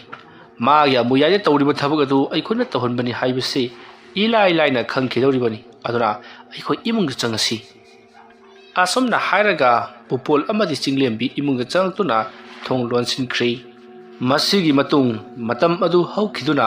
ꯃꯊꯪꯒꯤ ꯅꯣꯡ ꯉꯥꯜꯂꯛꯂꯤ꯫ ꯅꯣꯡ ꯉꯥꯜꯂꯛꯄ ꯑꯗꯨꯗ ꯂꯩꯀꯥꯏ ꯃꯌꯥꯝꯅ ꯑꯃꯥꯏꯕ ꯑꯃꯨꯌꯥꯏꯗꯨ ꯉꯔꯥꯡ ꯀꯩ ꯁꯥꯟꯅꯔꯨꯕꯗꯒꯤ ꯀꯩꯅ ꯍꯥꯏꯗꯠꯇꯅ ꯁꯤꯅꯤꯡꯆꯤꯠꯇ ꯍꯤꯡꯗꯨꯅ ꯃꯌꯨꯝꯗꯕꯨꯗꯤ ꯄꯨꯊꯔꯛꯂꯦꯌꯦ ꯑꯗꯨꯕꯨ ꯈꯔꯗꯤ ꯊꯤꯅ ꯁꯣꯛꯂꯕ ꯃꯥꯜꯂꯦ꯫ ꯑꯗꯨꯝꯅ ꯃꯌꯥꯝꯅ ꯍꯥꯏꯅꯔꯤꯕꯗꯨ ꯕꯨꯄꯣꯜ ꯑꯃꯗꯤ ꯆꯤꯡꯂꯦꯝꯕꯤ ꯃꯈꯣꯏ ꯑꯅꯤꯁꯨ ꯇꯥꯔꯤꯕꯅꯤ꯫ ꯃꯇꯝ ꯑꯗꯨꯗ ꯕꯨꯄꯣꯜꯅ ꯀꯂꯛ ꯄꯦꯜꯂꯤ ꯑꯗꯨꯅꯤꯗꯅ ꯃꯗꯨꯗꯈꯔ ꯊꯨꯅ ꯁꯤꯔꯕꯗꯤ ꯐꯒꯗꯕꯅꯤ ꯑꯁꯨꯝꯅ ꯃꯇꯣꯝꯇ ꯁꯣꯟꯖꯩ ꯑꯗꯨꯒ ꯃꯍꯥꯛꯀꯤ ꯆꯠꯀꯗꯕ ꯊꯕꯛ ꯑꯗꯣ ꯆꯠꯈ꯭ꯔꯦ꯫ ꯍꯥꯏꯔꯤꯕ ꯅꯨꯃꯤꯠ ꯑꯁꯤꯗꯒꯤ ꯕꯨꯄꯣꯜꯗꯣ ꯑꯃꯨꯛ ꯍꯟꯅ ꯅꯤꯁꯥꯗ ꯂꯥꯏꯆꯨꯕ ꯃꯤꯁꯛ ꯑꯃ ꯑꯣꯏꯈꯤꯗ꯭ꯔꯦ ꯌꯨ ꯊꯛꯈꯤꯗ꯭ꯔꯦ꯫ ꯃꯄꯥꯕꯨꯡꯒꯤ ꯍꯣꯡꯂꯛꯂꯤꯕ ꯃꯑꯣꯡ ꯑꯁꯤꯗ ꯆꯤꯡꯂꯦꯝꯕꯤ ꯌꯥꯝꯅ ꯍꯔꯥꯎꯖꯔꯩ꯫ ꯃꯁꯤꯒꯤ ꯃꯇꯨꯡ ꯑꯌꯨꯛꯀꯤ ꯃꯇꯝ ꯍꯧꯈ꯭ꯔꯤ꯫ ꯅꯨꯡꯊꯤꯜꯒꯤ ꯃꯇꯝ ꯑꯣꯏꯔꯛꯄ ꯑꯗꯨꯗ ꯁꯣꯝꯗ ꯑꯃꯨꯌꯥꯏ ꯃꯍꯥꯛꯀꯤ ꯑꯅꯥꯕꯗꯣ ꯍꯦꯛ ꯐꯔꯛꯄꯒ ꯆꯤꯡꯂꯦꯝꯕꯤꯗ ꯂꯃꯟ ꯈꯨꯝꯒꯅꯤ ꯍꯥꯏꯗꯨꯅ ꯁꯤꯡꯗꯨꯅ ꯂꯩꯔꯤꯉꯩ ꯃꯍꯥꯛꯀꯤ ꯃꯅꯥꯛꯇ ꯀꯅꯥꯒꯨꯝꯕ ꯑꯃ ꯒꯨꯗ꯭ꯔꯨꯡ ꯆꯪꯁꯤꯜꯂꯛꯏ꯫ ꯃꯇꯝ ꯑꯗꯨꯗ ꯑꯃꯨꯌꯥꯏꯅ ꯀꯅꯥꯅꯣꯅꯦ ꯃꯤꯒꯤ ꯃꯈꯣꯜ ꯐꯥꯎꯕ ꯇꯥꯅꯤꯡꯗ꯭ꯔꯕ ꯃꯇꯝ ꯑꯁꯤꯗ ꯗꯨꯡ ꯑꯩꯒꯤ ꯅꯥꯛꯇ ꯆꯦꯟꯁꯤꯜꯂꯛꯂꯤꯕꯁꯤꯕꯣ ꯑꯁꯨꯝꯅ ꯈꯜꯂꯤꯉꯩ ꯃꯍꯥꯛꯀꯤ ꯀꯥ ꯑꯗꯨꯗ ꯒꯨꯗ꯭ꯔꯨꯡ ꯆꯦꯟꯁꯤꯜꯂꯛꯈꯤꯕꯗꯣ ꯃꯍꯥꯛꯀꯤ ꯃꯅꯥꯛꯇ ꯌꯧꯔꯛꯈꯤꯗ꯭ꯔꯤ ꯆꯞ ꯂꯦꯞꯄꯒ ꯂꯩꯈꯤ꯫ ꯃꯇꯝ ꯑꯗꯨꯗ ꯑꯃꯨꯌꯥꯏꯅ ꯍꯩ ꯀꯔꯤꯅꯣꯅꯦ ꯀꯅꯥꯅꯣꯅꯦ ꯑꯩꯒꯤ ꯅꯥꯛꯇ ꯂꯥꯛꯂꯒ ꯆꯞ ꯂꯦꯞꯄꯒ ꯂꯩꯔꯤꯕꯁꯤꯕꯣ ꯍꯥꯏ ꯀꯅꯥꯅꯣ ꯑꯩꯒꯤ ꯃꯥꯏꯀꯩ ꯇꯝꯅ ꯂꯥꯛꯂꯝꯂꯒ ꯆꯞ ꯂꯦꯞꯂꯒ ꯂꯩꯔꯤꯕꯗꯤ ꯆꯪꯂꯛꯎ ꯑꯗꯨꯝꯅ ꯍꯥꯏꯔꯨꯕꯗꯨꯗ ꯑꯃꯨꯌꯥꯏ ꯇꯝꯅ ꯈꯪꯍꯧꯗꯅ ꯁꯥꯍꯨꯝ ꯑꯃ ꯈꯪꯍꯧꯗꯅ ꯃꯁꯥꯗ ꯄꯥꯏꯁꯤꯜꯂꯛꯈꯤ꯫ ꯁꯥꯍꯨꯝ ꯑꯗꯨꯅ ꯑꯃꯨꯌꯥꯏꯒꯤ ꯃꯁꯥꯗ ꯐꯨꯕꯗ ꯑꯃꯨꯌꯥꯏ ꯁꯣꯟꯊꯔꯦ꯫ ꯃꯇꯝ ꯑꯗꯨꯗ ꯑꯃꯨꯌꯥꯏꯅ ꯍꯤꯁ ꯀꯔꯤꯅꯣ ꯁꯤꯗꯤ ꯑꯁꯨꯝꯅ ꯈꯜꯂꯒ ꯃꯍꯥꯛꯀꯤ ꯃꯁꯥ ꯁꯣꯟꯊꯔꯤꯕꯗꯨ ꯀꯟꯈꯠꯅꯕꯒꯤꯗꯃꯛꯇ ꯂꯩꯋꯥ ꯑꯃ ꯃꯨꯔꯨꯝ ꯁꯣꯜꯂꯒ ꯃꯁꯥꯗ ꯅꯥꯟꯊꯖꯔꯤ꯫ ꯑꯗꯨꯝꯅ ꯇꯧꯔꯕ ꯃꯇꯨꯡꯗ ꯑꯃꯨꯌꯥꯏꯅ ꯃꯁꯥꯗ ꯈꯟꯖꯩ ꯀꯔꯤꯅꯣꯅꯦ ꯍꯧꯖꯤꯛꯀꯤꯗꯨꯕꯣ ꯑꯩꯒꯤ ꯏꯁꯥꯗ ꯇꯧꯔꯛꯈꯤꯕꯗꯨꯕꯨ ꯃꯤꯅ ꯊꯥꯔꯛꯂꯤꯕ꯭ꯔꯥ ꯅꯠꯇ꯭ꯔꯒꯅ ꯑꯩꯒꯤ ꯏꯁꯥꯗ ꯑꯩꯅ ꯁꯥꯟꯅꯔꯝꯕ ꯂꯥꯏꯁꯤꯡꯗꯨ ꯑꯩꯉꯣꯟꯗ ꯁꯥꯐꯣꯡꯂꯛꯂꯤꯕ ꯖꯥꯠꯂꯥ? ꯑꯁꯣꯝꯅ ꯑꯃꯨꯌꯥꯏꯗꯣ ꯋꯥꯈꯜ ꯈꯜꯂꯤꯉꯩ ꯑꯃꯨꯌꯥꯏꯒꯤ ꯃꯃꯧ ꯅꯨꯄꯤ ꯑꯗꯣ ꯆꯪꯁꯤꯜꯂꯛꯂꯒ ꯄꯥꯕꯨꯡ ꯆꯥꯛꯁꯤ ꯂꯣꯏꯔꯦ ꯈꯔ ꯆꯠꯊꯣꯛꯅꯕ ꯇꯧꯁꯤ ꯍꯥꯏꯔꯤ꯫ ꯃꯇꯝ ꯑꯗꯨꯗ ꯑꯃꯨꯌꯥꯏꯅ ꯍꯣ ꯊꯅꯝꯂꯣ ꯑꯩ ꯑꯗꯨꯝ ꯇꯦꯛ ꯇꯦꯛ ꯍꯣꯠꯅꯖꯔꯒꯦ ꯑꯁꯨꯝꯅ ꯍꯥꯏꯔꯛꯄꯗ ꯃꯃꯧ ꯅꯨꯄꯤꯅ ꯄꯥꯕꯨꯡꯕꯨ ꯅꯨꯡꯉꯥꯏꯒꯗ꯭ꯔꯅꯦ ꯈꯨꯠ ꯁꯥꯁꯨ ꯂꯣꯏꯅꯃꯛ ꯌꯥꯗ꯭ꯔꯤꯗꯨꯕꯣ ꯍꯥꯏꯗꯨꯅ ꯍꯥꯏꯔꯛꯄꯗ ꯑꯃꯨꯌꯥꯏꯅ ꯌꯥꯅꯤ ꯑꯩꯅ ꯊꯣꯛꯄ ꯇꯧꯔꯒꯦ ꯆꯠꯂꯣ ꯑꯁꯨꯝꯅ ꯍꯥꯏꯔꯛꯄꯗ ꯑꯃꯨꯌꯥꯏꯒꯤ ꯃꯃꯧ ꯅꯨꯄꯤꯗꯣ ꯀꯔꯤꯅꯣꯅꯦ ꯍꯥꯏꯗꯨꯅ ꯈꯜꯂꯒ ꯑꯗꯨꯃꯛ ꯊꯣꯛꯈ꯭ꯔꯤ꯫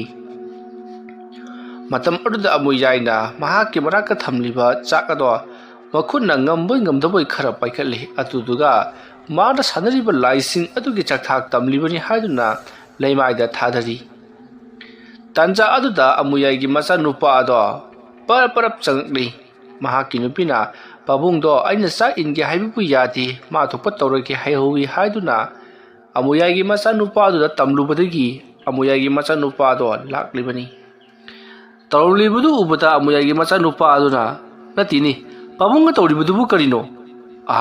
ꯀꯩꯗꯧꯔꯒꯦꯅꯦ ꯑꯩꯕꯣ? ꯅꯠꯇꯦꯅꯦ ꯄꯥꯕꯨꯡꯒ ꯂꯩꯃꯥꯏꯒ ꯆꯥꯛ ꯈꯟꯅꯔꯤꯕꯗꯨꯕꯨ ꯂꯥꯏꯒꯤ ꯁꯔꯨꯛ ꯇꯝꯂꯤꯕ ꯍꯥꯏꯗꯨꯔꯣ? ꯏꯍꯦ ꯆꯥꯔꯝ ꯊꯛꯂꯝꯗꯥꯏꯗ ꯏꯁꯣꯔꯒꯤ ꯁꯔꯨꯛ ꯈꯔ ꯀꯠꯄ ꯍꯥꯏꯕꯁꯤ ꯅꯈꯣꯏꯁꯨ ꯇꯧꯕ ꯐꯩ ꯑꯩꯈꯣꯏꯕꯨ ꯁꯦꯝꯕꯤꯕ ꯃꯄꯨꯕꯨ ꯀꯥꯎꯕ ꯐꯠꯇꯦꯀꯣ ꯑꯁꯨꯝꯅ ꯍꯥꯏꯔꯒ ꯑꯃꯨꯌꯥꯏꯅ ꯋꯥ ꯂꯩꯊꯣꯛꯈ꯭ꯔꯤ꯫ ꯇꯧꯔꯤꯕ ꯑꯗꯣ ꯑꯃꯨꯌꯥꯏꯒꯤ ꯃꯆꯥꯅꯨꯄꯥꯅꯗꯤ ꯏꯂꯥꯏ ꯂꯥꯏꯅ ꯑꯗꯨꯃꯛ ꯈꯪꯂꯕꯅꯤ꯫ ꯃꯁꯤꯗꯒꯤꯗꯤ ꯑꯃꯨꯌꯥꯏꯒꯤ ꯃꯆꯥꯅꯨꯄꯥ ꯑꯗꯨꯅ ꯇꯧꯔꯣ ꯄꯥꯕꯨꯡꯁꯨ ꯍꯧꯖꯤꯛ ꯐꯥꯎꯕ ꯍꯟꯗ꯭ꯔꯤꯗꯅ ꯍꯩꯇꯅ ꯀꯩꯗꯧꯕꯒꯤꯅꯣꯕ ꯀꯩ ꯀꯧꯊꯣꯛꯂꯒ ꯀꯩ ꯁꯥꯟꯅꯔꯨꯔꯤꯗꯨꯕꯣ? ꯑꯗꯨꯅ ꯍꯧꯖꯤꯛꯇꯤ ꯌꯦꯡꯉꯨ ꯃꯊꯪ ꯃꯤ ꯁꯨꯅꯔꯛꯂꯕꯗꯤꯅꯦ ꯑꯩꯗꯤꯅꯦ ꯌꯨꯝꯁꯤꯗ ꯂꯩꯕ ꯉꯝꯖꯔꯣꯏ ꯄꯥꯕꯨꯡ ꯂꯩꯍꯧꯔꯣ ꯑꯩꯈꯣꯏ ꯆꯠꯂꯅꯤ꯫ ꯏꯌꯥ ꯍꯩ ꯃꯤꯅ ꯉꯥꯡꯅꯕ ꯈꯨꯗꯤꯡꯃꯛ ꯆꯨꯝꯒꯅꯤ ꯍꯥꯏꯕ ꯂꯩꯕ꯭ꯔꯣ?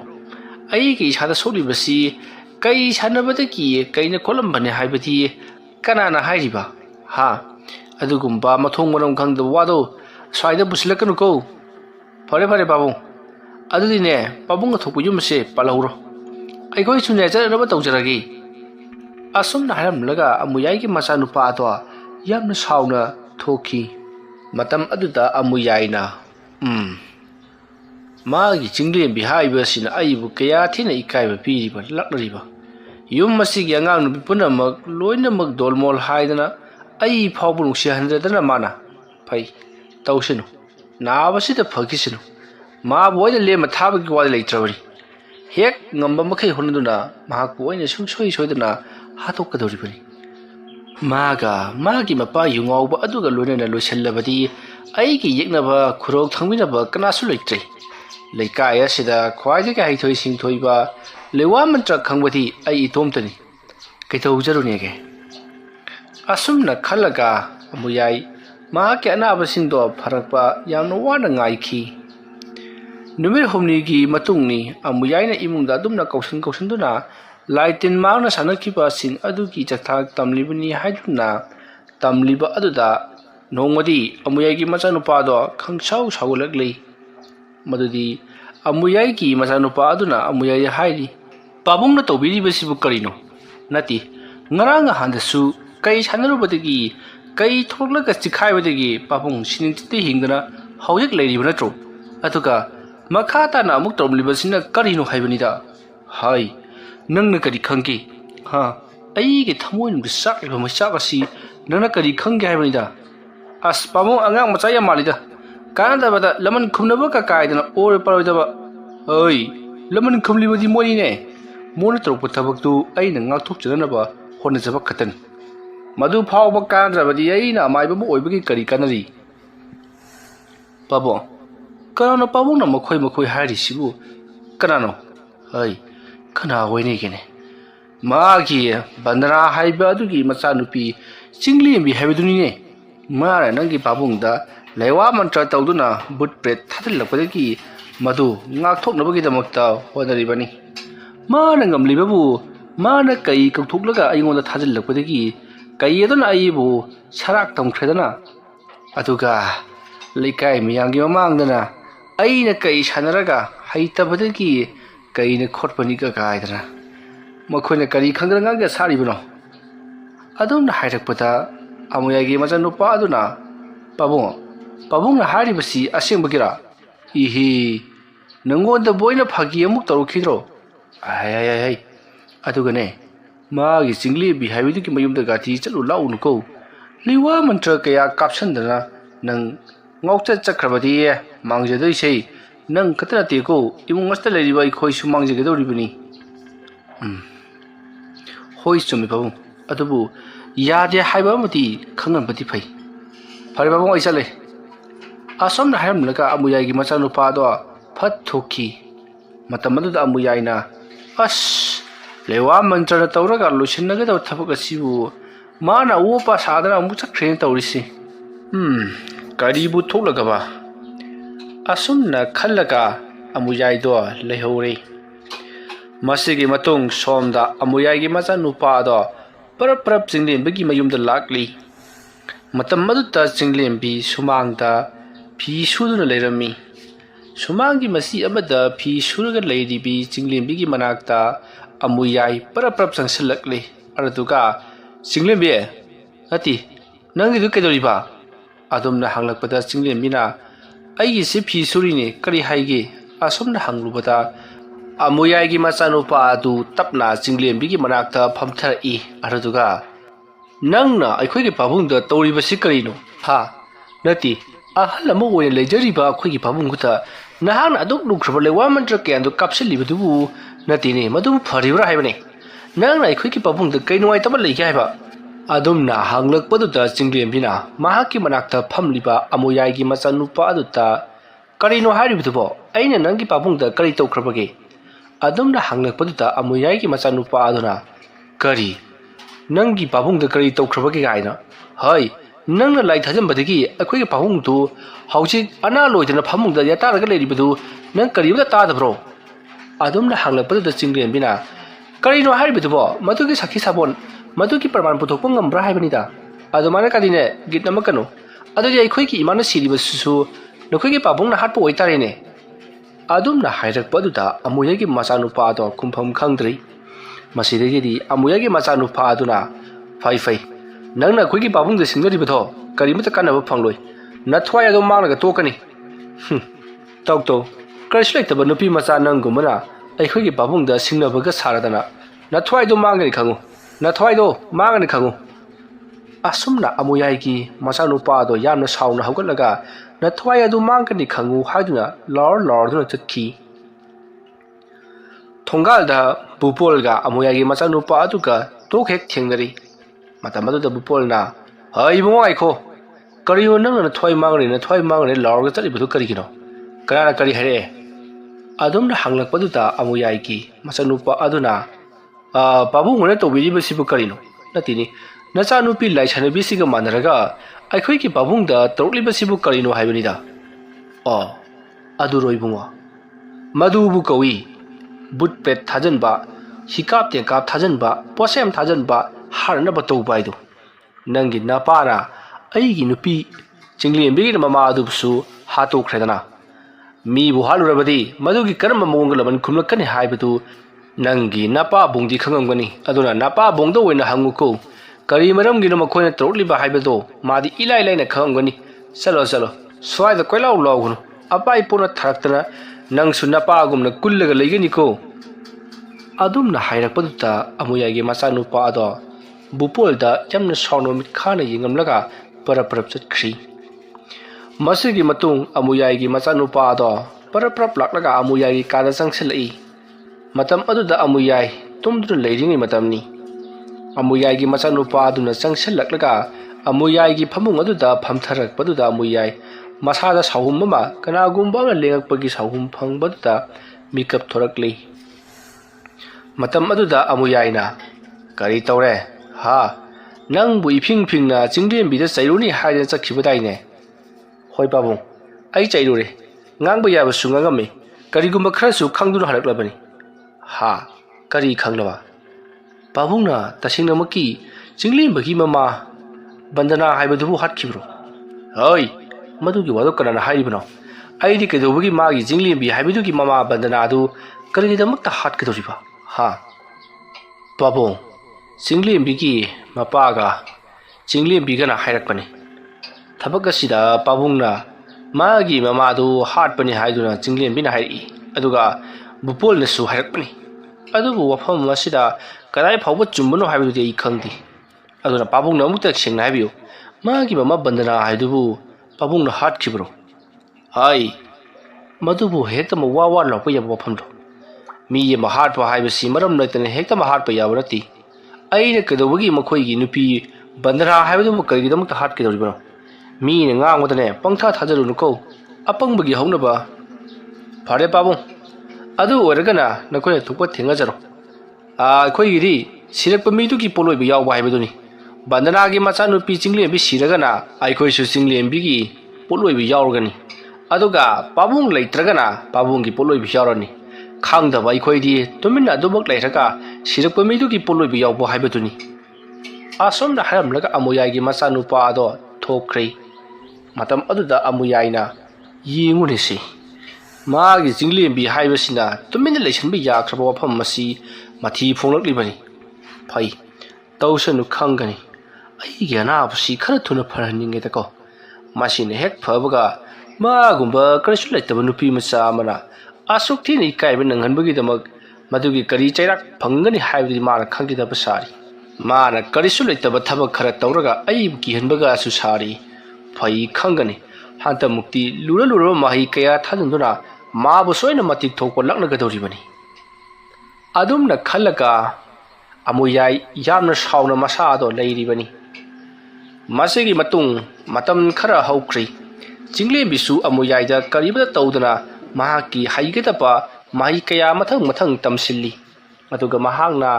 ꯃꯁꯤꯡ ꯌꯥꯝꯂꯕ ꯂꯥꯏ ꯀꯌꯥ ꯑꯃꯁꯨ ꯁꯥꯟꯅꯕ ꯍꯧꯔꯛꯂꯤ ꯇꯁꯦꯡꯅ ꯍꯧꯖꯤꯛꯇꯤ ꯆꯤꯡꯂꯦꯝꯕꯤ ꯂꯥꯏ ꯁꯥꯟꯅꯕꯤ ꯃꯥꯏꯕꯤ ꯍꯥꯏꯕꯗꯣ ꯑꯣꯏꯔꯕꯅꯤ ꯑꯗꯨꯕꯨ ꯆꯤꯡꯂꯦꯝꯕꯤ ꯃꯥꯏꯕꯤ ꯑꯣꯏ ꯍꯥꯏꯕꯁꯦ ꯀꯅꯥ ꯑꯃꯠꯇꯅ ꯈꯪꯈꯤꯗꯦ ꯑꯃꯨꯌꯥꯏꯒꯤ ꯃꯆꯥꯅꯨꯄꯥ ꯑꯗꯨꯅ ꯊꯦꯡꯅꯕ ꯃꯤꯁꯤꯡꯗ ꯆꯤꯡꯂꯦꯝꯕꯤꯒꯤ ꯃꯔꯝꯗ ꯋꯥ ꯍꯧꯗꯣꯛꯄ ꯃꯍꯥꯛꯁꯦ ꯃꯥꯏꯕꯤ ꯑꯃꯅꯤ ꯃꯍꯥꯛꯅ ꯂꯥꯏ ꯊꯥꯖꯤꯟꯗꯨꯅ ꯃꯍꯥꯛꯀꯤ ꯃꯄꯥꯕꯨꯡ ꯑꯃꯨꯌꯥꯏ ꯍꯥꯏꯕꯗꯣ ꯂꯥꯛꯅꯔꯤꯕꯅꯤ ꯍꯥꯏꯗꯨꯅ ꯇꯝꯂꯨꯔꯕꯁꯨ ꯀꯅꯥꯅꯁꯨ ꯃꯍꯥꯛꯀꯤ ꯋꯥꯗꯣ ꯊꯥꯖꯕꯤꯗꯦ ꯃꯔꯝꯗꯤ ꯆꯤꯡꯂꯦꯝꯕꯤ ꯂꯩꯁꯥꯕꯤ ꯃꯆꯥꯅꯤ ꯑꯗꯨꯒꯤꯁꯨ ꯃꯊꯛꯇ ꯃꯍꯥꯛꯅ ꯂꯩꯀꯥꯏ ꯑꯁꯤꯒꯤ ꯅꯨꯄꯤ ꯃꯆꯥꯁꯤꯡꯕꯨ ꯊꯕꯛ ꯄꯤꯗꯨꯅ ꯁꯦꯟ ꯐꯪꯍꯜꯂꯝꯂꯤꯕꯅꯤ ꯃꯔꯝ ꯑꯗꯨꯅ ꯆꯤꯡꯂꯦꯝꯕꯤꯅ ꯑꯗꯨꯒꯨꯝꯕ ꯊꯕꯛ ꯇꯧꯏ ꯍꯥꯏꯕꯁꯤ ꯃꯈꯣꯏꯅ ꯅꯣꯡꯃꯇꯁꯨ ꯎꯈꯤꯕ ꯈꯪꯈꯤꯕ ꯂꯩꯇꯕꯅꯤꯅ ꯊꯥꯖꯕꯤꯔꯝꯗꯦ ꯑꯁꯨꯝꯅ ꯇꯧꯗꯨꯅ ꯊꯥ ꯑꯅꯤꯃꯨꯛ ꯍꯧꯈ꯭ꯔꯤ ꯍꯧꯖꯤꯛꯇꯤ ꯑꯃꯨꯌꯥꯏꯁꯨ ꯃꯄꯨꯡ ꯐꯥꯅ ꯐꯔꯦ ꯊꯥ ꯑꯅꯤꯒꯤ ꯃꯇꯨꯡ ꯅꯣꯡꯃ ꯅꯨꯃꯤꯗꯥꯡ ꯑꯃ ꯆꯤꯡꯂꯦꯝꯕꯤ ꯃꯍꯥꯛꯀꯤ ꯃꯄꯥꯕꯨꯡꯒ ꯌꯥꯝꯅ ꯅꯨꯡꯉꯥꯏꯅ ꯇꯨꯝꯗꯨꯅ ꯂꯩꯔꯤꯉꯩ ꯃꯇꯝꯅꯤ ꯅꯨꯃꯤꯠꯇꯣ ꯅꯨꯡꯊꯤ ꯅꯣꯡꯃꯪꯉꯤ ꯅꯨꯡꯁꯤꯠ ꯀꯟꯅ ꯁꯤꯠꯄꯗ ꯅꯠꯇꯅ ꯌꯥꯝꯅ ꯀꯟꯅꯁꯨ ꯈꯥꯛꯄꯒ ꯂꯥꯎꯕꯒ ꯇꯧꯔꯤꯕꯅꯤ ꯅꯣꯡꯒ ꯊꯤꯂꯤ ꯇꯥꯕꯒ ꯅꯨꯡꯁꯤꯠꯅꯒ ꯈꯔ ꯁꯤꯠꯄꯒ ꯆꯤꯡꯂꯦꯝꯕꯤ ꯑꯃꯗꯤ ꯃꯍꯥꯛꯀꯤ ꯃꯄꯥꯕꯨꯡ ꯕꯨꯄꯣꯜꯗꯤ ꯅꯨꯡꯉꯥꯏꯅ ꯇꯨꯝꯊꯔꯨꯔꯤ ꯃꯇꯝꯗꯨ ꯑꯍꯤꯡꯒꯤ ꯄꯨꯡ 12 ꯈꯔ ꯍꯦꯜꯂꯛꯄ ꯑꯃ ꯇꯥꯁꯤꯜꯂꯛꯄ ꯃꯇꯝꯅꯤ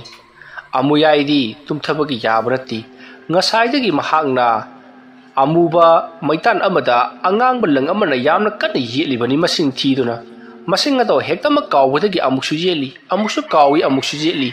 ꯑꯁꯨꯝꯅ ꯍꯟꯖꯤꯟ ꯇꯧꯕꯅ ꯍꯧꯖꯤꯛꯇꯤ ꯃꯁꯤꯡ ꯈꯪꯍꯧꯔꯤ ꯃꯁꯤꯡ ꯁꯨꯅ ꯌꯦꯠꯂꯕ ꯃꯇꯨꯡꯗ ꯃꯩꯇꯥꯟ ꯑꯃꯨꯕ ꯑꯗꯨꯗ ꯌꯦꯠꯂꯤꯕ ꯂꯪ ꯃꯇꯨꯝ ꯑꯗꯣ ꯃꯐꯝ ꯆꯥꯅ ꯊꯝꯃꯤ ꯂꯥ ꯑꯃꯒꯤ ꯃꯊꯛꯇ ꯅꯨꯡꯁꯤꯠꯁꯨ ꯀꯟꯅ ꯁꯤꯠꯄꯅꯤꯅ ꯂꯥ ꯑꯗꯣ ꯍꯨꯝꯗꯣꯛꯀꯦ ꯇꯧꯏ ꯑꯗꯨꯕꯨ ꯃꯍꯥꯛꯅ ꯍꯨꯝꯗꯣꯛꯇꯅꯕ ꯑꯆꯧꯕ ꯂꯩꯇꯨꯝ ꯑꯃ ꯃꯍꯥꯛꯅ ꯄꯨꯔꯛꯂꯤꯕ ꯊꯥꯡ ꯑꯗꯨꯅ ꯐꯛꯂꯕ ꯃꯇꯨꯡꯗ ꯅꯟꯁꯤꯟꯗꯨꯅ ꯊꯝꯂꯤꯕꯅꯤ ꯑꯗꯨꯒ ꯃꯩꯇꯥꯟꯗ ꯌꯦꯠꯁꯤꯟꯈ꯭ꯔꯕ ꯂꯪ ꯑꯉꯥꯡꯕꯗꯨꯁꯨ ꯊꯝꯂꯤꯕꯅꯤ ꯑꯗꯨꯒ ꯑꯇꯣꯞꯄ ꯃꯩꯇꯥꯟ ꯑꯃꯃꯨꯛ ꯇꯥꯔꯛꯂꯤ ꯑꯁꯨꯝꯅ ꯇꯧꯗꯨꯅ ꯃꯩꯇꯥꯟ ꯑꯗꯨꯗ ꯉꯛꯁꯪ ꯉꯥꯡꯂꯕ ꯂꯪ ꯑꯗꯨꯅ ꯌꯦꯠꯁꯤꯟꯕ ꯂꯣꯏꯔꯕ ꯃꯇꯨꯡꯗ ꯃꯍꯥꯛꯅ ꯊꯝꯂꯤ ꯑꯗꯨꯒ ꯃꯩꯇꯥꯟ ꯑꯅꯤꯗꯨ ꯄꯥꯏꯔꯒ ꯃꯨꯔꯨꯝ ꯂꯩꯋꯥ ꯈꯔ ꯁꯣꯟꯗꯨꯅ ꯀꯣꯛ ꯊꯦꯡꯖꯤꯟꯅꯔꯛꯏ ꯑꯗꯨꯝꯅ ꯇꯧꯕ ꯂꯣꯏꯔꯕ ꯃꯇꯨꯡꯗ ꯃꯩꯇꯥꯟ ꯑꯅꯤꯗꯣ ꯊꯝꯈ꯭ꯔꯤ ꯑꯗꯨꯒ ꯃꯍꯥꯛꯅ ꯂꯥ ꯃꯆꯦꯠ ꯑꯃꯕꯨ ꯀꯣꯟꯁꯤꯜꯂꯕ ꯃꯇꯨꯡꯗ ꯀꯣꯟꯁꯤꯜꯂꯤꯕ ꯂꯥ ꯃꯆꯦꯠ ꯑꯗꯨꯒꯤ ꯑꯍꯣꯕ ꯑꯗꯨꯗ ꯃꯍꯥꯛꯅ ꯍꯋꯥꯏ ꯃꯪꯒꯜ ꯃꯔꯨ ꯑꯀꯥꯕ ꯈꯔ ꯃꯍꯥꯛꯅ ꯇꯨꯞ ꯊꯥꯗꯗꯨꯅ ꯑꯁꯣꯝꯗ ꯂꯤꯊꯣꯛꯍꯜꯂꯤ ꯑꯗꯨꯝꯅ ꯇꯧꯔꯛꯄ ꯃꯇꯝ ꯑꯗꯨꯗ ꯈꯪꯍꯧꯗꯅ ꯕꯨꯄꯣꯜ ꯑꯃꯗꯤ ꯆꯤꯡꯂꯦꯝꯕꯤꯅ ꯇꯨꯝꯂꯤꯕ ꯌꯨꯝ ꯑꯗꯣ ꯃꯃꯥꯡ ꯊꯣꯡꯗꯒꯤ ꯃꯅꯤꯡ ꯊꯣꯡꯂꯣꯝꯗ ꯀꯔꯤꯒꯨꯝꯕ ꯑꯃ ꯐꯥꯎꯗꯣꯛꯇꯨꯅ ꯆꯦꯟꯈꯤꯕꯒꯤ ꯁꯥꯎꯝ ꯆꯤꯡꯂꯦꯝꯕꯤꯗ ꯐꯪꯂꯛꯈꯤ ꯕꯨꯄꯣꯜꯗꯤ ꯀꯔꯤꯁꯨ ꯈꯪꯕ ꯅꯠꯇꯦ ꯇꯨꯃꯤꯟꯅ ꯑꯗꯨꯃꯛ ꯇꯨꯝꯗꯨꯅ ꯂꯩꯔꯤꯕꯅꯤ ꯇꯟꯖꯥ ꯑꯗꯨꯗ ꯆꯤꯡꯂꯦꯝꯕꯤꯅ ꯀꯔꯤꯅꯣꯅꯦ ꯑꯩꯈꯣꯏꯒꯤ ꯏꯃꯨꯡ ꯑꯁꯤꯗ Mamang thong asidagi maning lawwa karigumba ama samduna chenkibagi sahum hanjan hanjan phanglibasibo asomna khallaga chinglembido phamungdagi tapna kumtharakli lewa ama solaga lighting changba ngamdanaba amadi laibu uba ngamnaba lewa adu solaba matungda chinglembi masada nanthari madugi matungda chinglembina mahaki kara tholakpadadi makoigi jumjau romdagina maning phawpa kanagumba ma yamna kanna chenkibadu chinglembina uhori madu ubada chinglembi swai lawi masidagi chinglembina masidi icham chamba manatri karigumba madi soidana thoklaragani haibase khangbadagi chinglembina haujik chelibadu pharana bagida makto honari masidagi cinglembi yum adugi yumjai de leptuna mamang thonglomda masa phibam semtuna leiri tanja adumakada amukasu makoigi yumgi mamang thong ado phawtoktuna yamna yana chilakliba ado cinglembi na pharna ba mahak sem saduna leiri yamna kana chensilakliba aduta cinglembi na makut ado phandoktuna ngana ba honaki matawa sumna cinglembi na chensilakliba adubu pharna ba ngana ba honari ngai matam maduta yumjau romdagi chensilakliba sahum maduna cinglembibu humduna pukhraga yumjai aduda mahakpu phanayam sana chelo matung lakno leima de thadaram lei adumna torokpa aduta cinglembido sapu kanna leimai da bomblawna takhiba amadi cinglembina kanna lawkhibagi khonjal adu tabada papabung bupol do parapar hawgalakli karino hawjiki khonjal dudi khaladuna adubu hawjik phawba mokoigi yumgi mangolomdagi haibadi yumjau romdagi na maningi jakchang phawba hangat handa kana gumba machi libado haujisu adumak cheli matamadu da bupol na chenthorokpadadi chinglembina wakhal manglaga yumjai aduda targa leiramba aduda bupol na masanupi chinglembigi manakta chensinduna hai ibema kaidoroge nangbo hadana makhut padana chingthokna honari ngai amukasu yumjaugi thongjil leriba adomdagi kana gumba ma phawjillaktuna chakshang tamna chilakliba aduda bupol khakprek khangduna hantui aduga cinglembi bu makhut paiduna suro suro laktuna chingthoi aduga nakal lamada leisingduna leiri apabung bupol na cinglembi bu pongkhatlaga ibema nangbu kedorogi hai wakhal tarbo nangbo haiduna makhajai adu paiduna nomli matam maduda cinglembi wakhal tarattabadagi bupol pakhat aduna chakchang domdagi ising khar lawnaba honarakli adubu yumjai aduda kariguma mami ama hangat handa chenbagi mong tawribaduta bupol lengbu sungamdri kibuna loirabani tawriba asibu karino khaladuna matam maduta bupol na cinglembi bu hanna hanna kauduna khajai aduda makhutna pop pop thaduna hei ibemo nangbo wakhal tarone nangbo ibemo haduna kauri matam aduda cinglembi tapna mami pangthorakli aduga mapabung bupol lejing i masidagi di bupol na nang wakhal tarabro ha se wakhal taro se asumna hairakpada cinglembi na hoi pabung ai wakhal tari haiduna hawake tawbada bupol na ngaiko urabra se yumja yasida karigumba ma yangna chenbagum mami sami yama chelibase asumna hairakpada cinglembi na hoi pabung tawsino ai tawgi yengu asumna hairamlaka cinglembi mahaki kada changkhri madugi matung cinglembi na mahaki angauba phijot ado setlaga tholakpada bupoldi ngakpada loikhri karino mahna tawgudori basibu khaladuna masidagi cinglembi na yum adugi yumjai haibadi amuba mami amana hik cheliba adugi manakta phamlaga haibadi maikai aduda phamlaga leiri aduga mahana murum lewa khara solaga mahaki khudom biado oigi khudom biado makhut ki khusa sing aduna yamna kanna paisallaga maduda mahanga leiwa ama sonduna khudum bi adubu kanna sadana ba honari aduga makhut jena su kanna paisalli asumna oi ki khudum bi aduna sadana ba honaba aduga yet ki khusa sing aduna kanna paisallaga na thokidana ba honaba asumna tawraga leiwa ado murum soli adumna tawrine madamaduta amukasu yumgi mamang thong adomdagi yamna kanna sensillaga famduna leiriba cinglembi bu thongaige haiduna torokpadadi asomda kamdori amu yaido masa aduda karigumba posak amana mahaki mamanglomda karigumba achouba bora phawbora achouba amana thomjillapugum masa punamak thomjillapudagi phanayam sangna sanduktuna paithoktuna tari mamai mathabak mabuk amadi mahaki maraibak machin mamai punamak chaina khol phangnatuna mahak nafam khangda ki chaina khol ado ngauman khibana mahak leimai aduda kunsinduna tasinduna sur phungatuna khangli adumna hek tawkhibaga asomda chinglembina tas kamdawi asomna hairaga ye thangba khudombi ado paisili badudagi sat satokli asomna satokpada somda amuyaidi masardagi unsa khokhibagum chaina kholna ngaupan khrabana yamna kana lauki turel khongnun aduda yamna kana amuyaina laukibado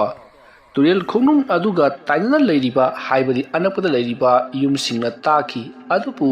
miyosing aduna amurak alirak khonjel sing adu tabadegi makhoina mamit sing ado kabak pangduna haugatnaraklaba matung amuk tumthanaki matam aduda amuyai chaina khol aduga loinana mahana tawriba sing ado mahak makha chathanabagidamag maitan amadi lana leiriba adumta amuk changsalakli aduga mahanga lewa ama solaga lei khara mahana paikhallaga lei aduda lewa ama solaga lei adu mahana chasanki adumna tawbudagi mangonda toromba chaina khol khudimak loinamak phakri aduga sor thabet honuna ya magomba karisle tabnupi macha amana ai bu asukthina laknaba phai adu warabadi nang su amuk kaidoroke yengo asomna hairaga leiriba maital ani adugi manungta maital ama mahana paikhalli aduga bupol gi maming panduna murum maitan aduta lewa khara solo matungda maital aduna lemhoriba haibadi makhada leiriba maitan aduta pop launa thomki adumne hek thomkibaga somda bupoldo kanagumba amana mangonda karigumba ma insilakpagi mawongda khangsau sawgalakli aduga chinglimbi ki manakta sangsalaklaga hai nang toribasi karino ha nama laikhidraba matungda nahana asomna maibigi mawongda tawba yabra haibanida nangna khoigi imung asibu kang khong chahele nangse yamna phataba masani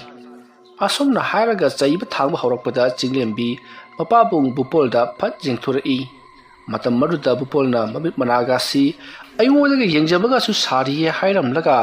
chinglembi bu phu haurakli adoma torakpada chinglemina karino pabung aina toriba thabaksida pabung su yakibadaine adumna hairakpada bupolna karigi yaba ha karigi yaba nama adusu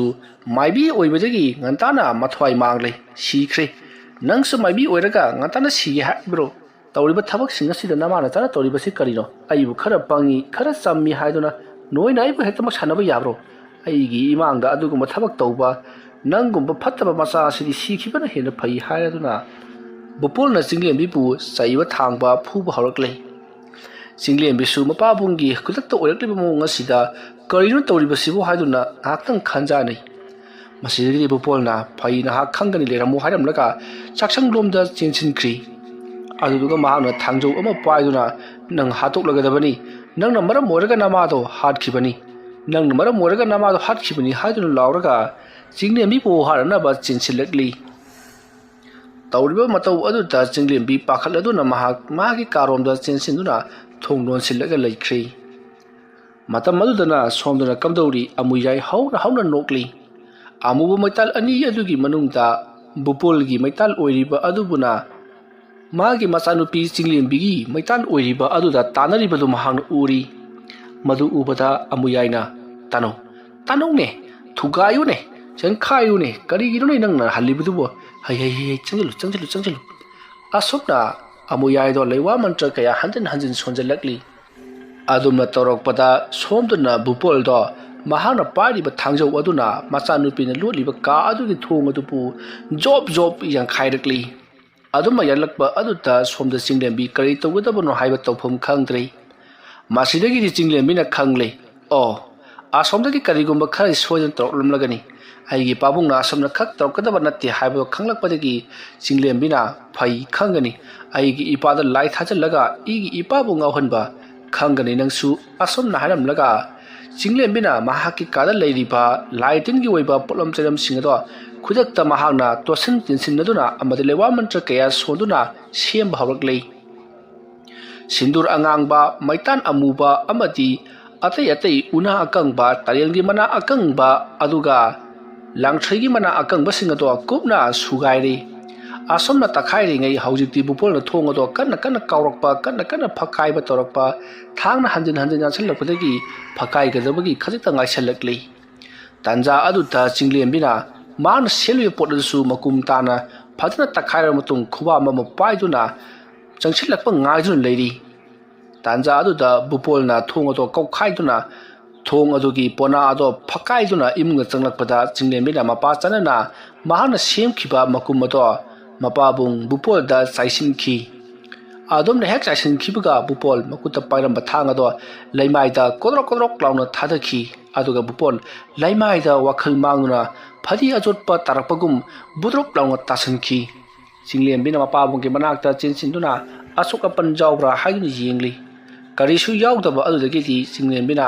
mapabung gi maraibak aduta chinglem bina mahaki khubakta lewa ama solaga bupol gi maraibak aduta thammi adumna thamlakpadadi khangle amuyana tawriba singatu haining pambi adugi makhongda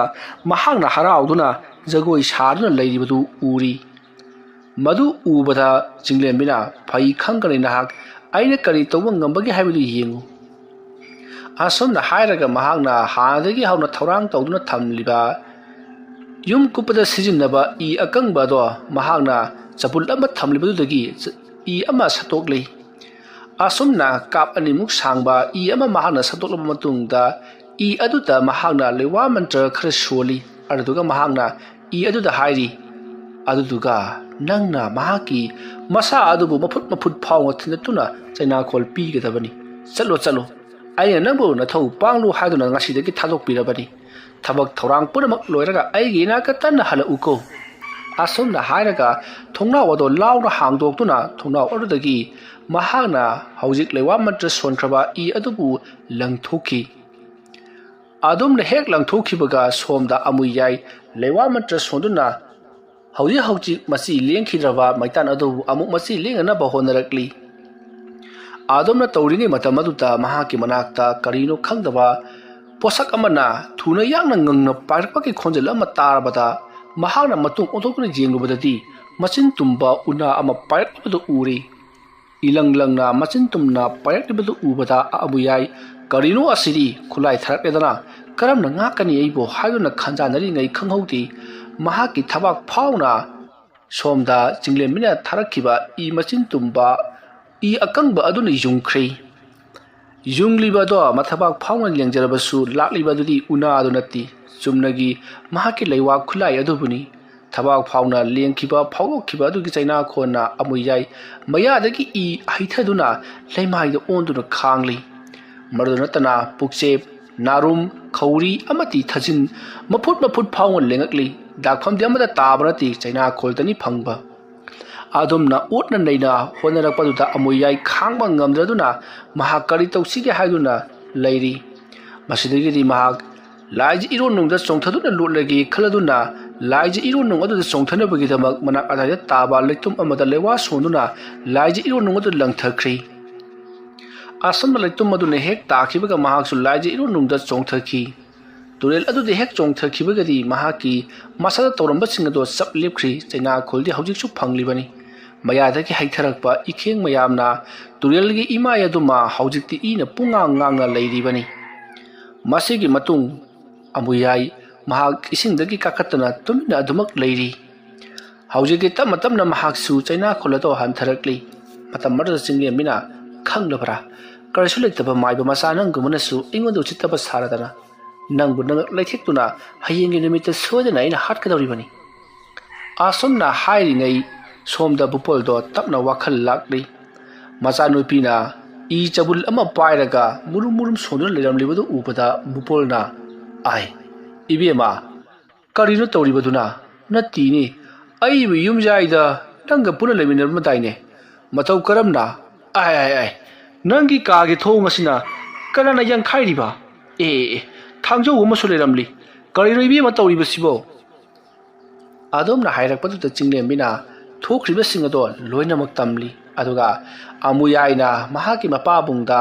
laitin thajallakhiba amadi ngahollakhiba dusu loinamak tamli wafam badu tarabada bupolna ya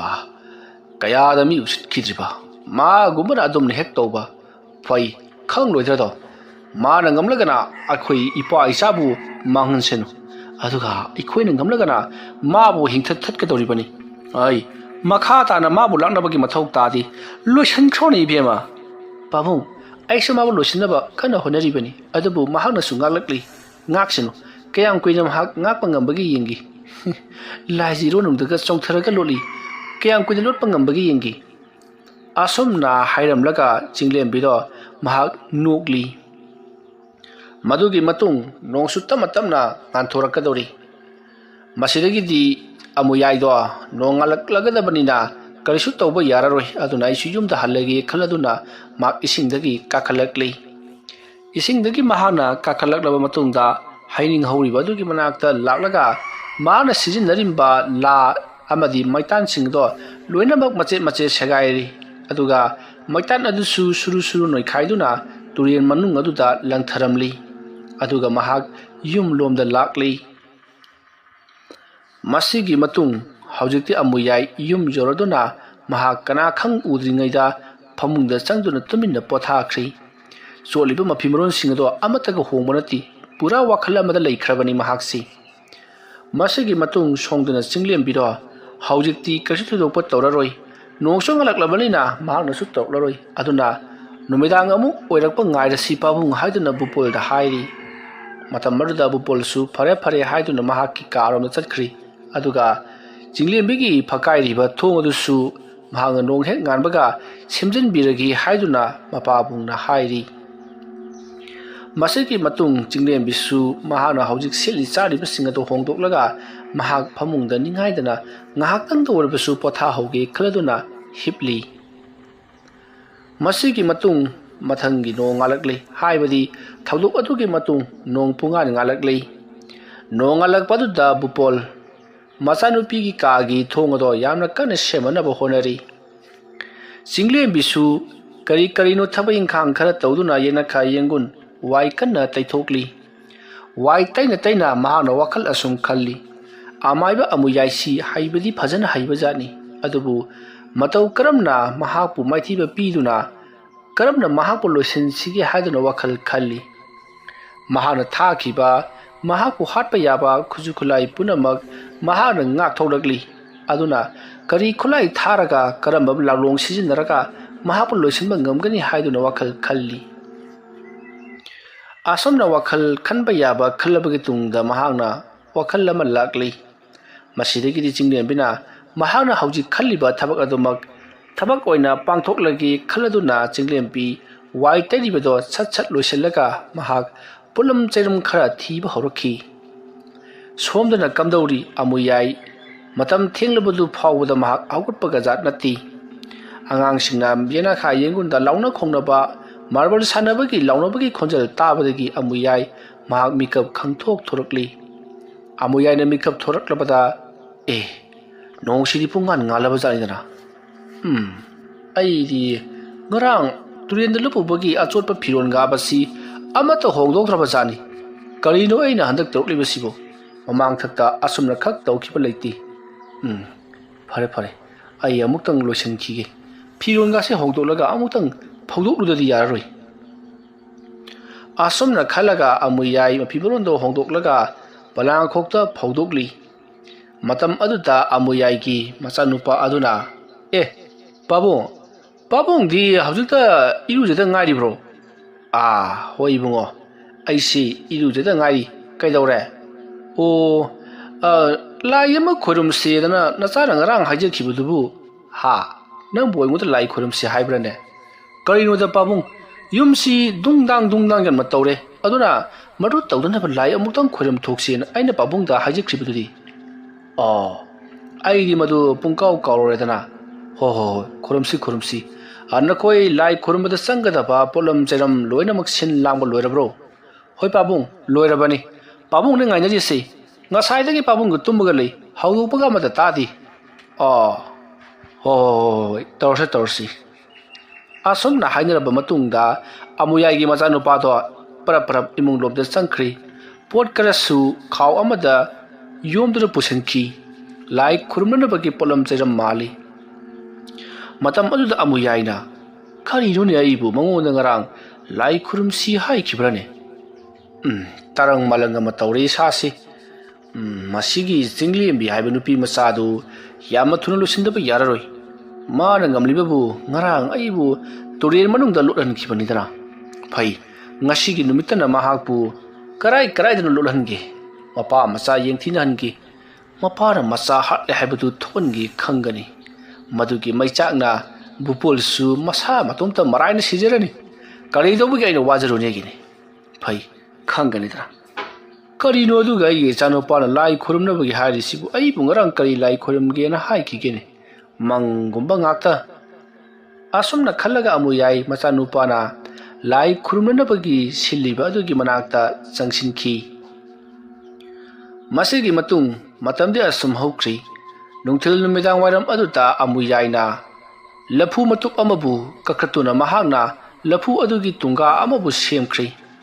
ꯇꯨꯡꯒꯥ ꯑꯗꯨ ꯃꯍꯥꯛꯅ ꯁꯦꯠꯂꯕ ꯃꯇꯨꯡꯗ ꯇꯨꯡꯒꯥ ꯑꯗꯨꯗ ꯃꯍꯥꯛꯅ ꯃꯆꯤꯟ ꯇꯨꯝꯕ ꯇꯤꯡꯈꯪ ꯀꯌꯥ ꯑꯃ ꯌꯨꯡꯁꯤꯜꯂꯤ꯫ ꯑꯗꯨꯒ ꯂꯐꯨꯒꯤ ꯇꯨꯡꯒꯥ ꯑꯗꯨꯒꯤ ꯍꯦꯛ ꯅꯥꯀꯟꯗꯅ ꯄꯥꯛꯂꯕ ꯈꯣꯡꯅꯥꯡ ꯃꯅꯥ ꯑꯅꯤꯁꯨ ꯊꯝꯂꯤꯕꯅꯤ꯫ ꯈꯣꯡꯅꯥꯡ ꯃꯅꯥ ꯑꯅꯤ ꯑꯗꯨꯗ ꯃꯍꯥꯛꯅ ꯀꯔꯤꯅꯣ ꯃꯌꯦꯛ ꯈꯔꯁꯨ ꯃꯍꯥꯛꯅ ꯈꯨꯗꯣꯝꯕꯤꯅ ꯇꯧꯗꯨꯅ ꯏꯔꯤ꯫ ꯃꯗꯣ ꯃꯌꯦꯛꯇꯤ ꯊꯣꯛꯄ ꯅꯠꯇꯦ, ꯆꯨꯝꯅ ꯃꯃꯤꯡꯇꯒꯤ ꯑꯣꯏꯅꯅꯤ꯫ ꯑꯗꯨꯒ ꯈꯣꯡꯅꯥꯡ ꯃꯅꯥ ꯑꯅꯤꯗꯣ ꯊꯨꯞꯆꯜꯂꯒ ꯃꯐꯝ ꯆꯥꯅ ꯊꯝꯈ꯭ꯔꯦ꯫ ꯑꯗꯨꯒ ꯈꯣꯡꯅꯥꯡ ꯃꯅꯥ ꯑꯅꯤꯗꯨꯒꯤ ꯃꯊꯛꯇ ꯂꯐꯨ ꯇꯨꯡꯒꯥ ꯑꯗꯨ ꯊꯝꯃꯤ, ꯄꯥꯏꯊꯣꯛꯈꯤꯗꯅꯕ ꯍꯥꯏꯗꯨꯅ꯫ ꯃꯁꯤꯒꯤ ꯃꯇꯨꯡ ꯍꯧꯖꯤꯛꯇꯤ ꯑꯃꯨꯌꯥꯏ ꯅꯨꯃꯤꯠ ꯇꯥꯔꯛꯄ ꯉꯥꯏꯈ꯭ꯔꯤ꯫ ꯆꯤꯡꯂꯦꯝꯕꯤꯁꯨ ꯑꯗꯨꯃꯉꯥꯏ ꯅꯨꯃꯤꯠ ꯇꯥꯔꯛꯄ ꯉꯥꯏꯈꯤ꯫ ꯃꯥꯅ ꯇꯧꯒꯦ ꯈꯜꯂꯤꯕ ꯊꯕꯛ ꯑꯗꯣ ꯁꯨꯡꯁꯣꯏ ꯁꯣꯏꯗꯅ ꯄꯥꯡꯊꯣꯛꯅꯕꯒꯤꯗꯃꯛꯇꯅꯤ꯫ ꯃꯁꯤꯒꯤ ꯃꯇꯨꯡ ꯃꯇꯝꯗꯤ ꯑꯁꯨꯝ ꯊꯦꯡꯖꯤꯟꯈꯤꯕꯅ ꯑꯍꯤꯡꯒꯤ ꯃꯇꯝ ꯑꯣꯏꯁꯤꯜꯂꯛꯂꯤ꯫ ꯑꯍꯤꯡꯒꯤ ꯃꯇꯝ ꯑꯣꯏꯔꯛꯄꯗꯨꯗ ꯆꯤꯡꯂꯦꯝꯕꯤ ꯃꯄꯥꯕꯨꯡ ꯕꯨꯄꯣꯜꯗ ꯃꯄꯥꯟ ꯊꯣꯛꯂꯛꯀꯅꯨ ꯄꯥꯕꯨꯡ ꯍꯥꯏꯔꯝꯂꯒ ꯃꯄꯥꯟꯗ ꯄꯔꯞ ꯆꯤꯡꯂꯦꯝꯕꯤꯁꯨ ꯃꯥꯅ ꯇꯧꯒꯦ ꯈꯜꯂꯤꯕ ꯊꯕꯛ ꯑꯗꯣ ꯇꯧꯅꯕꯒꯤꯗꯃꯛ ꯊꯣꯛꯂꯛꯈꯤ꯫ ꯑꯗꯨꯒ ꯑꯃꯨꯌꯥꯏꯁꯨ ꯃꯍꯥꯛꯅ ꯇꯧꯒꯦ ꯈꯜꯂꯤꯕ ꯊꯕꯛ ꯑꯗꯣ ꯇꯧꯅꯕꯒꯤꯗꯃꯛꯇ ꯃꯍꯥꯛꯀꯤ ꯂꯥꯏꯁꯟꯅꯐꯝ ꯑꯣꯏꯔꯤꯕ ꯍꯩꯅꯤꯡ ꯄꯥꯝꯕꯤ ꯑꯗꯨꯒꯤ ꯃꯅꯥꯛꯇ ꯂꯥꯛꯈꯤ꯫ ꯃꯇꯧ ꯑꯁꯨꯝꯅ ꯆꯤꯡꯂꯦꯝꯕꯤ ꯃꯄꯥꯜꯗ ꯄꯔꯞ ꯊꯣꯛꯂꯛꯂꯒ ꯃꯈꯣꯏꯒꯤ ꯂꯩꯀꯥꯏ ꯑꯗꯨꯗ ꯂꯩꯕ ꯉꯍꯥꯟꯋꯥꯏꯒꯤ ꯃꯇꯝꯗ ꯂꯥꯏꯁꯪ ꯃꯟꯗꯤꯔ ꯁꯥꯒꯠꯂꯝꯕ ꯑꯃꯟꯕ ꯂꯥꯏꯁꯪ ꯑꯃ ꯂꯩ꯫ ꯍꯥꯏꯔꯤꯕ ꯂꯥꯏꯁꯪ ꯑꯗꯨꯗ ꯆꯠꯇꯨꯅ ꯆꯤꯡꯂꯦꯝꯕꯤ ꯀꯅꯥ ꯈꯪꯍꯟ ꯎꯍꯟꯗꯅ ꯃꯜꯂꯕ ꯈꯔꯁꯨ ꯀꯤꯟꯊꯔꯕ ꯂꯥꯏꯁꯪ ꯑꯗꯨꯒꯤ ꯃꯅꯨꯡꯗ ꯆꯪꯁꯤꯜꯂꯛꯂꯤ꯫ ꯑꯗꯨꯒ ꯃꯍꯥꯛꯅ ꯄꯣꯔꯛꯂꯤꯕ ꯙꯨꯞ ꯀꯦꯟꯗꯜꯁꯤꯡ ꯑꯗꯣ ꯏꯀꯣꯏ ꯀꯣꯏꯅ ꯆꯨꯈꯠꯇꯨꯅ ꯊꯥꯟꯕ ꯍꯧꯔꯛꯂꯤ꯫ ꯃꯗꯨꯒꯤ ꯃꯇꯨꯡ ꯆꯤꯡꯂꯦꯝꯕꯤꯅ ꯃꯍꯥꯛ ꯍꯧꯖꯤꯛꯇꯤ ꯐꯤ ꯑꯉꯧꯕ ꯉꯥꯛꯇ ꯁꯦꯠꯇꯨꯅ ꯐꯝꯗꯨꯅ ꯂꯩꯔꯤ꯫ ꯑꯁꯣꯝꯗꯁꯨ ꯑꯗꯨꯃꯉꯥꯏ ꯑꯃꯥꯏꯕ ꯑꯃꯨꯌꯥꯏꯗꯣ ꯃꯍꯥꯛꯁꯨ ꯍꯩꯅꯤꯡ ꯃꯈꯣꯡ ꯑꯗꯨꯗ ꯂꯥꯛꯂꯒ ꯃꯍꯥꯛꯅ ꯇꯧꯒꯗꯧꯔꯤꯕ ꯊꯕꯛ ꯑꯗꯣ ꯃꯊꯪ ꯊꯦꯡꯗꯨꯅ ꯊꯝꯂꯛꯏ꯫ ꯃꯍꯥꯛꯁꯨ ꯙꯨꯞ ꯀꯦꯟꯗꯜ ꯆꯨꯈꯠꯇꯨꯅ ꯂꯥꯏ ꯇꯥꯏꯅꯕꯒꯤꯗꯃꯛꯇ ꯁꯦꯝꯕ ꯁꯥꯕ ꯍꯧꯔꯛꯂꯤ꯫ ꯑꯗꯨꯝꯅ ꯅꯥꯀꯜ ꯑꯅꯤꯃꯛ ꯁꯦꯝꯕ ꯁꯥꯕ ꯄꯨꯡꯂꯣꯏ ꯂꯣꯏꯔꯕꯗ ꯑꯃꯨꯌꯥꯏꯅ ꯑꯁꯣꯝꯗꯁꯨ ꯀꯔꯤꯒꯨꯝꯕ ꯈꯔꯗꯤ ꯁꯣꯏꯗꯅꯃꯛꯀꯤ ꯇꯧꯔꯝꯂꯒꯅꯤ꯫ ꯑꯩꯅ ꯇꯥꯛ ꯍꯦꯛꯇ ꯂꯥꯛꯆꯕ ꯌꯥꯕ ꯃꯤ ꯅꯠꯇꯦ꯫ ꯑꯉꯥꯡ ꯑꯣꯏꯖꯕꯒꯤ ꯋꯥꯅꯤ, ꯃꯍꯩꯗꯤ ꯑꯩꯉꯣꯟꯗꯒꯤ ꯍꯦꯟꯅ ꯍꯩꯕ꯭ꯔꯥ ꯀꯔꯤꯅꯣꯝ ꯇꯧꯔꯤ꯫ ꯑꯗꯨꯕꯨ ꯉꯁꯤꯒꯤ ꯑꯍꯤꯡ ꯑꯁꯤꯗꯗꯤ ꯃꯥ ꯑꯩꯉꯣꯟꯗ ꯀꯔꯤ ꯇꯧꯕ ꯉꯝꯖꯒꯅꯤ? ꯉꯁꯤꯒꯤ ꯑꯍꯤꯡ ꯑꯁꯤꯗꯗꯤ ꯃꯍꯥꯛꯄꯨ ꯑꯩꯅ ꯁꯨꯞꯇꯠꯇꯨꯅ ꯅꯩꯈꯥꯏꯒꯗꯧꯔꯤꯕꯅꯤ꯫ ꯃꯥꯒꯨꯝꯕ ꯀꯔꯤꯁꯨ ꯂꯩꯇꯕ ꯅꯨꯄꯤ ꯃꯆꯥ ꯑꯃꯅ ꯑꯃꯥꯏꯕ ꯑꯃꯨꯌꯥꯏꯗ ꯁꯤꯡꯅꯕꯒ ꯁꯥꯔꯤ꯫ ꯐꯩ, ꯂꯛꯅꯕ ꯌꯥꯕ ꯂꯛꯅꯔꯒ ꯃꯊ꯭ꯋꯥꯏ ꯑꯗꯨ ꯁꯠꯀꯤ ꯈꯪꯒꯅꯤꯗꯅ꯫ ꯑꯁꯨꯝꯅ ꯈꯜꯂꯒ ꯑꯃꯨꯌꯥꯏ ꯂꯩꯋꯥ ꯈꯔ ꯁꯣꯜꯂꯒ ꯃꯅꯥꯛꯇ ꯂꯩꯔꯤꯕ ꯂꯐꯨ ꯃꯇꯨꯞ ꯑꯗꯨꯗ ꯃꯍꯥꯛꯅ ꯌꯨꯡꯁꯤꯟꯈꯤꯕ ꯇꯤꯡꯈꯪꯁꯤꯡ ꯑꯗꯣ ꯑꯃꯨꯛ ꯁꯠꯇꯣꯛ ꯑꯃꯨꯛ ꯊꯤꯟꯖꯤꯟ ꯇꯧꯗꯨꯅ ꯀꯔꯤꯒꯨꯝꯕ ꯈꯔ ꯂꯥꯏꯁꯟꯅꯗꯨꯅ ꯇꯧꯔꯛꯂꯤ꯫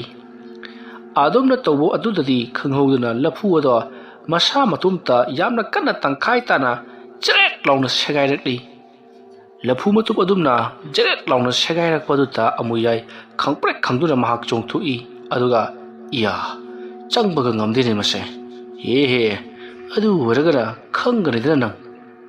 ꯑꯁꯨꯝꯅ ꯍꯥꯏꯔꯒ ꯑꯃꯨꯌꯥꯏ ꯃꯍꯥꯛ ꯐꯨꯛ ꯍꯧꯒꯠꯂꯛꯂꯤ꯫ ꯑꯗꯨꯒ ꯃꯀꯣꯛ ꯅꯣꯟꯊꯔꯒ ꯃꯨꯔꯨꯝ ꯂꯩꯋꯥ ꯑꯃ ꯁꯣꯜꯂꯛꯂꯤ꯫ ꯑꯗꯨꯝꯅ ꯃꯀꯣꯛ ꯅꯣꯟꯊꯔꯒ ꯃꯨꯔꯨꯝ ꯂꯩꯋꯥ ꯑꯃ ꯁꯣꯜꯂꯛꯄ ꯑꯗꯨꯗ ꯃꯐꯝ ꯑꯗꯨꯋꯥꯏꯗ ꯑꯀꯟꯕ ꯅꯨꯡꯁꯤꯠ ꯁꯤꯠꯄ ꯍꯧꯔꯛꯂꯤ꯫ ꯁꯣꯝꯗꯁꯨ ꯑꯗꯨꯃꯉꯥꯏ ꯆꯤꯡꯂꯦꯝꯕꯤꯗꯣ ꯃꯍꯥꯛꯀꯤ ꯂꯩꯔꯤꯕ ꯄꯣꯠꯂꯝ ꯆꯩꯂꯝꯁꯤꯡ ꯑꯗꯨ ꯄꯨꯝꯅꯃꯛ ꯊꯦꯡꯗꯨꯅ ꯊꯝꯂꯕ ꯃꯇꯨꯡꯗ ꯃꯍꯥꯛꯁꯨ ꯃꯤꯠ ꯃꯅꯥ ꯎꯏꯁꯤꯟꯗꯨꯅ ꯃꯨꯔꯨꯝ ꯂꯩꯋꯥ ꯁꯣꯟꯕ ꯍꯧꯔꯛꯂꯤ꯫ ꯃꯇꯧ ꯑꯁꯨꯝꯅ ꯆꯤꯡꯂꯦꯝꯕꯤꯅ ꯃꯨꯔꯨꯝ ꯂꯩꯋꯥ ꯁꯣꯜꯂꯛꯄ ꯑꯗꯨꯋꯥꯏꯗꯨꯗ mafam aduda khanghaudana akanba nungsit sitpa horokli adubu nungsit sing aduna jinglembigi akoibada thaliba candle sing ado muthatpadi ngamlamdi masidigi khanghaudana jinglembida leiriba laisang adugi akoibada hauriba uwa sing adugi mana punamak jinglembigi maikaida joro joro haitharakli aduga una sing aduna hojikti jinglembigi masagi akoibada soro launa iraigumna ungdun leiri madam maduta jinglembina mamit tapna pangthorakpada mahaki hek mamangmakda ngoro oba lai ama paidun leramli madu ubada jinglembi swai lawi mahana tawribasibu karinu khanjari adubu mahagna akiba do thadoklaga mahagna hairi hai karigiro nahana suja matheng libase ngasai dagi aina nabu kauraga hojik ka lakliba karigino adum na hairakpada jinglembigi mamangda paidun leiriba laingu aduna hai nang hek kaubaga aina lakpa yabro asomdasu nangbu maithiba piranabagidamagta kanagumba amana yamna kana thorang tawdun leiri asomna hairapada jinglembina adugidamaktani aina nabu kauribasi aingonda awawa piranaba maithiba piranaba honariba amaiba do nahana ngasigi numit asida yaibi lawgadabani adumna hairapadagi laingu aduna hoi ai amuktang yenglukiki kariguma ngamdrabadi ai nangina nakta amu hanna halakigani asomna haramlaga jinglembigi mamangda leiramba laingu odo mafam maruta swai mangkhri adumna laingu aduna hek mangkhibaga jinglembi sor sangno hontui aduga karino hojkidubo pungau ngawini mamit khatani khara muriba masam mana makut masa angobagi ngakta aina tawribasibu chumlibra lalibra karimata khangre tawrisi asomdagi karamna mo halakadori bazano asomna jinglembi khanjanaduna leiringai somdana kamdori amuyaina mana kauthukliba laimu adusu tholakli matamaruta amuyaina ai mafam masidagi khara chatlaga nupi ama hauji yamna kana lai sanaribani hariba lai sanariba nupi adugi mangak samadu tuna aigi inakta porakadabani aduga mahaki thawai meyal ado ngasigi namitta lawgadabani aduga nangi nakhada minai waina sijinadu thamgadabani mahak amukhana thadokpa yaroiko adumna hairakpada laimu aduna hoi mai amata hairamdana mafam marudagi swai mangkhri masigi matung amuyaina tas aduma ngaidana laina ngamdabu kari leiribagi sugumba aruba lai sanabagi lewa mantra sidi magi jinglembi hairiba angang aduna karimata khanglamloi phai kumhai yemba tabani asomna khallaga amuyai laimu adubu mathau hapa oina lewa khara murum solakli masidagi laimu ado jinglembigi manak tamna lakpada lambida jinglembi tharakhiba laimu aduga thengnari matamaduta asomna kamdauri amuyaina mahaki laimu aduna hekjakhibaga akanba ahoba mokholama takhibaduda amuyai hi karino asidi khulai ani thengjingnaredana adu warabadi kari tawne hoji karigomba khulai aduna aingonda handrun laklabadi ai kari tawgani ari embada ai busina tokadori pajala adumna wakhal khandrun leiringai khanghaudana amuyai gi maikai tamna kana gumba khara khanabagi makhol taba hawrkli aduga uwa sing porok nei khaiduna mage maikai tamna lakpagi khojal adu tabada amuyaina karinu ne tawribasibo khulai asi halakledana karam tawni masidi asomna khallaga mahana khulai adu pu phajinanabagi damakta haibadi amuyaina thadokriba laimu ado phajinanabagi damakta mahana thorang torokli adamna thorang torokpa adutta amuyaina angakpa mathengnari madudi amuyaina thaidokriba laimu adubu yamna tamthina ot neiduna laingo amana phuribado madu ubada amuyai karinu tawribasibo aingodagi magi jinglembi haibasina hena pagan kalibasibu karigino phai adubu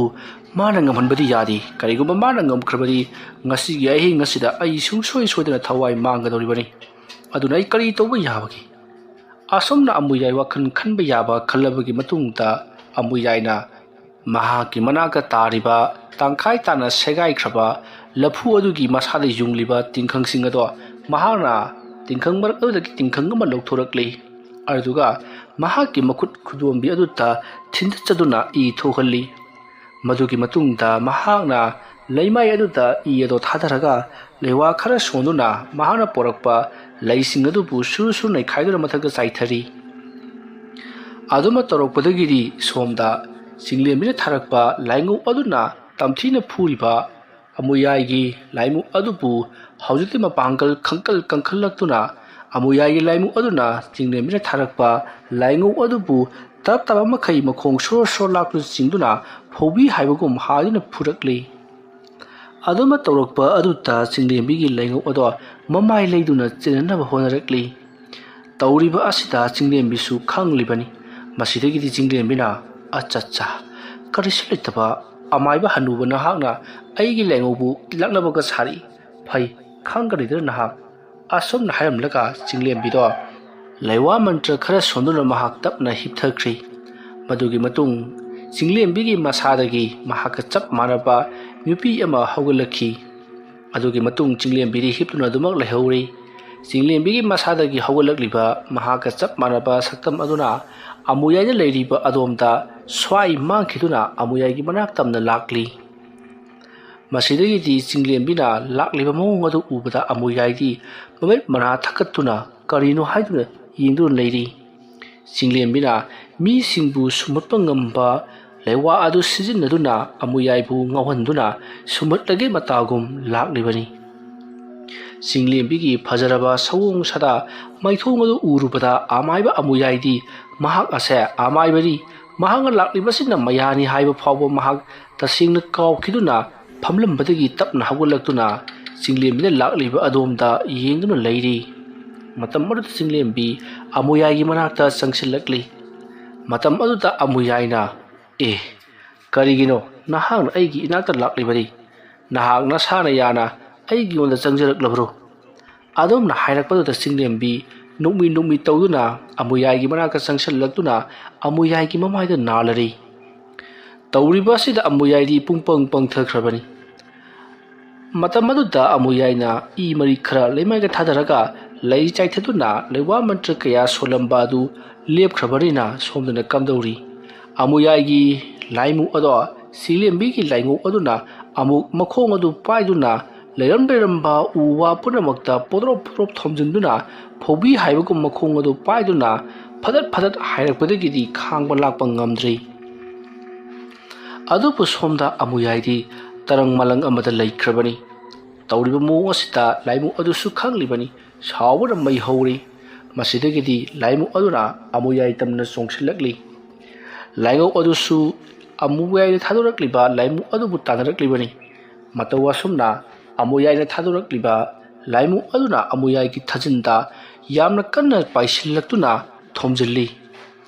ꯑꯗꯨꯃ ꯊꯣꯝꯖꯤꯟꯕꯗꯨꯗ ꯑꯃꯨꯌꯥꯏ ꯊꯥꯖꯤꯟ ꯑꯗꯨꯗ ꯁꯥꯐꯨ ꯀꯟꯅ ꯊꯣꯝꯖꯤꯜꯂꯛꯄꯗꯒꯤ ꯁꯣꯔ ꯊꯤꯡꯗꯨꯅ ꯄꯥꯏꯊꯣꯛꯂꯒ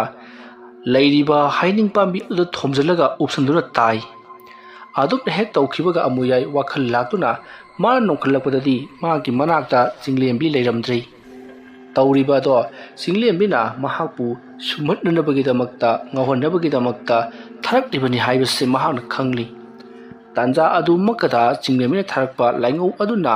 ꯑꯃꯨꯌꯥꯏꯒꯤ ꯃꯉꯛꯁꯝ ꯑꯗꯨꯕꯨ ꯂꯩꯈꯥꯏꯗꯨꯅ ꯍꯥꯠꯂꯒꯦ ꯃꯇꯥꯒꯨꯝ ꯊꯨꯅ ꯌꯥꯡꯅ ꯁꯥꯎꯝ ꯑꯃꯒ ꯂꯣꯏꯅꯅ ꯆꯪꯁꯤꯜꯂꯛꯄꯗꯨꯗ ꯑꯃꯨꯌꯥꯏꯅ ꯃꯅꯥꯛꯇ ꯍꯧꯖꯤꯛ ꯃꯍꯥꯛꯅ ꯏ ꯃꯔꯤ ꯈꯔ ꯇꯥꯍꯟꯈ꯭ꯔꯕ ꯑꯗꯨꯗ ꯑꯃꯨꯛ ꯍꯟꯅ ꯂꯩꯋꯥ ꯈꯔ ꯁꯣꯟꯗꯨꯅ ꯂꯩ ꯑꯗꯨ ꯈꯤꯛꯊꯔꯛꯂꯤ ꯍꯧꯖꯤꯛ ꯃꯍꯥꯛ ꯋꯥꯕꯅ ꯂꯣꯏꯔꯕꯅꯤ ꯊꯕꯥꯛꯀꯤ ꯁꯔꯨ ꯇꯦꯛꯂꯕꯒꯨꯝ ꯆꯩꯅꯥꯈꯣꯜꯅ ꯃꯍꯥꯛ ꯉꯥꯎꯔꯤꯕꯅꯤ ꯑꯗꯨꯕꯨ ꯃꯍꯥꯛ ꯁꯤꯕ ꯇꯥꯔꯦ ꯈꯜꯂꯗꯨꯅ ꯂꯩꯋꯥ ꯃꯈꯥ ꯆꯠꯊꯔꯛꯂꯤꯕꯅꯤ ꯑꯗꯨꯃ ꯇꯧꯔꯛꯄꯗꯒꯤꯗꯤ ꯁꯣꯝꯗ ꯑꯃꯨꯌꯥꯏꯒꯤ ꯃꯅꯥꯛꯇ ꯂꯩꯔꯤꯕ ꯂꯥꯏꯃꯨ ꯑꯗꯣ ꯑꯃꯨꯛ ꯃꯄꯥꯡꯀꯜ ꯀꯟꯈꯠꯂꯛꯇꯨꯅ ꯆꯤꯡꯂꯦꯝꯕꯤꯒꯤ ꯂꯥꯏꯉꯧ ꯑꯗꯨꯒ ꯇꯞ ꯇꯥꯕ ꯃꯈꯩ ꯅꯝꯅꯔꯛꯂꯤ ꯁꯣꯝꯗꯅ ꯀꯝꯗꯧꯔꯤ ꯂꯩꯃꯥꯏꯗ ꯍꯤꯞꯇꯨꯅ ꯂꯩꯔꯤꯕ ꯆꯤꯡꯂꯦꯝꯕꯤꯒꯤ ꯃꯅꯥꯛꯇ ꯃꯍꯥꯛꯀ ꯃꯁꯛ ꯆꯞ ꯃꯥꯟꯅꯕ ꯑꯃ ꯁꯦꯝꯈꯤꯕꯗꯣ ꯑꯃꯨꯛ ꯍꯟꯖꯤꯜꯂꯛꯇꯨꯅ ꯆꯤꯡꯂꯦꯝꯕꯤꯒꯤ ꯃꯁꯥꯗ ꯆꯪꯈ꯭ꯔꯤ ꯃꯇꯝ ꯑꯗꯨꯗ ꯆꯤꯡꯂꯦꯝꯕꯤꯁꯨ ꯋꯥꯈꯜ ꯇꯥꯔꯛꯂꯤ ꯃꯇꯝ ꯑꯗꯨꯗ ꯆꯤꯡꯂꯦꯝꯕꯤꯅ ꯃꯍꯥꯛꯅ ꯃꯇꯝ ꯑꯗꯨ ꯌꯦꯡꯂꯨꯕꯗ ꯍꯧꯖꯤꯛꯇꯤ ꯑꯍꯤꯡꯒꯤ ꯃꯇꯝ ꯂꯣꯏꯈꯤꯗꯨꯅ ꯅꯣꯡꯉꯥꯜꯂꯝꯗꯥꯏꯒꯤ ꯃꯇꯝ ꯌꯧꯁꯤꯜꯂꯛꯂꯤ ꯃꯁꯤꯗꯒꯤꯗꯤ ꯆꯤꯡꯂꯦꯝꯕꯤꯅ ꯅꯣꯡꯉꯥꯜꯂꯛꯂꯕꯗꯤ ꯄꯨꯝꯅꯃꯛ ꯂꯣꯏꯕ ꯇꯥꯔꯦ ꯈꯜꯂꯗꯨꯅ ꯆꯤꯡꯂꯦꯝꯕꯤꯅ ꯃꯍꯥꯛꯀꯤ ꯊꯥꯗꯣꯛꯈꯤꯕ ꯂꯥꯏ ꯑꯗꯨꯕꯨ ꯀꯧꯁꯤꯜꯂꯛꯂꯤ꯫ ꯑꯁꯨꯝꯅ ꯀꯧꯁꯤꯟꯗꯨꯅ ꯁꯥꯟꯅꯕ ꯂꯣꯏꯔꯕ ꯃꯇꯨꯡ ꯊꯧꯗꯥ ꯄꯤꯔꯕ ꯃꯇꯨꯡꯗ ꯃꯍꯥꯛꯀꯤ ꯆꯥꯛꯊꯥꯛ ꯈꯔ ꯄꯤꯔꯕ ꯃꯇꯨꯡ ꯆꯤꯡꯂꯦꯝꯕꯤ ꯃꯌꯨꯝꯂꯣꯝꯗ ꯄꯔꯞ ꯄꯔꯞ ꯍꯜꯂꯛꯂꯤ꯫ ꯃꯇꯧ ꯑꯁꯨꯝꯅ ꯆꯤꯡꯂꯦꯝꯕꯤꯗꯣ ꯃꯌꯨꯝꯂꯣꯝꯗ ꯍꯟꯈ꯭ꯔꯕꯗ ꯑꯃꯨꯌꯥꯏ ꯁꯣꯔ ꯊꯕꯦꯠ ꯊꯕꯦꯠ ꯍꯣꯟꯗꯨꯅ ꯊꯕꯛ ꯑꯗꯨ ꯄꯥꯏꯗꯨꯅ ꯍꯩꯅꯤꯡ ꯄꯥꯝꯕꯤ ꯑꯗꯨꯒꯤ ꯃꯈꯣꯡꯗ ꯑꯋꯥ ꯆꯩꯅ ꯈꯥꯡꯗꯨꯅ ꯂꯩꯔꯤ꯫ ꯃꯇꯝ ꯑꯗꯨꯗ ꯑꯃꯨꯌꯥꯏꯗ ꯃꯍꯥꯛꯅ ꯁꯥꯟꯅꯈꯤꯕ ꯂꯥꯏꯃꯨ ꯑꯗꯨꯅ ꯃꯍꯥꯛꯀꯤ ꯆꯥꯛꯊꯥꯛ ꯄꯤꯔꯣ ꯃꯍꯥꯛ ꯆꯠꯂꯒꯦ ꯍꯥꯏꯔꯤ꯫ ꯋꯥꯐꯝ ꯑꯗꯨ ꯇꯥꯕꯗ ꯑꯃꯨꯌꯥꯏꯅ ꯌꯥꯝꯅ ꯁꯥꯎꯅ ꯂꯥꯏ ꯑꯃ ꯑꯣꯏꯔꯒ ꯀꯔꯤꯁꯨ ꯂꯩꯇꯕ ꯅꯨꯄꯤ ꯃꯆꯥ ꯑꯃꯅ ꯊꯥꯔꯛꯄ ꯂꯥꯏꯉꯧ ꯑꯃꯅꯕꯨ ꯉꯝꯍꯟꯕ ꯅꯪꯉꯣꯟꯗ ꯆꯥꯛꯊꯥꯛ ꯄꯤꯅꯤꯡꯉꯥꯏ ꯂꯩꯇꯦ꯫ ꯑꯁꯨꯝꯅ ꯍꯥꯏꯔꯨꯕꯗ ꯈꯪꯍꯧꯗꯅ ꯂꯥꯏꯃꯨ ꯑꯗꯨꯅ ꯑꯃꯨꯌꯥꯏꯕꯨ ꯃꯕꯨꯛꯇ ꯀꯣꯟꯈꯠꯇꯨꯅ ꯊꯥꯡꯒꯠꯂꯤ ꯑꯗꯨꯒ ꯍꯧꯔꯤꯕ ꯍꯩꯅꯤꯡ ꯄꯥꯝꯕꯤ ꯑꯗꯨꯗ ꯑꯃꯨꯛꯀꯁꯨ ꯊꯣꯝꯖꯤꯜꯂꯤ꯫ ꯑꯗꯨꯃ ꯇꯧꯔꯛꯄꯗꯗꯤ ꯑꯃꯨꯌꯥꯏꯗꯣ ꯁꯣꯔ ꯐꯨꯟꯒꯠꯇꯨꯅ ꯂꯩꯃꯥꯏꯗ ꯋꯥꯈꯜ ꯃꯥꯡꯗꯨꯅ ꯇꯥꯗꯨꯅ ꯂꯩꯔꯤ꯫ ꯀꯨꯏꯅ ꯃꯥꯡꯗꯦ ꯃꯤꯀꯨꯞ ꯈꯔꯒꯤ ꯃꯅꯨꯡꯗ ꯑꯃꯨꯛ ꯋꯥꯈꯜ ꯂꯥꯛꯂꯤ꯫ ꯃꯇꯝ ꯑꯗꯨꯗ ꯂꯥꯏꯃꯨ ꯑꯗꯨꯅ ꯀꯔꯤꯒꯨꯝꯕꯗ ꯅꯣꯡꯉꯥꯟꯕꯅ ꯍꯥꯟꯈꯤꯕ ꯊꯣꯛꯂꯕꯗꯤ ꯑꯩꯅ ꯅꯪꯒꯤ ꯅꯊ꯭ꯋꯥꯏ ꯑꯁꯦ ꯂꯧꯒꯗꯧꯔꯤꯕꯅꯤ ꯑꯗꯨꯒ ꯅꯪꯒꯤ ꯅꯁꯥ ꯃꯅꯨꯡꯗ ꯑꯩꯅ ꯆꯪꯂꯒ ꯂꯩꯔꯒꯗꯕꯅꯤ꯫ ꯑꯗꯨꯝꯅ ꯍꯥꯏꯔꯛꯄꯗ ꯑꯃꯨꯌꯥꯏꯅ ꯐꯔꯦ ꯐꯔꯦ ꯆꯠꯂꯣ ꯆꯠꯂꯣ ꯑꯁꯨꯝꯅ ꯍꯥꯏꯗꯨꯅ ꯃꯍꯥꯛꯀꯤ ꯆꯥꯛꯊꯥꯛ ꯑꯗꯣ ꯄꯤꯈ꯭ꯔꯤ꯫ ꯃꯁꯤꯒꯤ ꯃꯇꯨꯡ ꯑꯃꯨꯌꯥꯏ ꯃꯐꯝ ꯑꯗꯨꯗ ꯐꯝꯕ ꯌꯥꯕ ꯐꯝꯂꯕꯒꯤ ꯇꯨꯡꯗ ꯅꯣꯡ ꯉꯝꯐꯨꯡ ꯇꯧꯔꯛꯄ ꯑꯗꯨꯋꯥꯏꯗ ꯑꯃꯨꯌꯥꯏ ꯃꯌꯨꯝꯂꯣꯝꯗ ꯌꯥꯝꯅ ꯋꯥꯅ ꯉꯝꯗ ꯍꯜꯂꯛꯈꯤ꯫ ꯃꯌꯨꯝ ꯌꯧꯔꯕꯗ ꯃꯥꯡꯒꯣꯜ ꯑꯗꯨꯗ ꯃꯈꯣꯡ ꯌꯥꯟꯊꯔꯒ ꯙꯥꯔꯤ ꯑꯗꯨꯗ ꯐꯝꯂꯤ꯫ ꯑꯗꯨꯗꯨꯒ ꯃꯍꯥꯛꯅ ꯀꯔꯤꯁꯨ ꯂꯩꯇꯕ ꯅꯨꯄꯤ ꯃꯆꯥ ꯃꯍꯥꯛꯅ ꯍꯟꯖꯤꯟ ꯍꯟꯖꯤꯟ ꯑꯩꯕꯨ ꯃꯥꯏꯊꯤꯕ ꯄꯤꯈ꯭ꯔꯕ ꯉꯔꯥꯡꯒꯤ ꯃꯇꯧ ꯑꯗꯣ ꯃꯍꯥꯛꯅ ꯑꯩꯕꯨ ꯁꯨꯡꯁꯣꯏ ꯁꯣꯏꯗꯅ ꯍꯥꯠꯂꯒꯦ ꯍꯥꯏꯕꯒꯤ ꯃꯇꯥꯒꯨꯝ ꯆꯠꯊꯔꯛꯂꯤꯕꯅꯤ꯫ ꯑꯩꯅ ꯋꯥꯔꯁꯨ ꯋꯥꯅ ꯉꯥꯛꯍꯧꯕꯒꯤ ꯐꯕꯒꯤ ꯋꯥꯅꯤ꯫ ꯐꯩ ꯈꯪꯒꯅꯤꯗꯅ ꯑꯩꯅ ꯃꯇꯝ ꯀꯌꯥꯒꯤ ꯃꯅꯨꯡꯗꯒꯤ ꯑꯩꯅ ꯄꯥꯔꯔꯣꯏ ꯌꯦꯡꯂꯔꯣꯏ ꯈꯟꯗꯨꯅ ꯂꯣꯠꯁꯤꯟꯈ꯭ꯔꯕ ꯂꯥꯏꯔꯤꯛ ꯑꯗꯨ ꯑꯃꯨꯛ ꯍꯥꯡꯇꯣꯛꯍꯟꯒꯗꯧꯔꯤ꯫ ꯅꯠꯇ꯭ꯔꯒꯅ ꯑꯩꯒꯤ ꯑꯣꯖꯥ ꯑꯗꯨꯒꯤ ꯃꯅꯥꯛꯇ ꯆꯠꯂꯒ ꯋꯥꯐꯝ ꯑꯁꯤ ꯇꯥꯟꯅꯔꯨꯕꯅ ꯐꯒꯗꯧꯔꯤꯕ꯭ꯔꯥ? ꯑꯃꯨꯛꯇꯪꯗꯤ ꯍꯧꯗꯣꯛꯂꯨꯈꯤꯒꯦ꯫ ꯐꯩ ꯑꯩ ꯍꯛꯆꯥꯡꯁꯤ ꯋꯥꯕꯅ ꯌꯥꯗ꯭ꯔꯦ꯫ ꯍꯣꯔꯦꯟ ꯅꯨꯡꯊꯤꯜꯗ ꯀꯔꯤꯅꯣꯃ ꯆꯠꯂꯕ ꯍꯥꯏꯕꯗꯨꯅꯤ꯫ ꯑꯁꯨꯝꯅ ꯈꯜꯂꯒ ꯑꯃꯨꯌꯥꯏ ꯏꯃꯨꯡꯂꯣꯝꯗ ꯆꯪꯉꯛꯂꯤ꯫ ꯃꯇꯝ ꯑꯗꯨꯗ ꯑꯃꯨꯌꯥꯏꯒꯤ ꯃꯃꯧ ꯅꯨꯄꯤ ꯑꯗꯨꯅ ꯑꯩꯃꯥ ꯄꯥꯕꯨꯡꯗꯤ ꯉꯟꯇꯥ ꯍꯧꯒꯠꯂꯕꯣꯏꯔꯦ ꯑꯁꯨꯝꯅ ꯍꯥꯏꯔꯛꯄꯗ ꯑꯃꯨꯌꯥꯏꯅ ꯍꯥꯏꯔꯝꯂꯒ ꯃꯍꯥꯛꯀꯤ ꯀꯥꯗ ꯆꯪꯈ꯭ꯔꯤ꯫ ꯑꯃꯨꯌꯥꯏ ꯆꯩꯅꯥꯈꯣꯜ ꯃꯌꯥꯝ ꯑꯗꯨꯅ ꯃꯍꯥꯛ ꯐꯃꯨꯡꯗ ꯂꯣꯡꯅ ꯍꯤꯞꯂꯒ ꯅꯨꯡꯁꯥ ꯐꯨꯏꯅ ꯍꯣꯟꯗꯨꯅ ꯂꯩꯔꯤꯕꯅꯤ꯫ ꯁꯣꯝꯗ ꯆꯤꯡꯂꯦꯝꯕꯤꯁꯨ ꯃꯌꯨꯝ ꯌꯧꯔꯛꯇꯨꯅ ꯃꯍꯥꯛꯇꯤ ꯉꯁꯥꯏꯅ ꯏꯃꯨꯡꯗ ꯆꯪꯗꯨꯅ ꯇꯨꯝꯗꯨꯅ ꯂꯩꯈ꯭ꯔꯕꯅꯤ꯫ ꯅꯣꯡ ꯉꯝꯐꯨꯡ ꯇꯧꯔꯛꯄ ꯑꯗꯨꯋꯥꯏꯗ ꯆꯤꯡꯂꯦꯝꯕꯤ ꯃꯄꯥꯟꯗ ꯊꯣꯔꯛꯂꯤ ꯑꯗꯨꯒ ꯀꯣꯔꯧꯍꯟꯕ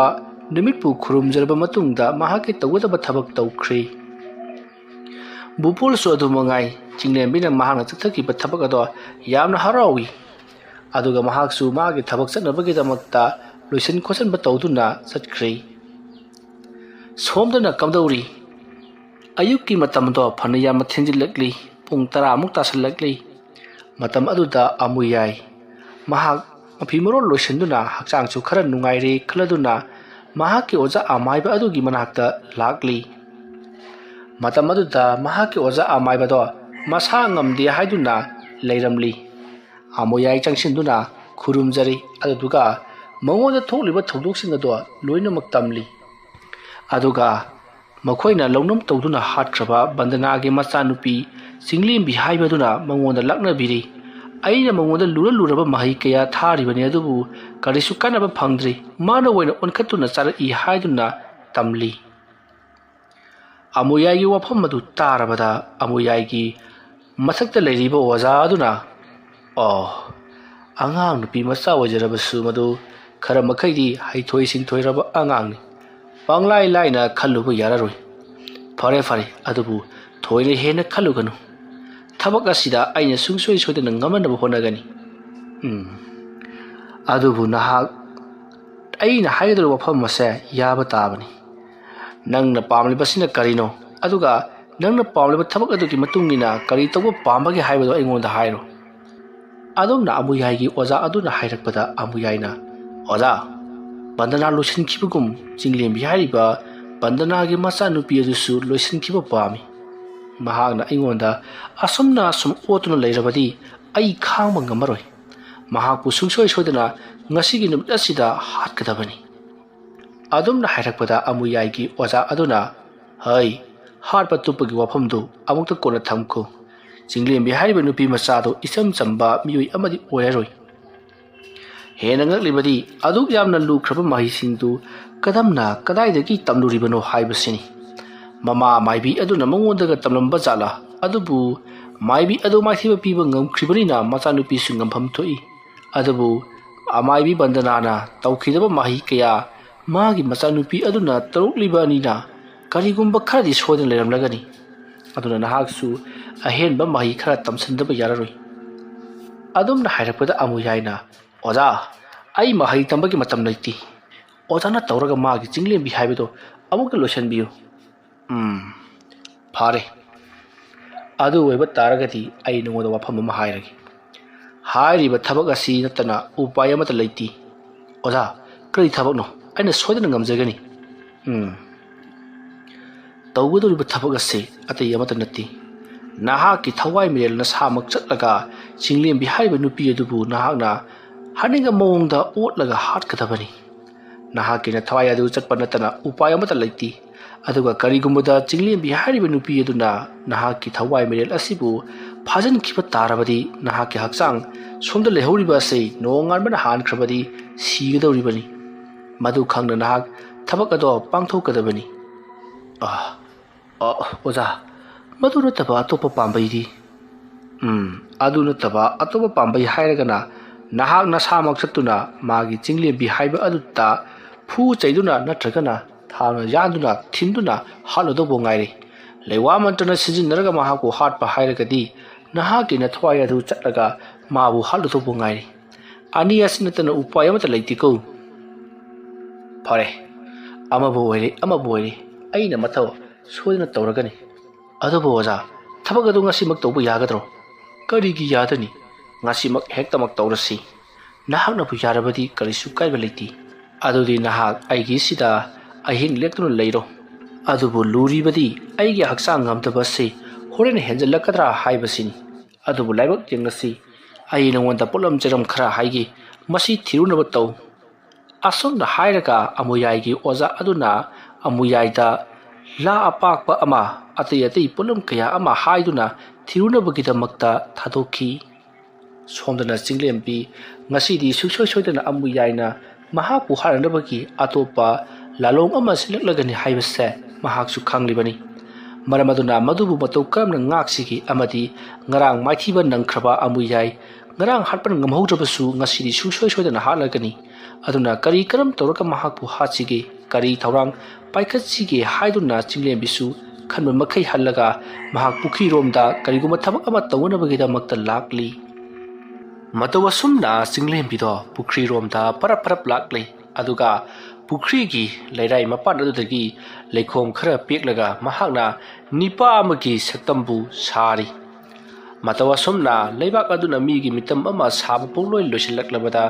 mahakna lewa ama murum sonduna nipa adugi maming adubu mahakna amuyai hainabu tholi masigi matung haujikti jinglem bisu mahana saribado loreduna kanghanabagida mayumda porakli madugi matung por adubu mahakna la amada hatwa matungda la adugi mathukta thamli madugi matungda polang amana upsallaga mahakna polang adugi mathakta chawr manungdum amabu nansinduna thanalaba matung imungda sangduna kari no thabaing khang kharasu tawduna leiri somdasu kamdauri amuyai mahaki oza adugi mayumda ahing lektuna leirabani horen kari tawba yaba kari polam sangadaba haibatu punamak semba sabu pongloi loiri adubu amuyai gi oza adudi masa ngamdabado henjalapagum tawri maramaduna ngasigi numit ama siti toklaga hayengi numittu oina thabakado tawunabagidamakta hairi adubu amuyai na yaba kawba laitre ngasigi numit asida jinglem bi hatabi yadabani haiduna giri taktuna leibadagi mahaki oza adunasu phare nang aigidamakta su mamang thakta thabak kaya ama tawbi khrabani maramaduna aina nagidamakta ngasi sei ngamjasu ngamdana nateng panglagani asumna hairaga makoi ani numidang tawgudaba thabak-sing la hek changkhiba amati ati ati polam kaya amadusu mukhoina sem saduna mangol kasinda thamle thaurang punamak semba saba loraduna ahingki matam oirakpa ngaikhi matam adu haukhri numidanggi matam oirakli amuyai amati mahaki oza amuyai na sai sing thong thakuna makhoi punna chaminari matam aduta amuyai na oza karigumbada aige thawai merelasi jinglem bina phakhiba thoklabadi kamdoba aduni bungo aina saidagi khallibadasu adubu mahana nangi thawai merelado phadan khaba taragasu ma nangbudi maithiba piba sungam ngamloiko satkadariba thawai adudi nangi mamini nangi asengba thawai di nasada adumak mihun chongduna leigadoribani aduna nahakse kaubangang batadara asibagum laikhini haibiki wani madumakna nahak sungsoi soidana siragani haibidi leiteko fare haujikti ahingi matam oirakpa ngairasi aina nangonda haiba phi anguba haiba gadu loinamak thorang tawduna leiraba natro hoi oza thorang tawduna punamak sem saduna leijarabani fare adumna sem saba pungloi loirabani na aikhoi ahingi matam oirakpa ngairasi haksa ngasisu haujiktada ka hena ngamsillaktabagum tawri oza hidak tu chabirabro ehe marang he kawida hai hidak ngasai nangna semadu porau madu khara kanabagum tawi aina sumadu semge haiduna khanduna leiramnibani adubune hidaki mana masing singadu thiba amadi hekpa chapinaba mi leitabduda aduk toklabani aisi kadai asumna hairaga amuyaida hidak adu porakna ba haibadagi amuyaina su hidak adu poraktuna mahaki wazadu da pithakli somdana kamdori jinglem bina mahaki mapabungda pabung ngasisu yumdagi mapan thoktana tumina lebigadabani ngasidi sungsoi soidana magi amuyai haibado mai hongna sarokadoribani aduna kari torokadoribano haibado haiba ngamanati aduna ipa ichagi manungda amadi ngasigi numita khudong thiba nangbasu yaribani aduna ikhoi section si aingonda lakpadudi aina ilai laina ngakpa ngamgani adubu pabungda lakpadudi aina ngakpadu wakadoribani maram adunani aina pabungbu yumdagi mapan thokanu haijaribado yum masigi akoibdadi kanamatana changpa ngamloi asumna wari sanraba matungda bupol nasu machanupi jinglembida hoi ai loinamak bhab taiko haiduna yanari masigi matung matamdi asum haukibana ahingi matam oisalakle matam maduda amuyaido mahaki osana lao thabak howna torasi hairaduna thabalgi mangal aduda amuyaibu puthorakle masidagi sumangi khangen pham aduda la amabu thari atuga amuyaida hai amuyai haujikti ai nangonda haikiba singdu tawro nangonda karigumbi amata thongba yadeko hoi oza ai bhab tajari asumna hairaga amuyai long hipkhri mathakta amuyai gi oza aduna phi anguba ma kuptharakli phi anguba aduki mathakta ising pik thana yauraba leiba ki chapu amabu thammi hairiba chapu adugi manungda cheng yenghang amati ate polam kaya amasu hapli maduga amuyai gi makut adok chitang sohanduna marudagi I mari kharasu maduda hapli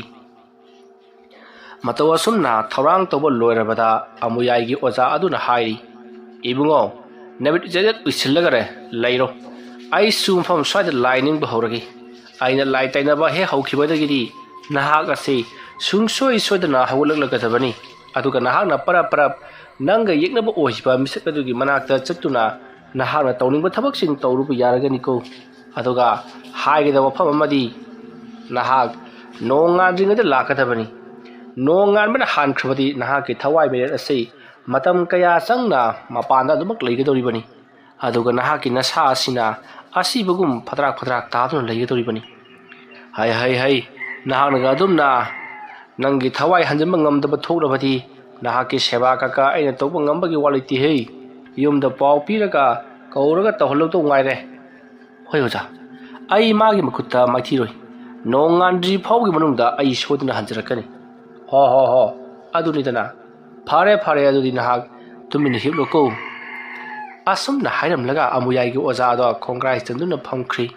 ꯑꯗꯨꯒ ꯃꯈꯨꯠ ꯑꯗꯣ ꯂꯣꯟꯅꯔꯒ ꯂꯩꯋꯥ ꯈꯔ ꯃꯨꯔꯨꯝ ꯁꯣꯜꯂꯤ ꯑꯁꯨꯝꯅ ꯁꯣꯜꯂꯒ ꯈꯨꯕꯥꯛ ꯄ꯭ꯔꯣꯛ ꯑꯍꯨꯝꯂꯛ ꯈꯨꯔꯕ ꯃꯇꯨꯡꯗ ꯑꯃꯨꯌꯥꯏꯒꯤ ꯃꯁꯥꯗꯨꯗ ꯇꯞꯅ ꯅꯥꯟꯊꯈꯤ ꯃꯇꯝ ꯑꯗꯨꯗ ꯑꯃꯨꯌꯥꯏꯗꯣ ꯃꯍꯥꯛ ꯃꯁꯥ ꯑꯗꯨꯗ ꯌꯥꯝꯅ ꯇꯨꯝꯅꯤꯡꯕ ꯑꯃꯗꯤ ꯒ꯭ꯌꯥꯟ ꯃꯦꯟ ꯇꯥꯗꯕ ꯀꯌꯥ ꯑꯃ ꯇꯧꯕ ꯍꯧꯔꯛꯂꯤ ꯃꯁꯤꯗꯒꯤꯗꯤ ꯑꯃꯨꯌꯥꯏ ꯋꯥꯈꯜ ꯑꯗꯨꯃꯛ ꯃꯥꯡꯈ꯭ꯔꯤ ꯃꯍꯥꯛꯅ ꯍꯦꯛ ꯋꯥꯈꯜ ꯇꯥꯔꯛꯄꯗ ꯑꯗꯨꯃꯛ ꯂꯣꯡꯂꯒ ꯍꯤꯞꯂꯒ ꯂꯩꯔꯝꯃꯤ ꯃꯇꯝ ꯑꯗꯨꯗ ꯑꯃꯨꯌꯥꯏꯅ ꯑꯣꯖꯥ ꯑꯩ ꯀꯩꯅꯣ ꯇꯧꯏꯁꯤꯕꯨ ꯀꯔꯤꯝ ꯇꯧꯗ꯭ꯔꯤ ꯑꯁꯨꯝꯅ ꯍꯥꯏꯔꯛꯄꯗ ꯑꯃꯨꯌꯥꯏꯒꯤ ꯑꯣꯖꯥ ꯑꯗꯨꯅ ꯀꯔꯤꯁꯨ ꯈꯨꯝꯂꯛꯇꯦ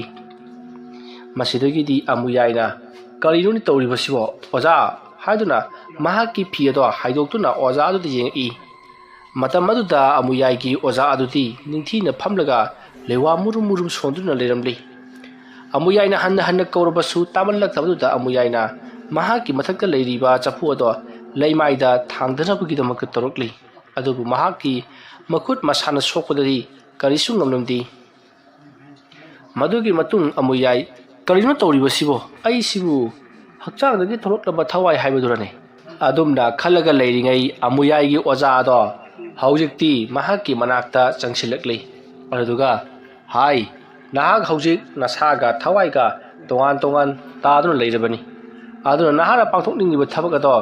ꯅꯪꯒꯤ ꯃꯥꯏꯕꯤ ꯑꯗꯨꯗ ꯇꯧꯔꯨꯔꯣ ꯑꯗꯨꯒ ꯅꯍꯥꯛꯅ ꯈꯪꯒꯗꯕꯗꯤ ꯅꯣꯡꯉꯥꯟꯗ꯭ꯔꯤꯉꯩꯗ ꯂꯥꯛꯀꯗꯕꯅꯤꯀꯣ ꯍꯣꯏ ꯑꯣꯖꯥ ꯑꯩ ꯈꯪꯖꯔꯅꯤ ꯑꯁꯨꯝꯅ ꯍꯥꯏꯔꯝꯂꯒ ꯑꯃꯨꯌꯥꯏ ꯄꯔꯞ ꯊꯣꯛꯈꯤ ꯑꯃꯨꯌꯥꯏ ꯃꯇꯣꯝꯇ ꯉꯛꯆꯔꯤ ꯃꯔꯝꯗꯤ ꯃꯍꯥꯛꯀꯤ ꯊꯋꯥꯏ ꯃꯌꯦꯛ ꯑꯁꯤꯅ ꯆꯠꯄꯗꯗꯤ ꯂꯝꯕꯤ ꯑꯁꯦ ꯌꯥꯝꯅ ꯌꯥꯡꯈ꯭ꯔꯦ ꯃꯍꯥꯛꯀꯤ ꯈꯣꯡꯀꯥꯞ ꯑꯃꯨꯛꯇꯪꯗ ꯂꯝ ꯑꯁꯦ ꯐꯩꯅꯥꯝ ꯁꯥꯡꯅ ꯆꯠꯂꯤꯕꯅꯤ ꯑꯗꯨꯅ ꯆꯤꯡꯂꯦꯝꯕꯤꯒꯤ ꯌꯨꯝ ꯌꯧꯁꯤꯜꯂꯛꯄ ꯈꯪꯍꯧꯗꯦ ꯃꯇꯝ ꯑꯗꯨꯗ ꯑꯃꯨꯌꯥꯏꯅ ꯃꯇꯧ ꯀꯔꯝꯅ ꯇꯧꯔꯒ ꯆꯤꯡꯂꯦꯝꯕꯤꯗ ꯂꯃꯟ ꯈꯨꯝꯁꯤꯒꯦ ꯍꯥꯏꯗꯨꯅ ꯈꯜꯂꯤ ꯑꯗꯨꯝꯅ ꯈꯜꯂꯒ ꯂꯩꯔꯤꯉꯩ ꯌꯦꯅꯈꯥꯗ ꯂꯨꯝꯂꯒ ꯂꯩꯔꯤꯉꯩ ꯈꯪꯍꯧꯗꯅ ꯆꯤꯡꯂꯦꯝꯕꯤꯗꯣ ꯃꯈꯨꯠꯇ ꯗꯨꯛ ꯀꯦꯟꯗꯜ ꯑꯃꯗꯤ ꯑꯇꯩ ꯄꯣꯠꯂꯝ ꯆꯔꯝ ꯀꯌꯥ ꯑꯃꯕꯨ ꯌꯥꯡꯀꯣꯛꯇ ꯍꯥꯞꯂꯒ ꯄꯨꯗꯨꯅ ꯊꯣꯔꯛꯂꯤ ꯃꯗꯨ ꯎꯕꯗ ꯑꯃꯥꯏꯕ ꯑꯃꯨꯌꯥꯏꯅ ꯑꯦ ꯃꯥꯁꯨ ꯀꯔꯤꯒꯨꯝꯕ ꯈꯔ ꯇꯧꯅꯕꯒꯤꯗꯃꯛꯇ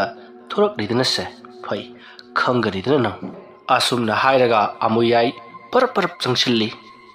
ꯆꯤꯡꯂꯦꯝꯕꯤꯁꯨ ꯃꯁꯥꯗ ꯀꯔꯤꯒꯨꯝꯕ ꯁꯥꯍꯨꯝ ꯑꯃꯗꯤ ꯐꯪꯂꯤꯕꯅꯤ ꯃꯁꯤꯗꯒꯤꯗꯤ ꯆꯤꯡꯂꯦꯝꯕꯤꯅ ꯀꯅꯥꯒꯨꯝꯕ ꯃꯥꯒꯤ ꯑꯀꯣꯏꯕꯗ ꯂꯩꯔꯦ ꯍꯥꯏꯕꯗꯣ ꯈꯪꯕꯗꯒꯤ ꯆꯤꯡꯂꯦꯝꯕꯤ ꯂꯩꯋꯥ ꯑꯃ ꯁꯣꯟꯗꯨꯅ ꯊꯨꯅ ꯌꯥꯡꯅ ꯆꯠꯂꯤ ꯑꯁꯨꯝꯅ ꯂꯥꯛꯄꯅ ꯃꯍꯥꯛꯅ ꯍꯦꯛ ꯂꯥꯏꯁꯟꯅꯐꯝ ꯑꯣꯏꯔꯤꯕ ꯈꯨꯜ ꯑꯗꯨꯒꯤ ꯑꯃꯟꯕ ꯂꯥꯏꯁꯪ ꯅꯤꯡꯈꯥꯏꯔꯕ ꯑꯃ ꯂꯩꯔꯤꯕ ꯑꯗꯨꯒꯤ ꯃꯅꯥꯛꯇ ꯂꯥꯛꯇꯨꯅ ꯃꯍꯥꯛꯅ ꯄꯣꯠꯂꯝ ꯆꯩꯔꯝ ꯄꯨꯔꯛꯂꯤꯕꯁꯤꯡ ꯑꯗꯨꯕꯨ ꯃꯊꯪ ꯁꯟꯗꯣꯛꯄ ꯍꯧꯔꯛꯂꯤ ꯃꯇꯝ ꯑꯗꯨꯗ ꯑꯃꯨꯌꯥꯏꯅ ꯆꯤꯡꯂꯦꯝꯕꯤꯅ ꯇꯧꯔꯤꯕꯁꯤꯡ ꯑꯗꯣ ꯉꯥꯏꯍꯥꯛꯇ ꯑꯗꯨꯝ ꯌꯦꯡꯈꯤꯒꯦ ꯍꯥꯏꯗꯨꯅ ꯌꯦꯡꯗꯨꯅ ꯂꯩꯔꯤ ꯃꯇꯝ ꯑꯗꯨꯗ ꯑꯁꯣꯝꯗꯒꯤ ꯀꯝꯗꯧꯔꯤ ꯑꯃꯨꯌꯥꯏꯒꯤ ꯑꯣꯖꯥ ꯑꯗꯨꯅ ꯊꯕꯛ ꯑꯗꯣ ꯌꯥꯝꯅ ꯊꯨꯅ ꯄꯥꯡꯊꯣꯛꯂꯨ ꯅꯣꯡꯉꯥꯟꯕꯅ ꯍꯥꯟꯈ꯭ꯔꯕꯗꯤ ꯃꯤꯅ ꯉꯝꯈ꯭ꯔꯒꯅꯤ ꯃꯗꯨꯒꯤꯁꯨ ꯃꯊꯛꯇ ꯃꯤꯅ ꯂꯥꯏ ꯈꯨꯔꯨꯝꯂꯤꯕ ꯑꯗꯨ ꯈꯨꯔꯨꯝꯕ ꯅꯪꯗ꯭ꯔꯤꯉꯩꯗ ꯌꯥꯝꯅ ꯊꯨꯅ ꯃꯍꯥꯛꯄꯨ ꯂꯣꯏꯁꯤꯜꯍꯧꯔꯣ ꯍꯥꯏꯗꯨꯅ ꯍꯥꯏꯔꯛꯂꯤ ꯃꯇꯝ ꯑꯗꯨꯗ ꯑꯃꯨꯌꯥꯏ ꯄꯨꯡꯉꯛꯉꯛꯂꯤ ꯑꯔꯥꯞꯄꯗꯒꯤ ꯃꯍꯥꯛꯀꯤ ꯑꯣꯖꯥꯅ ꯍꯥꯏꯔꯛꯄ ꯋꯥꯍꯩ ꯈꯨꯗꯤꯡꯃꯛ ꯃꯍꯥꯛꯀꯤ ꯃꯅꯥꯀꯣꯡ ꯑꯗꯨꯗ ꯏꯅꯛ ꯅꯛꯅ ꯉꯥꯡꯉꯛꯄꯒꯨꯝ ꯇꯥꯔꯛꯄ ꯑꯗꯨꯗ ꯃꯁꯤꯗꯒꯤꯗꯤ ꯑꯃꯨꯌꯥꯏꯅ ꯊꯤꯟꯊꯕꯗ ꯀꯥꯟꯅꯔꯔꯣꯏ ꯈꯪꯂꯗꯨꯅ ꯆꯤꯡꯂꯦꯝꯕꯤꯒꯤ ꯃꯅꯥꯛ ꯇꯝꯅ ꯆꯣꯡꯁꯤꯜꯂꯛꯇꯨꯅ ꯆꯤꯡꯂꯦꯝꯕꯤꯒꯤ ꯃꯈꯧꯔꯤ ꯃꯦꯠꯅꯅꯕ ꯍꯣꯠꯅꯔꯛꯄꯗ ꯆꯤꯡꯂꯦꯝꯕꯤꯒꯤ ꯃꯅꯥꯛ ꯆꯪꯕ ꯉꯝꯗ꯭ꯔꯦ ꯃꯁꯤꯗꯒꯤꯗꯤ ꯑꯃꯨꯌꯥꯏꯅ ꯐꯩ ꯈꯪꯒꯅꯤꯗꯅ ꯑꯗꯨꯕꯨꯗꯤ ꯑꯁꯨꯝꯅ ꯍꯥꯏꯔꯒ ꯑꯀꯣꯏꯕꯗꯨꯗ ꯀꯣꯏꯂꯩ ꯂꯩꯗꯨꯅ ꯌꯦꯡꯉꯛꯂꯤ ꯑꯗꯨꯝꯅ ꯌꯦꯡꯂꯛꯄꯗ ꯂꯥꯏꯁꯪ ꯃꯟꯗꯤꯔ ꯑꯗꯨꯒꯤ ꯑꯀꯣꯏꯕꯗ ꯍꯧꯔꯤꯕ ꯎ ꯋꯥꯁꯤꯡ ꯑꯗꯨꯗꯒꯤ ꯃꯁꯥ ꯇꯦꯛꯇꯨꯅ ꯇꯥꯔꯛꯄ ꯑꯆꯧꯕ ꯃꯁꯥ ꯑꯃꯕꯨ ꯃꯍꯥꯛꯅ ꯇꯥꯞ ꯂꯥꯎꯅ ꯄꯥꯏꯈꯠꯂꯤ ꯑꯁꯨꯝꯅ ꯄꯥꯏꯈꯠꯂꯒ ꯆꯤꯡꯂꯦꯝꯕꯤꯅ ꯂꯥꯏ ꯇꯤꯟ ꯈꯨꯔꯨꯝꯅꯕꯒꯤꯗꯃꯛ ꯇꯥꯏꯅꯅꯕꯒꯤꯗꯃꯛ ꯌꯥꯝꯅ ꯀꯟꯅ ꯁꯤꯜꯂꯤꯉꯩ ꯃꯇꯝ ꯑꯗꯨꯗ ꯆꯪꯁꯤꯜꯂꯛꯇꯨꯅ ꯆꯤꯡꯂꯦꯝꯕꯤꯒꯤ ꯂꯨꯈꯝ ꯑꯗꯨꯗ ꯍꯥꯏꯖꯤꯟꯗꯨꯅ ꯊꯣꯝꯃꯛꯂꯤ ꯑꯗꯨꯝꯅ ꯊꯣꯝꯂꯛꯄꯗꯨꯗ ꯆꯤꯡꯂꯦꯝꯕꯤꯁꯨ ꯍꯥꯟꯅ ꯃꯥꯡꯖꯧꯅꯅ ꯑꯗꯨꯝꯅ ꯇꯧꯔꯛꯀꯅꯤ ꯍꯥꯏꯕꯁꯤ ꯈꯪꯂꯕꯒꯨꯝ ꯁꯠ ꯂꯥꯎꯅ ꯂꯥꯏ ꯈꯨꯔꯨꯝꯕꯒꯤ ꯄꯥꯛꯊꯈꯤꯕꯗꯨꯗ ꯄꯥꯜꯍꯧꯗ꯭ꯔꯗꯨꯅ ꯑꯃꯨꯌꯥꯏꯗꯣ ꯃꯍꯥꯛꯅ ꯊꯣꯝꯂꯛꯂꯤꯕ ꯑꯗꯨꯒꯤ ꯁꯥꯐꯨꯅ ꯐꯥꯕ ꯉꯝꯍꯧꯗꯕꯗꯒꯤ ꯆꯦꯟꯊꯣꯛꯇꯨꯅ ꯎꯞꯁꯤꯜꯂꯒ ꯇꯨꯒꯦ ꯇꯧꯔꯤ ꯃꯇꯝ ꯑꯗꯨꯗ ꯆꯤꯡꯂꯦꯝꯕꯤꯅ ꯀꯔꯤꯅꯣ ꯁꯤꯗꯤ ꯑꯁꯨꯝꯅ ꯃꯍꯥꯛꯀꯤ ꯃꯃꯥꯡꯗ ꯇꯥꯗꯨꯅ ꯂꯩꯔꯤꯕ ꯆꯥꯎꯔꯕ ꯎꯒꯤ ꯎꯁꯥ ꯑꯗꯨꯕꯨ ꯌꯦꯡꯗꯨꯅ ꯂꯩꯔꯤ ꯃꯁꯤꯗꯒꯤꯗꯤ ꯆꯤꯡꯂꯦꯝꯕꯤꯅ ꯐꯩ ꯈꯪꯒꯅꯤ ꯑꯃꯨꯌꯥꯏ ꯑꯁꯨꯝꯅ ꯍꯥꯏꯔꯝꯂꯒ ꯉꯁꯥꯏ ꯃꯍꯥꯛꯅ ꯁꯦꯝꯈꯤꯕ ꯂꯩꯕꯥꯛꯅ ꯁꯥꯈꯤꯕ ꯃꯤꯇꯝ ꯑꯗꯣ ꯇꯥꯞ ꯄꯥꯏꯈꯠꯇꯨꯅ ꯃꯍꯥꯛꯅ ꯃꯈꯨꯠ ꯑꯗꯨꯗ ꯂꯦꯋꯥ ꯈꯔ ꯁꯣꯜꯂꯒ ꯃꯈꯨꯠ ꯑꯗꯨꯅ ꯃꯍꯥꯛꯅ ꯄꯨꯔꯛꯂꯤꯕ ꯃꯤꯇꯝ ꯑꯗꯨꯗ ꯁꯠ ꯁꯠ ꯅꯥꯟꯁꯤꯜꯂꯤ ꯑꯗꯨꯝꯅ ꯍꯦꯛ ꯇꯧꯔꯛꯄꯗꯒꯤꯗꯤ ꯑꯃꯨꯌꯥꯏꯒꯤ ꯃꯁꯥ ꯑꯗꯣ ꯀꯔꯤꯅꯣꯃ ꯇꯧꯕ ꯍꯧꯔꯛꯂꯤ ꯃꯇꯝ ꯑꯗꯨꯗ ꯆꯤꯡꯂꯦꯝꯕꯤꯅ ꯐꯩ ꯈꯪꯒꯅꯤ ꯅꯪ ꯑꯁꯨꯝꯅ ꯍꯥꯏꯔꯒ ꯑꯃꯨꯌꯥꯏꯒꯤ ꯃꯤꯇꯝ ꯑꯃ ꯃꯍꯥꯛꯅ ꯄꯥꯏꯔꯤꯕ ꯂꯩꯕꯥꯛꯀꯤ ꯃꯤꯇꯝ ꯑꯗꯨꯒꯤ ꯃꯈꯨꯠ ꯑꯗꯣ ꯃꯍꯥꯛꯅ ꯌꯥꯝꯅ ꯀꯟꯅ ꯂꯩꯈꯥꯏꯗꯨꯅ ꯊꯨꯗꯦꯛꯂꯤ ꯑꯗꯨꯝꯅ ꯊꯨꯗꯦꯛꯂꯛꯄꯗ ꯑꯃꯨꯌꯥꯏꯗꯤ ꯅꯥꯃꯟꯈꯤꯕꯅ ꯃꯍꯥꯛꯀꯤ ꯃꯈꯨꯠ ꯑꯗꯨ ꯇꯦꯛꯈꯤꯕꯗꯒꯤ ꯃꯍꯥꯛ ꯀꯟꯅ ꯀꯟꯅ ꯂꯥꯎꯔꯛꯂꯤ ꯃꯇꯝ ꯑꯗꯨꯗ ꯆꯤꯡꯂꯦꯝꯕꯤꯅ ꯈꯪꯂꯤ ꯃꯍꯥꯛꯀꯤ ꯃꯅꯥꯛ ꯑꯀꯣꯏꯕꯗꯨꯗ ꯑꯃꯨꯌꯥꯏꯒꯤ ꯊꯋꯥꯏ ꯃꯤꯔꯦꯜ ꯂꯥꯛꯂꯦ ꯍꯥꯏꯕꯁꯤ ꯃꯁꯤꯗꯒꯤꯗꯤ ꯆꯤꯡꯂꯦꯝꯕꯤꯅ ꯃꯍꯥꯛꯅ ꯄꯥꯏꯔꯤꯕ ꯂꯩꯕꯥꯛꯅ ꯁꯥꯕ ꯃꯤꯇꯝ ꯑꯗꯣ ꯄꯨꯡꯄꯨꯟ ꯄꯨꯟꯅ ꯊꯨꯒꯥꯏꯔꯒꯦ ꯍꯥꯏꯗꯨꯅ ꯃꯈꯨ ꯈꯨꯕꯥꯛ ꯑꯗꯨꯗ ꯅꯩꯈꯥꯏꯅꯕ ꯄꯨꯂꯞ ꯄꯥꯏꯁꯤꯜꯂꯛꯅꯕ ꯇꯧꯔꯛꯂꯤ ꯀꯔꯤꯒꯨꯝꯕ ꯃꯍꯥꯛꯅ ꯄꯣꯔꯣꯛ ꯄꯣꯔꯣꯛ ꯂꯥꯎꯅ ꯄꯥꯏꯁꯤꯟꯈ꯭ꯔꯕꯗꯤ ꯑꯃꯨꯌꯥꯏ ꯄꯨꯡꯇꯦꯛ ꯇꯦꯛꯇꯨꯅ ꯁꯤꯒꯗꯧꯔꯤꯕꯅꯤ ꯃꯇꯝ ꯑꯗꯨꯗ ꯑꯃꯨꯌꯥꯏꯅ ꯉꯥꯏꯈꯣ ꯉꯥꯏꯈꯣ ꯏꯕꯦꯝꯃ ꯅꯪꯅ ꯍꯥꯏꯕ ꯈꯨꯗꯤꯡꯃꯛ ꯑꯩ ꯂꯣꯏꯅꯃꯛ ꯌꯥꯒꯤ ꯑꯗꯨꯝꯅꯗꯤ ꯇꯧꯒꯅꯨ ꯍꯥꯏꯔꯤ ꯃꯇꯝ ꯑꯗꯨꯗ ꯆꯤꯡꯂꯦꯝꯕꯤꯅ ꯑꯗꯨ ꯑꯣꯏꯔꯕꯗꯤ ꯅꯍꯥꯛ ꯑꯩꯒꯤ ꯏꯃꯥꯡꯗ ꯂꯦꯞꯂꯨ ꯂꯥꯛꯎ ꯍꯥꯏꯗꯨꯅ ꯀꯧꯔꯤ ꯃꯇꯝ ꯑꯗꯨꯗ ꯑꯃꯨꯌꯥꯏꯒꯤ ꯊꯋꯥꯏ ꯃꯤꯔꯦꯜ ꯑꯗꯨꯅ ꯑꯩ ꯅꯪꯒꯤ ꯅꯃꯥꯡꯗ ꯂꯦꯞꯂꯒ ꯂꯩꯔꯤ ꯑꯗꯨꯅ ꯀꯔꯤꯅꯣ ꯅꯍꯥꯛꯅ ꯄꯥꯝꯂꯤꯕꯗꯣ ꯍꯥꯏꯔꯣ ꯍꯥꯏꯗꯨꯅ ꯍꯪꯉꯤ ꯃꯇꯝ ꯑꯗꯨꯗ ꯆꯤꯡꯂꯦꯝꯕꯤꯅ ꯑꯩꯒꯤ ꯑꯄꯥꯝꯕ ꯍꯥꯏꯕꯕꯨ ꯅꯍꯥꯛꯄꯨ ꯃꯐꯝ ꯑꯁꯤꯗ ꯍꯥꯠꯇꯣꯛꯄ ꯑꯁꯤꯅꯤ ꯑꯗꯨꯕꯨ ꯅꯍꯥꯛꯀꯤ ꯊꯋꯥꯏ ꯃꯤꯔꯦꯜ ꯑꯁꯦ ꯑꯩꯒꯤ ꯏꯅꯥꯛꯇ ꯂꯥꯛꯂꯕꯅꯤꯅ ꯅꯪꯒꯤ ꯊꯋꯥꯏ ꯃꯤꯔꯦꯜ ꯑꯁꯤꯕꯨ ꯑꯩꯅ ꯐꯥꯖꯤꯟꯗꯨꯅ ꯊꯝꯂꯒꯅꯤ ꯑꯗꯨꯅ ꯅꯍꯥꯛꯅ ꯅꯪꯒꯤ ꯊꯋꯥꯏ ꯃꯤꯔꯦꯜ ꯑꯁꯤꯕꯨ ꯄꯥꯝꯂꯕꯗꯤ ꯑꯩꯒꯤ ꯏꯅꯥꯛꯇ ꯂꯥꯛꯇꯨꯅ ꯅꯪꯕꯨ ꯁꯥꯟꯅꯔꯤꯕ ꯅꯪꯒꯤ ꯊꯋꯥꯏ ꯃꯤꯔꯦꯜꯕꯨ ꯁꯤꯖꯤꯟꯅꯔꯤꯕ ꯆꯠꯍꯜꯂꯤꯕ ꯑꯃꯥꯏꯕ ꯑꯗꯨꯕꯨ ꯑꯩꯒꯤ ꯏꯅꯥꯛꯇ ꯂꯥꯛꯇꯨꯅ ꯈꯨꯔꯨꯝꯍꯜꯂꯨ ꯑꯗꯨꯝꯕ ꯇꯧꯔꯕꯗꯤ ꯑꯩꯅ ꯅꯪꯕꯨ ꯁꯨꯡꯁꯣꯏ ꯁꯣꯏꯗꯅ ꯊꯥꯗꯣꯛꯄꯤꯒꯅꯤ ꯑꯁꯨꯝꯅ ꯍꯥꯏꯔꯒ ꯃꯤꯇꯝ ꯑꯗꯣ ꯃꯍꯥꯛꯅ ꯅꯤꯡꯊꯤꯅ ꯂꯥ ꯑꯃꯅ ꯌꯣꯝꯁꯤꯜꯂꯤ ꯑꯗꯨꯗꯨꯒ ꯃꯍꯥꯛ ꯃꯌꯨꯝꯂꯣꯝꯗ ꯄꯔꯞ ꯄꯔꯞ ꯍꯟꯈꯤ ꯃꯇꯝ ꯑꯗꯨꯗ ꯑꯃꯨꯌꯥꯏꯒꯤ ꯊꯋꯥꯏ ꯃꯤꯔꯦꯜ ꯑꯗꯨꯅ ꯅꯪ ꯑꯗꯨꯃꯗꯤ ꯇꯧꯒꯅꯨ ꯍꯥꯏꯗꯨꯅ ꯆꯤꯡꯂꯦꯝꯕꯤꯒꯤ ꯃꯇꯨꯡ ꯏꯟꯅꯔꯛꯂꯤ ꯃꯇꯝ ꯑꯗꯨꯗ ꯆꯤꯡꯂꯦꯝꯕꯤꯅ ꯂꯩꯋꯥ ꯑꯃ ꯁꯣꯟꯗꯨꯅ ꯃꯍꯥꯛꯀꯤ ꯃꯇꯨꯡꯗ ꯆꯥꯏꯊꯣꯛꯂꯤ ꯑꯗꯨꯝꯅ ꯆꯥꯏꯊꯣꯔꯛꯄ ꯑꯗꯨꯗ ꯑꯃꯨꯌꯥꯏꯗꯣ ꯑꯁꯥꯕ ꯏꯁꯤꯡ ꯆꯥꯏꯁꯤꯜꯂꯛꯄꯒꯨꯝ ꯃꯁꯥꯗꯣ ꯐ꯭ꯔꯪ ꯐ꯭ꯔꯪ ꯆꯣꯡꯗꯨꯅ ꯈꯥꯡꯂꯤꯕꯅꯤ ꯁꯣꯝꯗꯅ ꯀꯝꯗꯧꯔꯤ ꯑꯃꯨꯌꯥꯏꯒꯤ ꯑꯣꯖꯥ ꯑꯗꯨꯅ ꯀꯔꯤꯅꯣꯅꯦ ꯃꯁꯤꯒꯤ ꯑꯉꯥꯡ ꯑꯁꯤꯅ ꯍꯧꯖꯤꯛ ꯐꯥꯎꯕ ꯊꯜꯂꯛꯇ꯭ꯔꯤꯕ ꯑꯁꯤꯕꯣ ꯑꯁꯨꯝꯅ ꯈꯜꯂꯒ ꯂꯩꯔꯤꯉꯩ ꯍꯧꯖꯤꯛꯇꯤ ꯑꯃꯨꯌꯥꯏꯒꯤ ꯑꯣꯖꯥ ꯑꯗꯨꯅꯁꯨ ꯈꯪꯂꯤ ꯑꯃꯨꯌꯥꯏꯗꯣ ꯆꯤꯡꯂꯦꯝꯕꯤꯅ ꯐꯥꯖꯤꯟꯈ꯭ꯔꯦ ꯍꯥꯏꯕꯁꯤ ꯃꯁꯤ ꯈꯪꯂꯛꯄꯗ ꯑꯣꯖꯥ ꯑꯗꯣ ꯀꯔꯤ ꯇꯧꯒꯗꯕꯅꯣ ꯍꯥꯏꯕ ꯇꯧꯐꯝ ꯈꯪꯗꯦ ꯃꯁꯤꯗꯒꯤꯗꯤ ꯑꯃꯨꯌꯥꯏꯒꯤ ꯑꯣꯖꯥꯅ ꯑꯁ ꯑꯃꯨꯌꯥꯏ ꯏꯕꯣ ꯅꯪꯁꯤ ꯑꯣꯟꯊꯣꯛꯅꯁꯨ ꯄꯪꯂꯤꯗꯀꯣ ꯀꯝꯗꯧꯅꯤ ꯁꯤꯗꯤ ꯊꯋꯥꯏ ꯑꯣꯜꯂꯕꯗꯤ ꯄꯪꯉꯦ ꯍꯥꯏꯕꯁꯤ ꯆꯨꯝꯕ ꯖꯥꯠꯅꯤꯗꯅ ꯑꯁꯨꯝꯅ ꯈꯜꯂꯒ ꯃꯊꯥ ꯁꯥꯅ ꯂꯩꯔꯤꯉꯩ ꯑꯃꯨꯌꯥꯏꯒꯤ ꯑꯣꯖꯥ ꯑꯗꯣ ꯋꯥꯈꯜ ꯑꯃ ꯑꯃꯨꯛ ꯂꯥꯛꯂꯤ ꯍꯧꯖꯤꯛ ꯊꯥꯈ꯭ꯔꯤꯕ ꯑꯗꯨꯅ ꯑꯃꯨꯌꯥꯏꯒꯤ ꯃꯃꯤꯅꯤ ꯍꯧꯖꯤꯛ ꯑꯁꯦꯡꯕ ꯊꯋꯥꯏ ꯃꯤ ꯑꯗꯨꯗꯤ ꯑꯃꯨꯌꯥꯏꯒꯤ ꯃꯁꯥꯗ ꯑꯗꯨꯃꯛ ꯌꯥꯎꯗꯨꯅ ꯃꯤꯍꯨꯜ ꯑꯣꯏꯅ ꯂꯩꯔꯤꯕꯅꯤꯗꯣ ꯃꯗꯨꯕꯨ ꯃꯍꯥꯛꯅ ꯅꯣꯡꯉꯥꯟꯗ꯭ꯔꯤ ꯐꯥꯎꯕꯒꯤ ꯃꯅꯨꯡꯗ ꯊꯥꯗꯣꯛꯂꯒ ꯆꯤꯡꯂꯦꯝꯕꯤꯕꯨ ꯑꯃꯨꯛꯇꯪ ꯂꯣꯏꯁꯤꯟꯕ ꯉꯝꯂꯕꯗꯤ ꯃꯥꯒꯤ ꯁꯥꯇ꯭ꯔ ꯑꯣꯏꯔꯤꯕ ꯑꯃꯨꯌꯥꯏꯕꯨ ꯑꯃꯨꯛ ꯍꯟꯖꯤꯜꯍꯜꯂꯛꯇꯨꯅ ꯃꯍꯥꯛꯄꯨ ꯅꯤꯡꯈꯥ ꯇꯝꯅ ꯂꯩꯍꯟꯕ ꯌꯥꯔꯒꯅꯤ ꯍꯥꯏꯕꯁꯤ ꯑꯃꯨꯌꯥꯏꯒꯤ ꯑꯣꯖꯥ ꯑꯗꯨꯅ ꯈꯪꯂꯤ ꯃꯁꯤ ꯈꯪꯂꯛꯄꯗꯒꯤ ꯑꯣꯖꯥ ꯑꯗꯨꯅ ꯑꯃꯨꯌꯥꯏꯒꯤ ꯂꯩꯍꯧꯔꯤꯕ ꯃꯤꯍꯨꯜ ꯑꯣꯏꯔꯤꯕ ꯊꯋꯥꯏ ꯃꯤꯔꯦꯜ ꯑꯗꯨꯕꯨ ꯂꯧꯊꯣꯛꯅꯕꯒꯤꯗꯃꯛ ꯊꯧꯔꯥꯡ ꯇꯧꯕ ꯍꯧꯔꯛꯂꯤ ꯁꯣꯝꯗꯅ ꯆꯤꯡꯂꯦꯝꯕꯤ ꯃꯍꯥꯛꯇꯤ ꯑꯃꯨꯌꯥꯏꯒꯤ ꯊꯋꯥꯏ ꯃꯤ ꯑꯗꯨꯕꯨ ꯌꯨꯝꯒꯤ ꯃꯄꯥꯜꯗ ꯊꯅꯝꯂꯒ ꯃꯍꯥꯛꯀꯤ ꯊꯋꯥꯏ ꯃꯤ ꯑꯗꯨꯕꯨ ꯁꯥꯟꯅꯔꯤꯕ ꯃꯍꯥꯛꯀꯤ ꯃꯤꯇꯝ ꯑꯗꯨꯕꯨꯅ ꯏꯃꯨꯡꯗ ꯄꯨꯁꯤꯜꯂꯒ ꯃꯍꯥꯛꯇꯤ ꯊꯣꯡ ꯂꯣꯟꯁꯤꯟꯗꯨꯅ ꯂꯩꯈ꯭ꯔꯕꯅꯤ ꯃꯄꯥꯜꯗꯅ ꯑꯃꯨꯌꯥꯏꯅ ꯏꯕꯦꯝꯃ ꯆꯤꯡꯂꯦꯝꯕꯤ ꯅꯍꯥꯛꯄꯨ ꯑꯩꯕꯨ ꯑꯃꯨꯛꯇꯪ ꯊꯥꯗꯣꯛꯎ ꯅꯍꯥꯛꯅ ꯊꯥꯗꯣꯛꯇ꯭ꯔꯕꯗꯤ ꯑꯩꯁꯦ ꯅꯣꯡꯉꯥꯟꯕꯅ ꯍꯥꯟꯈ꯭ꯔꯕꯗꯤ ꯍꯟꯖꯤꯟꯕ ꯉꯝꯂꯔꯣꯏ ꯑꯗꯨꯅ ꯑꯃꯨꯛꯇꯪ ꯊꯥꯗꯣꯛꯄꯤꯌꯨ ꯍꯥꯏꯗꯨꯅ ꯀꯟꯅ ꯂꯥꯎꯗꯨꯅ ꯆꯤꯡꯂꯦꯝꯕꯤꯕꯨ ꯀꯧꯔꯤ ꯑꯗꯨꯕꯨ ꯆꯤꯡꯂꯦꯝꯕꯤꯗꯤ ꯀꯧꯔꯤꯕꯗꯣ ꯇꯥꯔꯕꯁꯨ ꯁꯨꯡꯊꯣꯛ ꯊꯣꯛꯂꯝꯗꯦ ꯑꯗꯨꯕꯨ ꯃꯄꯥꯜꯗ ꯑꯃꯨꯌꯥꯏꯒꯤ ꯊꯋꯥꯏ ꯃꯤꯔꯦꯜ ꯑꯗꯨꯅ ꯀꯧꯔꯤꯕꯗꯣ ꯕꯨꯄꯣꯜꯗꯤ ꯇꯥꯕ ꯅꯠꯇꯦ ꯃꯇꯧ ꯑꯁꯨꯝꯅ ꯑꯃꯨꯌꯥꯏꯅ ꯀꯟꯅ ꯀꯧꯗꯨꯅ ꯂꯩꯔꯤꯉꯩ ꯃꯇꯝ ꯑꯗꯨꯗ ꯑꯃꯨꯌꯥꯏꯒꯤ ꯑꯣꯖꯥ ꯑꯗꯨꯅ ꯊꯥꯗꯣꯔꯛꯂꯤꯕ ꯑꯃꯨꯌꯥꯏꯒꯤ ꯃꯤꯍꯨꯜ ꯑꯣꯏꯔꯤꯕ ꯊꯋꯥꯏ ꯃꯤꯔꯦꯜ ꯑꯗꯨꯁꯨ ꯑꯃꯨꯌꯥꯏꯒꯤ ꯃꯅꯥꯛ ꯌꯧꯁꯤꯜꯂꯛꯂꯤ ꯃꯇꯝ ꯑꯗꯨꯗ ꯑꯃꯨꯌꯥꯏꯒꯤ ꯃꯇꯨꯡꯂꯣꯝꯗꯒꯤ ꯍꯩ ꯍꯥꯏꯗꯨꯅ ꯀꯧꯔꯛꯄꯗ ꯑꯃꯨꯌꯥꯏ ꯈꯪꯄ꯭ꯔꯦꯛ ꯈꯪꯗꯨꯅ ꯇꯨꯡ ꯑꯣꯟꯊꯣꯛꯂꯒ ꯌꯦꯡꯉꯤ ꯃꯇꯝ ꯑꯗꯨꯗ ꯃꯍꯥꯛꯀ ꯃꯁꯛ ꯆꯞ ꯃꯥꯟꯅꯕ ꯑꯃꯨꯌꯥꯏ ꯂꯦꯞꯂꯒ ꯂꯩꯔꯝꯕꯗꯨꯗ Mami oiriba amoyai khangpre khangi aduga nangdi kanano aigi isak sak manaribasina hai ai sinaha ki mihul oiriba amuyai thawai adunine na hojik fabu laktabagi maram hangduso haidura nangi wazana ibu thaklibani lao tanana batausi yakhiroi chinglim bihariba amai bi masa asina aigi haksang polang oiriba posakama paisinduna thamkhre karigama mahana madu suru suru noi khaikiba tarbadi ayase pungtiek tiek tuna sokadoribani aya pangba mara nai khaibadu nangdringai aikhoi yum je horogadabani nangsi khwaidagi hena pangba misakni ne maramaduna kaisulai taba ngang nupi masa asina nangbu sanaribani lao salasi lao asomna hairaga amuyai bu puduna chatkhri madamaduda amuyai ki mami oiriba amuyai khara pangba aduna ka hoine chumine aina hakchang manungda sangkhibana halabadi mahana aibu awaba piba ngamleroidabani ai siwon thongna pangkhreda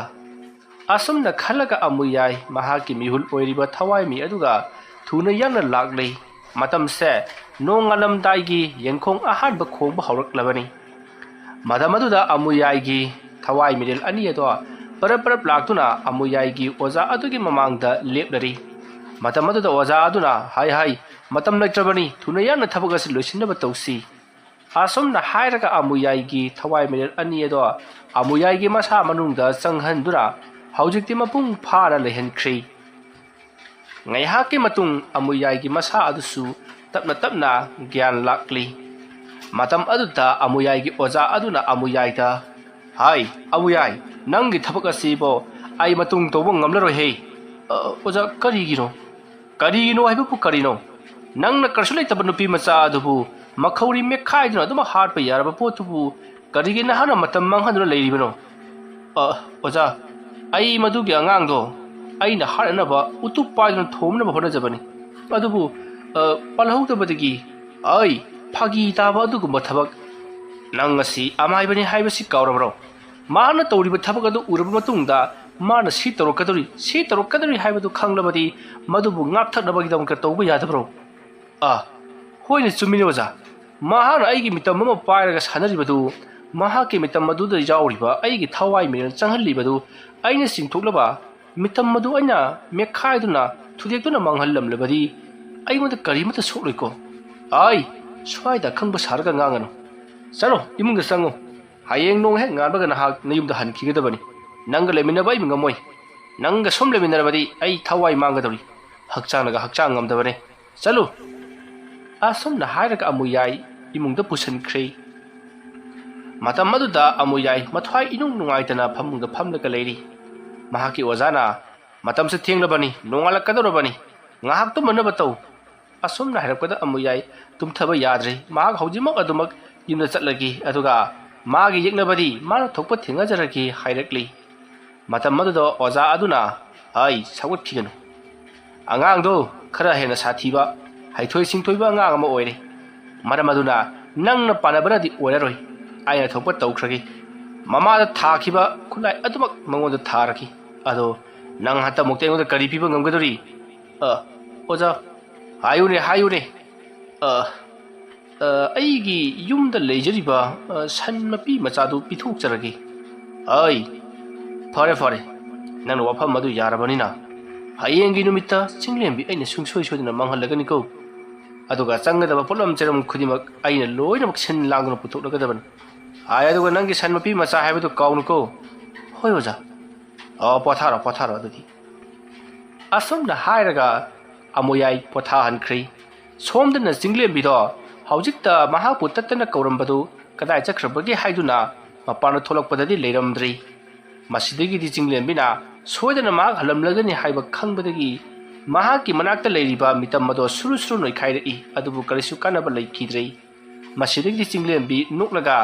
hanjan maithiribu fawda hanba kobu leiti khangani dina hayengdi asomna hairaga chinglembi imungda changki masigi matung mathangi nongalakpa aduda amuyai mayum lomda parap chatki matam aduda amuyai gi oza aduna ai numidang waramdo nangi sanmapi masada puraga aigi inakta lauko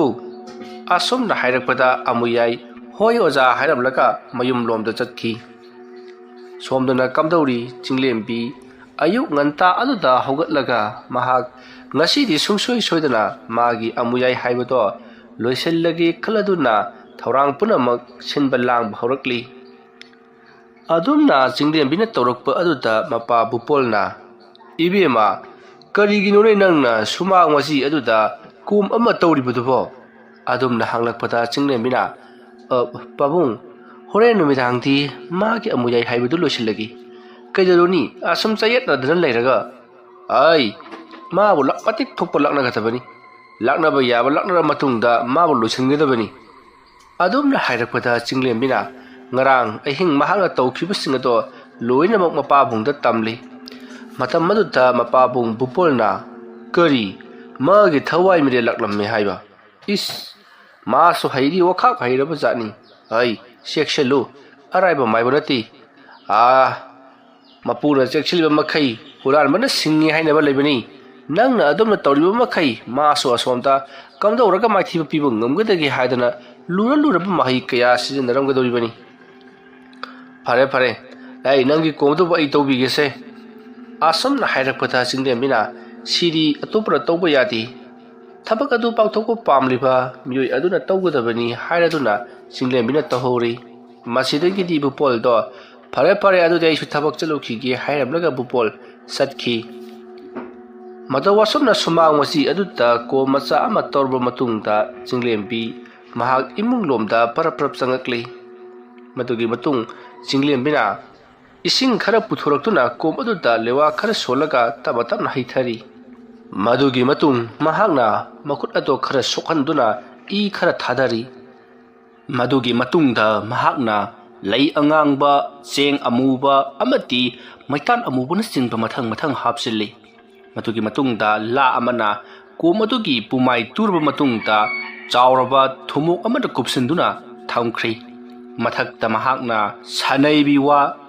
mapum ama haibadi makak ama thangatuna thambi madugi matung hak iruja maithajanabagidamagta parap chatkhri somdana amuyai do matha yamna sana leiri mahakna chinglembibu manghalloudri mahaki punsi loigadoriba aduga chinglembibu manghanaba honaragana mahaki luna chara tawduna thamliba mahaki lan ama oijadiba sanbi mapi masadu pithokigadoribani masi khallubada amuyai khanpham khangdre amabu oire chinglembidi manghandaba yararoi thawai haibasidi amuk sikhrabadi loiri adubu lan haibasidi amuk hanna tansinba yai khalladuna mahaki sanbi amadi mahaki sanawado puduna amuyai gi ozadu gi manakta chatnaba mahak semba sabpong namak loikhi somda su kamdori amuyai gi ozado mahaksu mana ngahan wai thamkhiba polam cheram mayamado amamam tangwena surabra haiduna mahak yamna kanna yengakli matawa somna mahakna mathang polam cheram singado asum yenglakpada pot punamak surabadudadi yamna harauna khangloidrado kari sulaitaba nupi macha nahakna amaiba khoyanibu maithiba piba ngambadi kadaidagi yaradage aina amatau mana amatau nako ngauhallaka nangbu sungsoi soidana awaba pige khanganidana asomna khallaga mahaki polam cheram singadu la amada phajana yomsallaga thamkhri adomna thaurang tawba pongloi loisallakduna ngahak nena tana phamlingai amuyai gi khonjalda oja haduna kaurakli adumna kaurakpa aduda amuyai gi oja do mapanda parap thoraktuna yengrubadadi amuyai na sanbi amadi sanau singduna poraklipatu ubada amuyai gi oja aduna haina khibu wa ngakpa midi nang tani he ibungo la se somda pullu asomna hairaga chawraba upambi amagi manakti jungliba usuk amada punsinduna thamli madugi matung amuyaina oja thabaka si ngasigi numitta loena ba pangthokadabani makhak amuk thambiraganu magi chinglembi haibadu ngasigi numitta loisangadabani hoida aina pharanaba sillagadabani ko mara ngamlagana aikhoi ani bu manghansenu aikhoi de ngamlagana ma bo ngasi numitta manghangadoribani ꯀꯔꯤꯅꯣꯅꯦ ꯑꯣꯖꯥꯅ ꯍꯥꯏꯕꯤꯔꯤꯕꯁꯤꯕꯣ? ꯍꯥ, ꯀꯔꯤ ꯇꯧꯔꯒꯦꯅꯦ? ꯅꯠꯇꯦ ꯑꯣꯖꯥ, ꯃꯥꯅ ꯑꯩꯈꯣꯏ ꯑꯃꯨꯛ ꯉꯝꯈꯤꯗ꯭ꯔꯣ ꯍꯥꯏꯁꯤꯕꯣ? ꯑꯦꯔꯥ, ꯋꯥꯔꯤꯒꯤ ꯑꯗꯨ ꯍꯥꯏꯕꯒꯤ ꯋꯥꯔꯤꯅꯦ. ꯍꯩ, ꯑꯩꯅ ꯍꯥꯏꯒꯗꯕꯗꯤ ꯍꯣꯔꯦꯟ ꯇꯧꯒꯗꯧꯔꯤꯕ ꯊꯕꯛ ꯑꯁꯤ ꯏꯆꯝ ꯆꯝꯕ ꯏꯂꯥꯏ ꯂꯥꯏꯕ ꯊꯕꯛ ꯑꯃ ꯅꯠꯇꯦ. ꯃꯥꯒꯤ ꯊꯣꯛꯄ ꯑꯉꯝ ꯇꯥꯟꯅꯔꯛꯀꯗꯧꯔꯤꯕꯅꯤ. ꯈꯥꯡꯕ ꯀꯟꯕ ꯑꯃ ꯆꯪꯉꯤ. ꯅꯈꯣꯏꯒꯤ ꯍꯧꯅꯕ ꯈꯥꯡꯕ ꯀꯟꯗꯕꯤ ꯆꯩꯅꯥ ꯈꯔ ꯐꯪꯕꯗ ꯀꯣꯏꯂꯥꯎ ꯂꯥꯎꯕꯤꯗꯣ ꯇꯧꯔꯛꯀꯅꯨꯀꯣ. ꯑꯗꯨꯝꯅꯒ ꯇꯧꯔꯛꯂꯕꯗꯤ ꯁꯣꯏꯔꯦꯍꯦ ꯏꯕꯨꯡꯉꯣ. ꯑꯣꯖꯥ, ꯑꯩ ꯇꯧꯖꯔꯣꯏ. ꯃꯗꯨꯒꯤ ꯆꯤꯡꯂꯦꯝꯕꯤ ꯍꯥꯏꯕꯤ ꯅꯨꯄꯤ ꯑꯗꯨꯕꯨ ꯃꯥꯡꯍꯟꯅꯒꯅꯤ, ꯍꯥꯠꯀꯅꯤꯕꯨ ꯍꯥꯏꯔꯕꯗꯤ ꯑꯩ ꯆꯩꯅꯥ ꯈꯨꯗꯤꯡꯃꯛ ꯈꯥꯡꯖꯟꯖꯒꯦ ꯑꯣꯖꯥ. ꯇꯣ ꯑꯗꯨꯃꯥꯏꯅ ꯍꯥꯏꯌꯨꯗꯅ. ꯐꯔꯦ. ꯑꯗꯨꯗꯤ ꯊꯕꯛ ꯈꯔꯁꯨ ꯇꯧꯅꯕ ꯇꯧꯁꯤ, ꯑꯗꯨꯒ ꯍꯣꯔꯦꯟ ꯂꯥꯏ ꯈꯨꯔꯨꯝꯕꯗ ꯆꯪꯒꯗꯕ ꯄꯣꯠꯂꯝ ꯆꯩꯔꯝ ꯈꯔꯁꯨ ꯊꯧꯔꯥꯡ ꯇꯧꯅꯕ ꯇꯧꯁꯤ. ꯑꯁꯨꯝꯅ ꯍꯥꯏꯔꯒ ꯃꯈꯣꯏ ꯊꯧꯔꯥꯡ ꯇꯧꯕ ꯍꯧꯈ꯭ꯔꯦ. ꯃꯁꯤꯒꯤ ꯃꯇꯨꯡ ꯃꯇꯝꯗꯤ ꯑꯁꯨꯝ ꯍꯧꯈꯤꯕꯅ ꯅꯨꯃꯤꯗꯥꯡ ꯋꯥꯏꯔꯝ ꯌꯧꯁꯤꯜꯂꯛꯂꯤ. ꯅꯨꯃꯤꯗꯥꯡ ꯋꯥꯏꯔꯝ ꯑꯣꯏꯁꯤꯜꯂꯛꯄꯗꯨꯗ ꯆꯤꯡꯂꯦꯝꯕꯤ ꯃꯐꯤ ꯃꯔꯣꯟ ꯑꯗꯣ ꯐꯖꯅ ꯅꯤꯡꯊꯤꯅ ꯁꯦꯠ ꯆꯥꯔꯕ ꯃꯇꯨꯡꯗ ꯃꯃꯥꯕꯨ ꯄꯣꯠꯂꯣꯏꯈꯤꯕ ꯃꯪ ꯑꯗꯨꯒꯤ ꯃꯅꯥꯛꯇ ꯇꯨꯞ ꯀꯦꯟꯗꯜ ꯄꯥꯏꯗꯨꯅ ꯂꯥꯛꯂꯤ. ꯑꯁꯨꯝ ꯂꯥꯛꯄꯅ ꯃꯍꯥꯛꯅ ꯃꯪ ꯑꯗꯨꯒꯤ ꯃꯅꯥꯛ ꯌꯧꯁꯤꯜꯂꯛꯂꯕꯗ ꯃꯪ ꯑꯗꯨꯗ ꯆꯤꯡꯂꯦꯝꯕꯤꯅ ꯗꯨꯞ ꯀꯦꯟꯗꯜ ꯀꯠꯇꯨꯅ ꯂꯥꯏ ꯑꯃ ꯈꯨꯔꯨꯝꯂꯤ. ꯑꯁꯨꯝꯅ ꯂꯥꯏ ꯈꯨꯔꯨꯝꯕ ꯑꯗꯨ ꯂꯣꯏꯔꯕ ꯃꯇꯨꯡꯗ ꯃꯍꯥꯛꯅ ꯌꯨꯝꯂꯣꯝꯗ ꯃꯨꯔꯨꯝ ꯀꯔꯤꯒꯨꯝꯕ ꯈꯔ ꯁꯣꯟꯗꯨꯅ ꯍꯜꯂꯛꯂꯤ. ꯃꯇꯝ ꯑꯗꯨꯗ ꯆꯤꯡꯂꯦꯝꯕꯤꯒꯤ ꯃꯇꯨꯡꯗ ꯀꯅꯥꯒꯨꯝꯕ ꯑꯃꯕꯨ ꯁꯣꯠ ꯏꯟꯅꯔꯛꯄꯒꯨꯝ ꯇꯧꯔꯤ. ꯑꯗꯨꯝꯅ ꯇꯧꯔꯛꯄꯗꯨꯗ ꯆꯤꯡꯂꯦꯝꯕꯤꯅ ꯈꯪꯂꯤ ꯃꯍꯥꯛꯅ ꯇꯧꯈꯤꯕ ꯊꯕꯛ ꯑꯗꯣ ꯍꯧꯖꯤꯛꯇꯤ ꯃꯍꯩ ꯌꯥꯜꯂꯦ ꯍꯥꯏꯕꯁꯤ. ꯍꯥꯏꯕꯗꯤ ꯃꯍꯥꯛꯅ ꯇꯧꯈꯤꯕ ꯊꯕꯛ ꯑꯗꯨ ꯃꯥꯏ ꯄꯥꯛꯂꯅꯤ ꯍꯥꯏꯕꯅꯤ. ꯃꯇꯝ ꯑꯗꯨꯗ ꯆꯤꯡꯂꯦꯝꯕꯤꯅ ꯂꯥꯛꯑꯣ ꯍꯥꯏꯗꯨꯅ ꯀꯧꯔꯗꯨꯅ ꯑꯁꯨꯃꯛ ꯆꯠꯈꯤꯕꯗꯨꯅ ꯉꯁꯥꯏ ꯃꯍꯥꯛꯅ ꯁꯨꯃꯥꯡ ꯃꯁꯤꯗ ꯇꯧꯈꯤꯕ ꯀꯣꯝ ꯑꯗꯨꯒꯤ ꯃꯊꯛꯇ ꯀꯨꯞꯇꯨꯅ ꯊꯝꯂꯤꯕ ꯄꯣꯂꯥꯡ ꯑꯗꯣ ꯍꯥꯡꯇꯣꯛꯈ꯭ꯔꯤ. ꯑꯗꯨꯗꯨꯒ ꯂꯥ ꯑꯗꯨꯁꯨ ꯂꯧꯊꯣꯛꯂꯒ ꯆꯪꯉꯣ ꯁꯤꯗ ꯆꯪꯉꯣ ꯍꯥꯏꯗꯨꯅ ꯆꯪꯍꯟꯈꯤ. ꯑꯗꯨꯒ ꯂꯥ ꯑꯗꯨ ꯑꯃꯨꯛ ꯀꯨꯞꯁꯜꯂꯒ ꯊꯨꯃꯣꯛ ꯑꯗꯨꯅ ꯑꯃꯨꯛ ꯀꯨꯞꯁꯜꯂꯕ ꯃꯇꯨꯡꯗ ꯉꯁꯥꯏ ꯃꯍꯥꯛꯅ ꯅꯟꯈꯤꯕ ꯋꯥ ꯑꯗꯨꯅ ꯑꯃꯨꯛ ꯅꯟꯗꯨꯅ ꯊꯅꯝꯂꯤ. ꯃꯁꯤꯒꯤ ꯃꯇꯨꯡ ꯆꯤꯡꯂꯦꯝꯕꯤ 이mun다 ꯆꯪꯗꯨꯅ ꯃꯄꯥꯕꯨꯡꯕꯨ ꯆꯥꯛ ꯄꯤꯖꯅꯕꯒꯤꯗꯃꯛꯇ ꯊꯣꯡ ꯊꯥꯛꯅꯕ ꯀꯌꯥ ꯑꯃ ꯇꯧꯈ꯭ꯔꯤ. ꯃꯇꯝ ꯑꯗꯨꯗ ꯕꯨꯄꯣꯜꯅ ꯃꯆꯥꯅꯨꯄꯤꯒꯤ ꯃꯅꯥꯛꯇ ꯆꯪꯁꯤꯜꯂꯛꯂꯒ "ꯏꯕꯦꯝꯃ, ꯅꯍꯥꯛꯅ ꯇꯧꯒꯗꯧꯔꯤꯕꯁꯤꯕꯨ ꯀꯝꯗꯧꯒꯗꯧꯔꯤꯕꯅꯣ? ꯑꯩꯗꯤ ꯅꯪꯁꯨ ꯅꯊ꯭ꯋꯥꯏ ꯃꯥꯡꯒꯗ꯭ꯔꯥ ꯍꯥꯏꯗꯨꯅ ꯌꯥꯝꯅ ꯄꯥꯈꯠꯂꯤ" ꯍꯥꯏꯗꯨꯅ ꯍꯥꯏꯔꯛꯄꯗ ꯆꯤꯡꯂꯦꯝꯕꯤꯅ ꯅꯣꯛꯂꯒ "ꯄꯥꯕꯨꯡ, ꯀꯔꯤ ꯑꯃꯠꯇ ꯈꯟꯕꯤꯔꯨꯒꯅꯨ. ꯑꯃꯥꯏꯕꯁꯤꯡꯅ ꯉꯝꯗꯕ ꯊꯕꯛ ꯑꯩꯅꯅꯤ ꯇꯧꯔꯛꯂꯤꯕꯁꯤ. ꯑꯩꯒꯤ ꯏꯃꯥꯗꯣ ꯌꯥꯝꯅ ꯍꯩꯕ ꯑꯃꯥꯏꯕꯤꯅꯤ. ꯃꯔꯝ ꯑꯗꯨꯅꯕꯨ ꯃꯌꯥꯝꯅ ꯃꯍꯥꯛꯄꯨ ꯀꯣꯏꯇꯥꯟ ꯇꯥꯟꯅꯔꯤꯕꯗꯨꯅꯤ. ꯑꯗꯨꯒꯤꯁꯨ ꯃꯊꯛꯇ ꯂꯨꯔꯕ ꯃꯍꯩ ꯀꯌꯥ ꯏꯃꯥꯅ ꯊꯝꯖꯤꯟꯕꯤꯔꯝꯃꯤ. ꯃꯗꯨ ꯑꯩꯅ ꯄꯥꯔꯒ ꯊꯕꯛꯁꯤꯡ ꯑꯁꯦ ꯇꯧꯔꯛꯂꯤꯕꯅꯤ. ꯑꯗꯨꯅ ꯀꯔꯤꯁꯨ ꯈꯜꯂꯨꯒꯅꯨ ꯄꯥꯕꯨꯡ" ꯍꯥꯏꯗꯨꯅ ꯕꯨꯄꯣꯜꯒꯤ ꯑꯀꯤꯕꯗꯣ ꯐꯅꯕꯒꯤꯗꯃꯛꯇ ꯍꯥꯏꯔꯤ. ꯅꯥꯀꯜ ꯑꯃꯔꯣꯝꯗ ꯆꯤꯡꯂꯦꯝꯕꯤꯅ ꯇꯧꯔꯤꯕ ꯊꯕꯛ ꯈꯨꯗꯤꯡꯃꯛ ꯑꯁꯤ ꯃꯍꯥꯛꯀꯤ ꯃꯃꯥ ꯕꯟꯗꯅꯥꯅ ꯇꯧ ꯍꯥꯏꯔꯛꯄꯁꯤꯡꯗꯨꯅꯤ ꯃꯍꯥꯛꯅ ꯇꯧꯔꯤꯕꯁꯤ. ꯃꯍꯥꯛꯀꯤ ꯃꯃꯥ ꯕꯟꯗꯅꯥꯒꯤ ꯊꯋꯥꯏ ꯃꯤꯔꯦꯜ ꯑꯗꯨꯕꯨ ꯆꯤꯡꯂꯦꯝꯕꯤꯅ ꯀꯧꯊꯣꯛꯂꯒ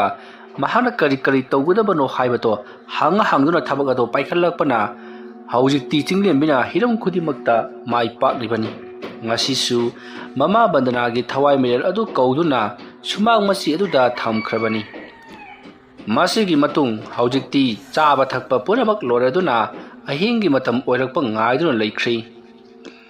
ꯃꯁꯤꯒꯤ ꯃꯇꯨꯡ ꯑꯍꯤꯡꯒꯤ ꯃꯇꯝ ꯑꯣꯏꯁꯤꯜꯂꯛꯄ ꯄꯨꯡ 12 ꯈꯔ ꯍꯦꯜꯂꯛꯄ ꯑꯗꯨꯋꯥꯏꯗ ꯑꯃꯨꯌꯥꯏꯒꯤ ꯑꯣꯖꯥ ꯑꯗꯣ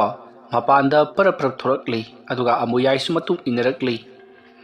ꯃꯗꯨꯒꯤ ꯃꯇꯨꯡ ꯑꯃꯨꯌꯥꯏꯒꯤ ꯑꯣꯖꯥ ꯑꯗꯨꯒꯤ ꯃꯃꯥꯡꯗ ꯂꯩꯔꯤꯕ ꯆꯥꯎꯔꯕ ꯋꯥꯄꯜ ꯑꯗꯨꯒꯤ ꯃꯔꯛꯇ ꯆꯪꯁꯤꯜꯂꯛꯂꯤ. ꯃꯐꯝ ꯑꯗꯨꯗ ꯑꯍꯥꯡꯕ ꯈꯔ ꯀꯣꯛꯄ ꯖꯒꯥ ꯑꯃ ꯂꯩꯔꯝꯂꯤ. ꯃꯗꯣ ꯑꯃꯥꯏꯕ ꯑꯗꯨꯅ ꯂꯥꯏ ꯍꯦꯛ ꯁꯥꯟꯅꯕ ꯃꯐꯝ ꯑꯣꯏꯒꯗꯧꯔꯤꯕꯅꯤ. ꯃꯐꯝ ꯑꯗꯨꯗ ꯆꯪꯁꯤꯜꯂꯛꯂꯒ ꯑꯃꯨꯌꯥꯏꯅ "ꯑꯣꯖꯥ, ꯃꯐꯝ ꯑꯁꯤꯗꯔ ꯑꯣꯖꯥꯅ ꯍꯦꯛ ꯂꯥꯏ ꯁꯥꯟꯅꯕꯤꯔꯤꯕꯁꯤꯕꯣ?" ꯃꯥꯅꯤ ꯏꯕꯨꯡꯉꯣ." "ꯑꯣ ꯑꯣꯖꯥ, ꯑꯣꯖꯥꯒꯤ ꯃꯐꯝ ꯑꯁꯤ ꯀꯌꯥꯗ ꯆꯞ ꯆꯥꯅ ꯂꯩꯔꯤꯕ? ꯑꯩꯒꯤꯗꯤ ꯃꯐꯝ ꯂꯩꯇꯗꯅ ꯇꯨꯔꯦꯜ ꯈꯣꯡꯅꯨꯡꯗꯅꯤ ꯇꯧꯖꯔꯤꯕꯁꯤ." "ꯑꯗꯨꯅꯤ ꯏꯕꯨꯡꯉꯣ. ꯑꯗꯨꯗꯤ ꯂꯥꯏ ꯈꯨꯔꯨꯝꯕꯁꯤ ꯍꯧꯔꯁꯤ. ꯑꯗꯨꯒ ꯅꯍꯥꯛ ꯃꯐꯝ ꯑꯁꯤꯗ ꯑꯗꯨꯃꯛ ꯂꯦꯡꯗꯅ ꯂꯩꯒꯗꯕꯅꯤ. ꯅꯪꯅꯁꯨ ꯍꯦꯟꯅ ꯈꯪꯂꯕꯅꯤ. ꯇꯧꯒꯗꯧꯔꯤꯕ ꯊꯕꯛ ꯑꯁꯤ ꯃꯤꯒꯤ ꯊꯋꯥꯏ ꯆꯤꯡꯕꯒꯤ ꯊꯕꯛꯅꯤ. ꯑꯗꯨꯅ ꯆꯩꯅꯥꯈꯣꯜ ꯈꯔꯗꯤ ꯐꯪꯒꯅꯤ. ꯅꯪꯁꯨ ꯑꯩꯁꯨ ꯃꯗꯣ ꯈꯥꯡꯕ ꯇꯥꯕꯅꯤꯀꯣ." "ꯐꯒꯅꯤ ꯑꯣꯖꯥ, ꯑꯩ ꯄꯨꯝꯅꯃꯛ ꯈꯪꯖꯔꯤ." ꯑꯁꯨꯝꯅ ꯍꯥꯏꯅꯔꯕ ꯃꯇꯨꯡꯗ ꯑꯃꯨꯌꯥꯏ ꯑꯃꯗꯤ ꯃꯍꯥꯛꯀꯤ ꯑꯣꯖꯥꯗꯣ ꯂꯥꯏꯁꯣꯟ ꯇꯤꯟꯁꯣꯟ ꯇꯧꯗꯨꯅ ꯆꯤꯡꯂꯦꯝꯕꯤꯒꯤ ꯃꯊꯛꯇ ꯂꯥꯟꯗꯥꯅꯕꯒꯤꯗꯃꯛꯇ ꯁꯦꯝꯕ ꯁꯥꯕ ꯄꯨꯡꯂꯣꯏ ꯂꯣꯏꯁꯤꯜꯂꯛꯂꯤ꯫ ꯁꯣꯝꯗ ꯆꯤꯡꯂꯦꯝꯕꯤꯁꯨ ꯃꯉꯣꯟꯗ ꯀꯔꯤꯒꯨꯝꯕ ꯈꯔꯗꯤ ꯇꯧꯔꯅꯤ ꯍꯥꯏꯕꯁꯤ ꯈꯪꯕꯗꯒꯤ ꯃꯍꯥꯛꯁꯨ ꯁꯦꯝꯕ ꯁꯥꯕ ꯄꯨꯡꯂꯣꯏ ꯂꯣꯏꯔꯕꯅꯤ꯫ ꯃꯇꯝ ꯑꯗꯨꯗ ꯆꯤꯡꯂꯦꯝꯕꯤꯒꯤꯗꯤ ꯃꯍꯥꯛꯀꯤ ꯃꯅꯥꯛꯇ ꯃꯃꯥꯒꯤ ꯊꯋꯥꯏ ꯂꯦꯡꯗꯅ ꯂꯩꯔꯤꯕꯅꯤ꯫ ꯃꯁꯤꯗꯒꯤꯗꯤ ꯆꯤꯡꯂꯦꯝꯕꯤꯅ ꯉꯁꯥꯏ ꯃꯍꯥꯛꯅ ꯇꯧꯊꯣꯛꯈꯤꯕ ꯀꯣꯝ ꯃꯆꯥ ꯑꯗꯨꯒꯤ ꯃꯅꯥꯛꯇ ꯐꯝꯂꯔꯤ꯫ ꯑꯗꯨꯗꯨꯒ ꯃꯍꯥꯛꯀꯤ ꯄꯣꯂꯥꯡ ꯑꯗꯨ ꯂꯧꯊꯣꯛꯈ꯭ꯔꯕ ꯃꯇꯨꯡꯗ ꯂꯥ ꯑꯗꯨꯁꯨ ꯂꯧꯊꯣꯛꯂꯛꯂꯤ꯫ ꯃꯁꯤꯗꯒꯤꯗꯤ ꯃꯍꯥꯛꯅ ꯂꯩꯋꯥ ꯃꯟꯇ꯭ꯔ ꯈꯔ ꯁꯣꯜꯂꯒ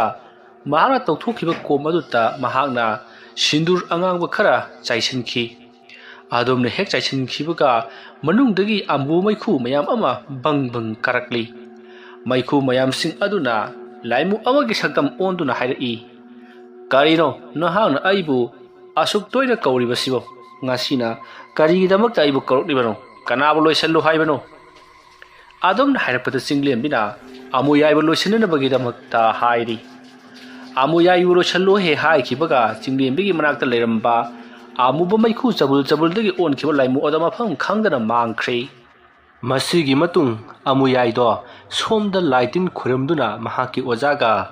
ꯁꯣꯝꯗ ꯆꯤꯡꯂꯦꯝꯕꯤꯗ ꯀꯔꯤꯒꯨꯝꯕ ꯈꯔ ꯊꯥꯅꯅꯕꯒꯤ ꯍꯣꯠꯅꯔꯤꯉꯩ ꯃꯁꯥꯗꯣ ꯀꯔꯤꯅꯣꯃ ꯇꯧꯕ ꯍꯧꯔꯛꯂꯦ꯫ ꯐꯩꯖꯤꯡ ꯐꯩꯔꯥꯡ ꯇꯧꯗꯨꯅ ꯃꯁꯥꯗꯣ ꯆꯩꯅꯥꯈꯣꯜ ꯐꯪꯕ ꯍꯧꯔꯛꯈꯤ꯫ ꯃꯥꯒꯤ ꯃꯁꯥ ꯃꯅꯨꯡꯗ ꯀꯔꯤꯒꯨꯝꯕ ꯃꯆꯤꯟ ꯇꯨꯝꯕ ꯄꯣꯠ ꯑꯃꯅ ꯍꯟꯖꯤꯟ ꯍꯟꯖꯤꯟ ꯆꯤꯛꯇꯨꯅ ꯃꯍꯥꯛꯄꯨ ꯑꯋꯥꯕ ꯄꯤꯕꯒꯨꯝ ꯆꯩꯅꯥꯈꯣꯜ ꯐꯪꯉꯛꯂꯤ꯫ ꯃꯇꯝ ꯑꯗꯨꯗ ꯑꯃꯨꯌꯥꯏꯅ ꯃꯍꯥꯛꯀꯤ ꯑꯣꯖꯥꯗ, "ꯑꯣꯖꯥ, ꯑꯩꯒꯤ ꯏꯁꯥ ꯃꯅꯨꯡ ꯑꯁꯤꯗ ꯃꯆꯤꯟ ꯑꯃ ꯇꯨꯝꯕ ꯇꯤꯜ ꯀꯥꯡ ꯈꯔꯅ ꯑꯩꯒꯤ ꯎꯟꯁꯥ ꯃꯅꯨꯡ ꯑꯁꯤꯗ ꯃꯔꯦꯡ ꯃꯔꯦꯡ ꯆꯠꯇꯨꯅ ꯍꯟꯒꯥꯏꯕꯒꯨꯝ ꯊꯤꯟꯒꯥꯏꯕꯒꯨꯝ ꯑꯩ ꯆꯩꯅꯥꯈꯣꯜꯅ ꯉꯥꯎꯔꯦꯅꯦ ꯑꯣꯖꯥ." ꯑꯗꯨꯝꯅ ꯍꯥꯏꯔꯛꯄꯗ ꯑꯃꯥꯏꯕ ꯑꯗꯨꯅ ꯍꯥꯏꯕꯗꯤ ꯑꯃꯨꯌꯥꯏꯒꯤ ꯑꯣꯖꯥ ꯑꯗꯨꯅ, "ꯍꯩ, ꯃꯗꯨ ꯍꯧꯔꯛꯂꯤꯕꯅꯤ, ꯈꯔ ꯈꯥꯡꯉꯨ, ꯑꯩꯁꯤ ꯁꯣꯝꯗ ꯀꯔꯤꯅꯣꯃ ꯇꯧꯒꯦ꯫ ꯃꯥꯒꯤ ꯆꯤꯡꯂꯦꯝꯕꯤ ꯍꯥꯏꯕꯗꯨ ꯉꯁꯤꯒꯤ ꯅꯨꯃꯤꯠ ꯑꯁꯤꯗ ꯂꯣꯏꯁꯤꯜꯂꯒꯗꯕꯅꯤ." ꯑꯁꯨꯝꯅ ꯍꯥꯏꯔꯒ ꯑꯃꯨꯌꯥꯏꯒꯤ ꯑꯣꯖꯥ ꯑꯗꯨꯅ ꯃꯍꯥꯛꯅ ꯉꯁꯥꯏ ꯁꯦꯝ ꯁꯥꯗꯨꯅ ꯊꯝꯈ꯭ꯔꯕ ꯀꯩꯒꯤ ꯃꯌꯥ ꯑꯃꯗꯤ ꯃꯀꯨꯒꯤ ꯃꯃꯤꯠ ꯑꯇꯩ ꯑꯇꯩ ꯄꯣꯠꯂꯝꯁꯤꯡ ꯑꯗꯣ ꯃꯐꯝ ꯃꯐꯝ ꯆꯥꯅ ꯊꯝꯗꯨꯅ ꯂꯩꯋꯥ ꯇꯤꯜꯋꯥ ꯁꯣꯟꯕ ꯍꯧꯔꯛꯂꯤ꯫ ꯑꯗꯨꯝꯅ ꯇꯧꯔꯛꯄ ꯑꯗꯨꯗ ꯁꯣꯝꯗ ꯆꯤꯡꯂꯦꯝꯕꯤꯒꯤ ꯃꯇꯨꯡꯂꯣꯝꯗ ꯀꯅꯥꯒꯨꯝꯕ ꯑꯃ ꯂꯥꯛꯄꯒꯤ ꯁꯥꯎꯍꯨꯝ ꯐꯪꯉꯤ꯫ ꯃꯇꯝ ꯑꯗꯨꯗ ꯆꯤꯡꯂꯦꯝꯕꯤꯅ "ꯀꯔꯤꯅꯣꯅꯦꯍꯦ" ꯍꯥꯏꯗꯨꯅ ꯌꯦꯡꯊꯣꯛꯂꯨꯕꯗꯗꯤ ꯆꯥꯎꯔꯕ ꯀꯩ ꯑꯃ ꯃꯨꯁꯤꯟ ꯃꯨꯅ ꯃꯍꯥꯛꯀꯤ ꯃꯅꯥꯛꯇ ꯆꯪꯁꯤꯜꯂꯛꯂꯤꯕꯗꯣ ꯎꯔꯦ꯫ ꯃꯇꯝ ꯑꯗꯨꯗ ꯆꯤꯡꯂꯦꯝꯕꯤꯗꯣ ꯁ꯭ꯋꯥꯏ ꯂꯥꯎꯏ, "ꯀꯔꯤꯅꯣ ꯁꯤꯗꯤ?" ꯈꯜꯂꯗꯨꯅ ꯉꯁꯤꯒꯤ ꯅꯨꯃꯤꯠ ꯑꯁꯤꯗ ꯃꯍꯥꯛꯀꯤ ꯊꯋꯥꯏ ꯃꯥꯡꯂꯒꯗ꯭ꯔꯥ ꯍꯥꯏꯗꯨꯅ ꯃꯁꯤꯗꯒꯤꯗꯤ ꯆꯤꯡꯂꯦꯝꯕꯤꯅ ꯋꯥꯈꯜ ꯐꯪꯕꯨꯡꯅꯗꯨꯅ ꯂꯩꯔꯤꯉꯩ ꯃꯇꯝ ꯑꯗꯨꯗ ꯃꯍꯥꯛꯀꯤ ꯃꯃꯥ ꯕꯟꯗꯅꯥꯒꯤ ꯊꯋꯥꯏ ꯃꯤꯔꯦꯜ ꯑꯗꯨꯅ, "ꯀꯔꯤꯒꯤꯗꯃꯛꯇ ꯀꯤꯔꯤꯕꯅꯣ? ꯅꯍꯥꯛꯁꯨ ꯑꯁꯤꯒꯨꯝꯂꯕ ꯂꯩꯋꯥ ꯇꯤꯟꯋꯥ ꯇꯧꯗꯨꯅ ꯀꯩ ꯀꯧꯊꯣꯛꯄ ꯉꯝꯂꯤꯕꯗꯨꯗꯤ? ꯑꯗꯨꯅ ꯈꯨꯗꯛ ꯑꯁꯤꯗ ꯅꯍꯥꯛꯀꯤ ꯑꯣꯏꯕ ꯀꯩ ꯀꯧꯊꯣꯛꯂꯨ" ꯍꯥꯏꯔꯛꯄꯗꯒꯤ ꯃꯍꯥꯛꯀꯤ ꯑꯣꯏꯕ ꯀꯩ ꯀꯧꯊꯣꯔꯛꯂꯤ꯫ ꯃꯇꯧ ꯑꯁꯨꯝꯅ ꯆꯤꯡꯂꯦꯝꯕꯤꯒꯤ ꯀꯩ ꯑꯃꯗꯤ ꯑꯃꯨꯌꯥꯏꯒꯤ ꯑꯣꯖꯥ ꯑꯗꯨꯅ ꯊꯥꯔꯛꯂꯤꯕ ꯀꯩ ꯑꯃꯨꯕ ꯃꯈꯣꯏ ꯑꯅꯤꯗꯣ ꯌꯥꯝꯅ ꯀꯟꯅ ꯆꯤꯛꯅꯔꯛꯂꯤ꯫ ꯃꯁꯤꯗꯒꯤꯗꯤ ꯆꯤꯡꯂꯦꯝꯕꯤꯅ ꯊꯕꯛ ꯑꯁꯦ ꯄꯟꯊꯕꯗ ꯀꯥꯟꯅꯔꯔꯣꯏ ꯈꯪꯂꯗꯨꯅ ꯃꯍꯥꯛꯀꯤ ꯂꯥꯏꯃꯨ ꯑꯗꯨꯗ ꯑꯃꯨꯌꯥꯏꯕꯨ ꯂꯣꯏꯁꯤꯟꯅꯅꯕꯒꯤꯗꯃꯛꯇ ꯍꯥꯏꯔꯛꯂꯤ꯫ ꯑꯗꯨꯝꯅ ꯍꯥꯏꯔꯛꯄꯗꯨꯗ ꯑꯃꯨꯌꯥꯏꯒꯤ ꯃꯁꯥꯗ ꯍꯧꯖꯤꯛ ꯍꯧꯖꯤꯛ ꯆꯪꯗꯨꯅ ꯂꯩꯔꯤꯕ ꯂꯥꯏꯃꯨ ꯑꯗꯨꯅ ꯑꯃꯨꯌꯥꯏꯒꯤ ꯃꯍꯥꯛꯀꯤ ꯗꯤꯍꯦ ꯃꯅꯨꯡ ꯑꯗꯣ ꯋꯣꯈꯥꯏꯕ ꯅꯩꯈꯥꯏꯕ ꯊꯤꯟꯗꯠꯄ ꯊꯠꯇꯠꯄ ꯀꯌꯥ ꯑꯃ ꯇꯧꯔꯛꯂꯤ꯫ ꯑꯗꯨꯝꯅ ꯇꯧꯔꯛꯄꯗꯨꯗ ꯑꯃꯨꯌꯥꯏ ꯀꯔꯤ ꯇꯧꯒꯗꯕꯅꯣ ꯍꯥꯏꯕ ꯈꯪꯗ꯭ꯔꯦ꯫ ꯑꯃꯨꯌꯥꯏꯅ ꯈꯪꯂꯦ ꯃꯍꯥꯛꯀꯤ ꯃꯁꯥ ꯃꯅꯨꯡꯗ ꯀꯔꯤꯒꯨꯝꯕ ꯐꯠꯇ꯭ꯔꯕ ꯂꯥꯏꯃꯨ ꯑꯃ ꯆꯪꯂꯦ ꯍꯥꯏꯕꯁꯤ꯫ ꯃꯗꯨꯗꯣ ꯉꯥꯛꯊꯣꯛꯆꯅꯕꯒꯤꯗꯃꯛꯇ ꯑꯃꯨꯌꯥꯏꯅ ꯌꯥꯝꯅ ꯀꯟꯅ ꯍꯣꯠꯅꯈꯤ꯫ ꯑꯗꯨꯕꯨ ꯃꯍꯥꯛ ꯉꯝꯂꯝꯗꯦ꯫ ꯋꯥꯈꯣꯡ ꯑꯗꯨꯗ ꯃꯍꯥꯛ ꯊꯔꯣ ꯊꯔꯣ ꯑꯣꯟꯗꯨꯅ ꯃꯌꯥꯗꯒꯤ ꯏ ꯑꯣꯗꯨꯅ ꯌꯥꯝꯅ ꯋꯥꯅ ꯈꯥꯡꯂꯤ꯫ ꯃꯗꯨ ꯎꯕꯗ ꯑꯃꯨꯌꯥꯏꯒꯤ ꯑꯣꯖꯥ ꯑꯗꯨꯅ, "ꯍꯩꯁ, ꯃꯥꯒꯤꯁꯤꯗꯤ ꯑꯁꯨꯝꯅ ꯇꯧꯔꯛꯀꯗꯕ ꯅꯠꯇꯦ, ꯃꯥꯒꯤꯁꯤꯗꯤ ꯃꯑꯣꯡ ꯑꯃꯅꯤ" ꯍꯥꯏꯔꯗꯨꯅ ꯑꯃꯨꯌꯥꯏꯒꯤ ꯑꯣꯖꯥ ꯑꯗꯨꯅ ꯑꯃꯨꯌꯥꯏꯒꯤ ꯃꯁꯥ ꯑꯗꯨ ꯄꯥꯏꯗꯨꯅ ꯌꯦꯡꯉꯤ꯫ ꯑꯗꯨꯝꯅ ꯄꯥꯏꯗꯨꯅ ꯌꯦꯡꯂꯛꯄꯗꯗꯤ ꯑꯃꯨꯌꯥꯏꯒꯤ ꯃꯁꯥ ꯃꯅꯨꯡꯗ ꯐꯠꯇ꯭ꯔꯕ ꯊꯋꯥꯏ ꯃꯤ ꯑꯃ ꯆꯪꯗꯨꯅ ꯂꯩꯔꯤ ꯍꯥꯏꯕꯁꯦ ꯈꯪꯉꯛꯂꯤ꯫ ꯃꯁꯤꯗꯒꯤꯗꯤ ꯑꯃꯨꯌꯥꯏꯒꯤ ꯑꯣꯖꯥ ꯑꯗꯨꯅ ꯊꯋꯥꯏ ꯃꯤ ꯑꯗꯨꯕꯨ ꯀꯧꯊꯣꯛꯅꯕꯒꯤꯗꯃꯛ ꯂꯧꯊꯣꯛꯅꯕꯒꯤꯗꯃꯛ ꯌꯥꯝꯅ ꯀꯟꯅ ꯍꯣꯠꯅꯔꯛꯂꯤ꯫ ꯑꯗꯨꯝꯅ ꯇꯧꯔꯨꯕ ꯑꯗꯨꯗ ꯈꯪꯍꯧꯗꯅ ꯑꯃꯨꯌꯥꯏꯒꯤ ꯑꯣꯖꯥ ꯑꯗꯣ ꯑꯃꯨꯌꯥꯏꯅ ꯌꯥꯝꯅ ꯀꯟꯅ ꯀꯥꯎꯊꯣꯛꯈꯤꯕꯗꯒꯤ ꯑꯃꯨꯌꯥꯏꯒꯤ ꯑꯣꯖꯥ ꯑꯗꯣ ꯋꯥꯔꯒꯤ ꯋꯥꯈꯣꯡ ꯑꯃꯗ ꯌꯩꯁꯤꯟꯗꯨꯅ ꯃꯍꯥꯛ ꯂꯩꯃꯥꯏꯗ ꯎꯞꯁꯤꯟꯗꯨꯅ ꯇꯥꯏ꯫ ꯃꯇꯝ ꯑꯗꯨꯗ ꯑꯃꯨꯌꯥꯏꯒꯤ ꯑꯣꯖꯥ ꯑꯗꯨꯅ, "ꯀꯔꯤꯒꯤꯅꯣ ꯅꯍꯥꯛꯅ ꯑꯩꯉꯣꯟꯗ ꯀꯧꯔꯛꯂꯤꯕꯗꯤ?" ꯍꯥꯏꯗꯨꯅ ꯌꯥꯝꯅ ꯁꯥꯎꯔꯝꯃꯤ꯫ ꯑꯗꯨꯕꯨ ꯑꯃꯨꯌꯥꯏꯅ, "ꯑꯩꯗꯤ ꯑꯣꯖꯥꯗ ꯀꯥꯎꯈꯤꯕ ꯂꯩꯇꯦ, ꯑꯩ ꯒ꯭ꯌꯥꯟ ꯇꯥꯗ꯭ꯔꯦ, ꯑꯩ ꯒ꯭ꯌꯥꯟ ꯇꯥꯗ꯭ꯔꯦ" ꯍꯥꯏꯗꯨꯅ ꯑꯃꯨꯌꯥꯏ ꯊꯔꯣ ꯊꯔꯣ ꯑꯣꯟꯗꯨꯅ ꯀꯞꯂꯛꯂꯤ꯫ Wakhong aduda amuyaiga mahaki oza aduga khatani leiriba aduma leiringai nusit kanna sitpa haurakle nong taramdaigi nong khakpa laubusu haurakhi torokliba mu masita amuyai gi oza adu sukirakli chinglembi gi mahai asidi maha khaktara natri kanagumba ambagi khut jawre haibisi amuyai gi oza aduna khangakli madu khanglakpada amuyai gi oza aduna kanano maha ki mateng pangliba sibu khaladuna mahana lewa tilwa sondur jinglakpadadi chinglembi gi mateng pangliba sidi ahing mamina oiramdri mama gi thawaina oiramkhi madu khanglakpada amuyai gi oza aduna mana tawriba thabak khudimak karimasu kanararoi mahaki mamagi thawai minute aduna sumsoi sodana adumak nga khragani haibase mahana khangki madugi matung amuyai gi oza aduna amuyaida amuyai nahana tawriba thabagasi yamna soirene he nahangna tawriba thabagasi na maram moiraga aigi punsi pusu mangba yana leire maram aduna jinglem midal laman khumnubagi thabagasi tukdasi hairakli wafam madu tabada amuyaina karino haribadubu oza mangoda laman khumba tukdaba suman aibudi aduma hat khragani adumna hairakpada amuyai gi oza aduna hatcha krasanu adumna hairakpada amuyai mahaki oza aduda yamna munna jingna masidagidi amuyaina fare lewa tinwana mahapu maithiba piba ngamdrabanina mahagi masa nupi chinglembido ai isamak chattuna haujimak haluragani asumna hairamlaga makhoi lai khurumada sijinnariba thang adu paiduna chinglembi gi maikai tamna lakli adubu mahak leptuna chatpada awhaba wairi mahaki masa manungta leiriba singli nauri punamak chithatpa kakthatpa torokpagum chaina khul aduna mahak amuk tusalli amu hogat nontharaga amuk chat tawduna yamna wana chatli wakhong adudagi phawa mahak hendukpa phawa ngamdri matam aduda amuyai gi oza aduna ibungo tawriba singnase nahakna phaludabadagi tholiba ngakan asomne he haibaga khangawdara amuyai gi oza aduki magi matunglomda kanagumba amana makhawri adu tunglomdagi krak launa mesallapugum khawri adu de mesallakli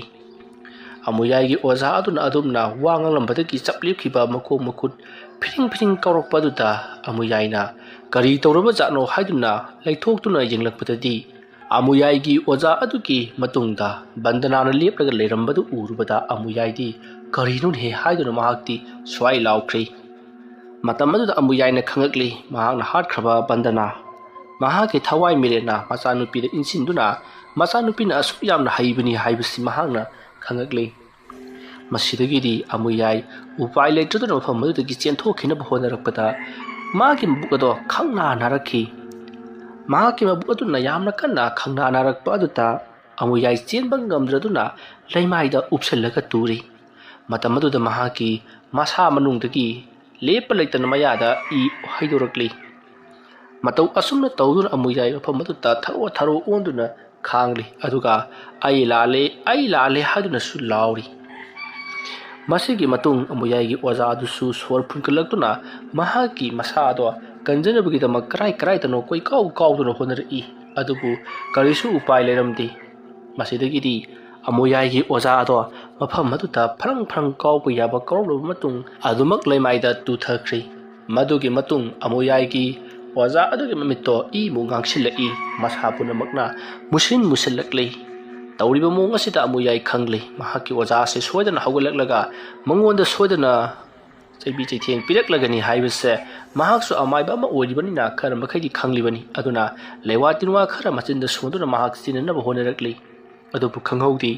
mahaki oza ado phuk launa hawgalaktuna amuyai gi manakta chensillaktuna amuyai gi makhong adu paiduna soro laktuna warak adu chingi wa amadagi amada thomjalli madugi matung amuyai bu wanga thangatuna leimaja thadharakpada wa yanthakkhibagi wagi makhok leiriba sing adutta mahaki manangan adu phaunara puklomda lengdu sire asumna amuyai na hek sibaga amuyai gi oza adu sufa maduda athumuk wanthakhi masigi matung somdana singlempi tawgadaba thabak khudimak loire aduga mahaki kaina chituna laknariba amuba amuyai gi ozana tharakliba amuba kai adusu mafam khangdana mangkhre masigi matung chinglembi mahana pangthokki khaliba thabak ado pangthokpa loire mamagi laman singlei mama bu hatkiba amaiba amuyai ngasi chinglembina laman khumduna mahak pusu yamna thin ot neidura हाथी मासिगी मतुंगदगिदी चिंगलेंबिसु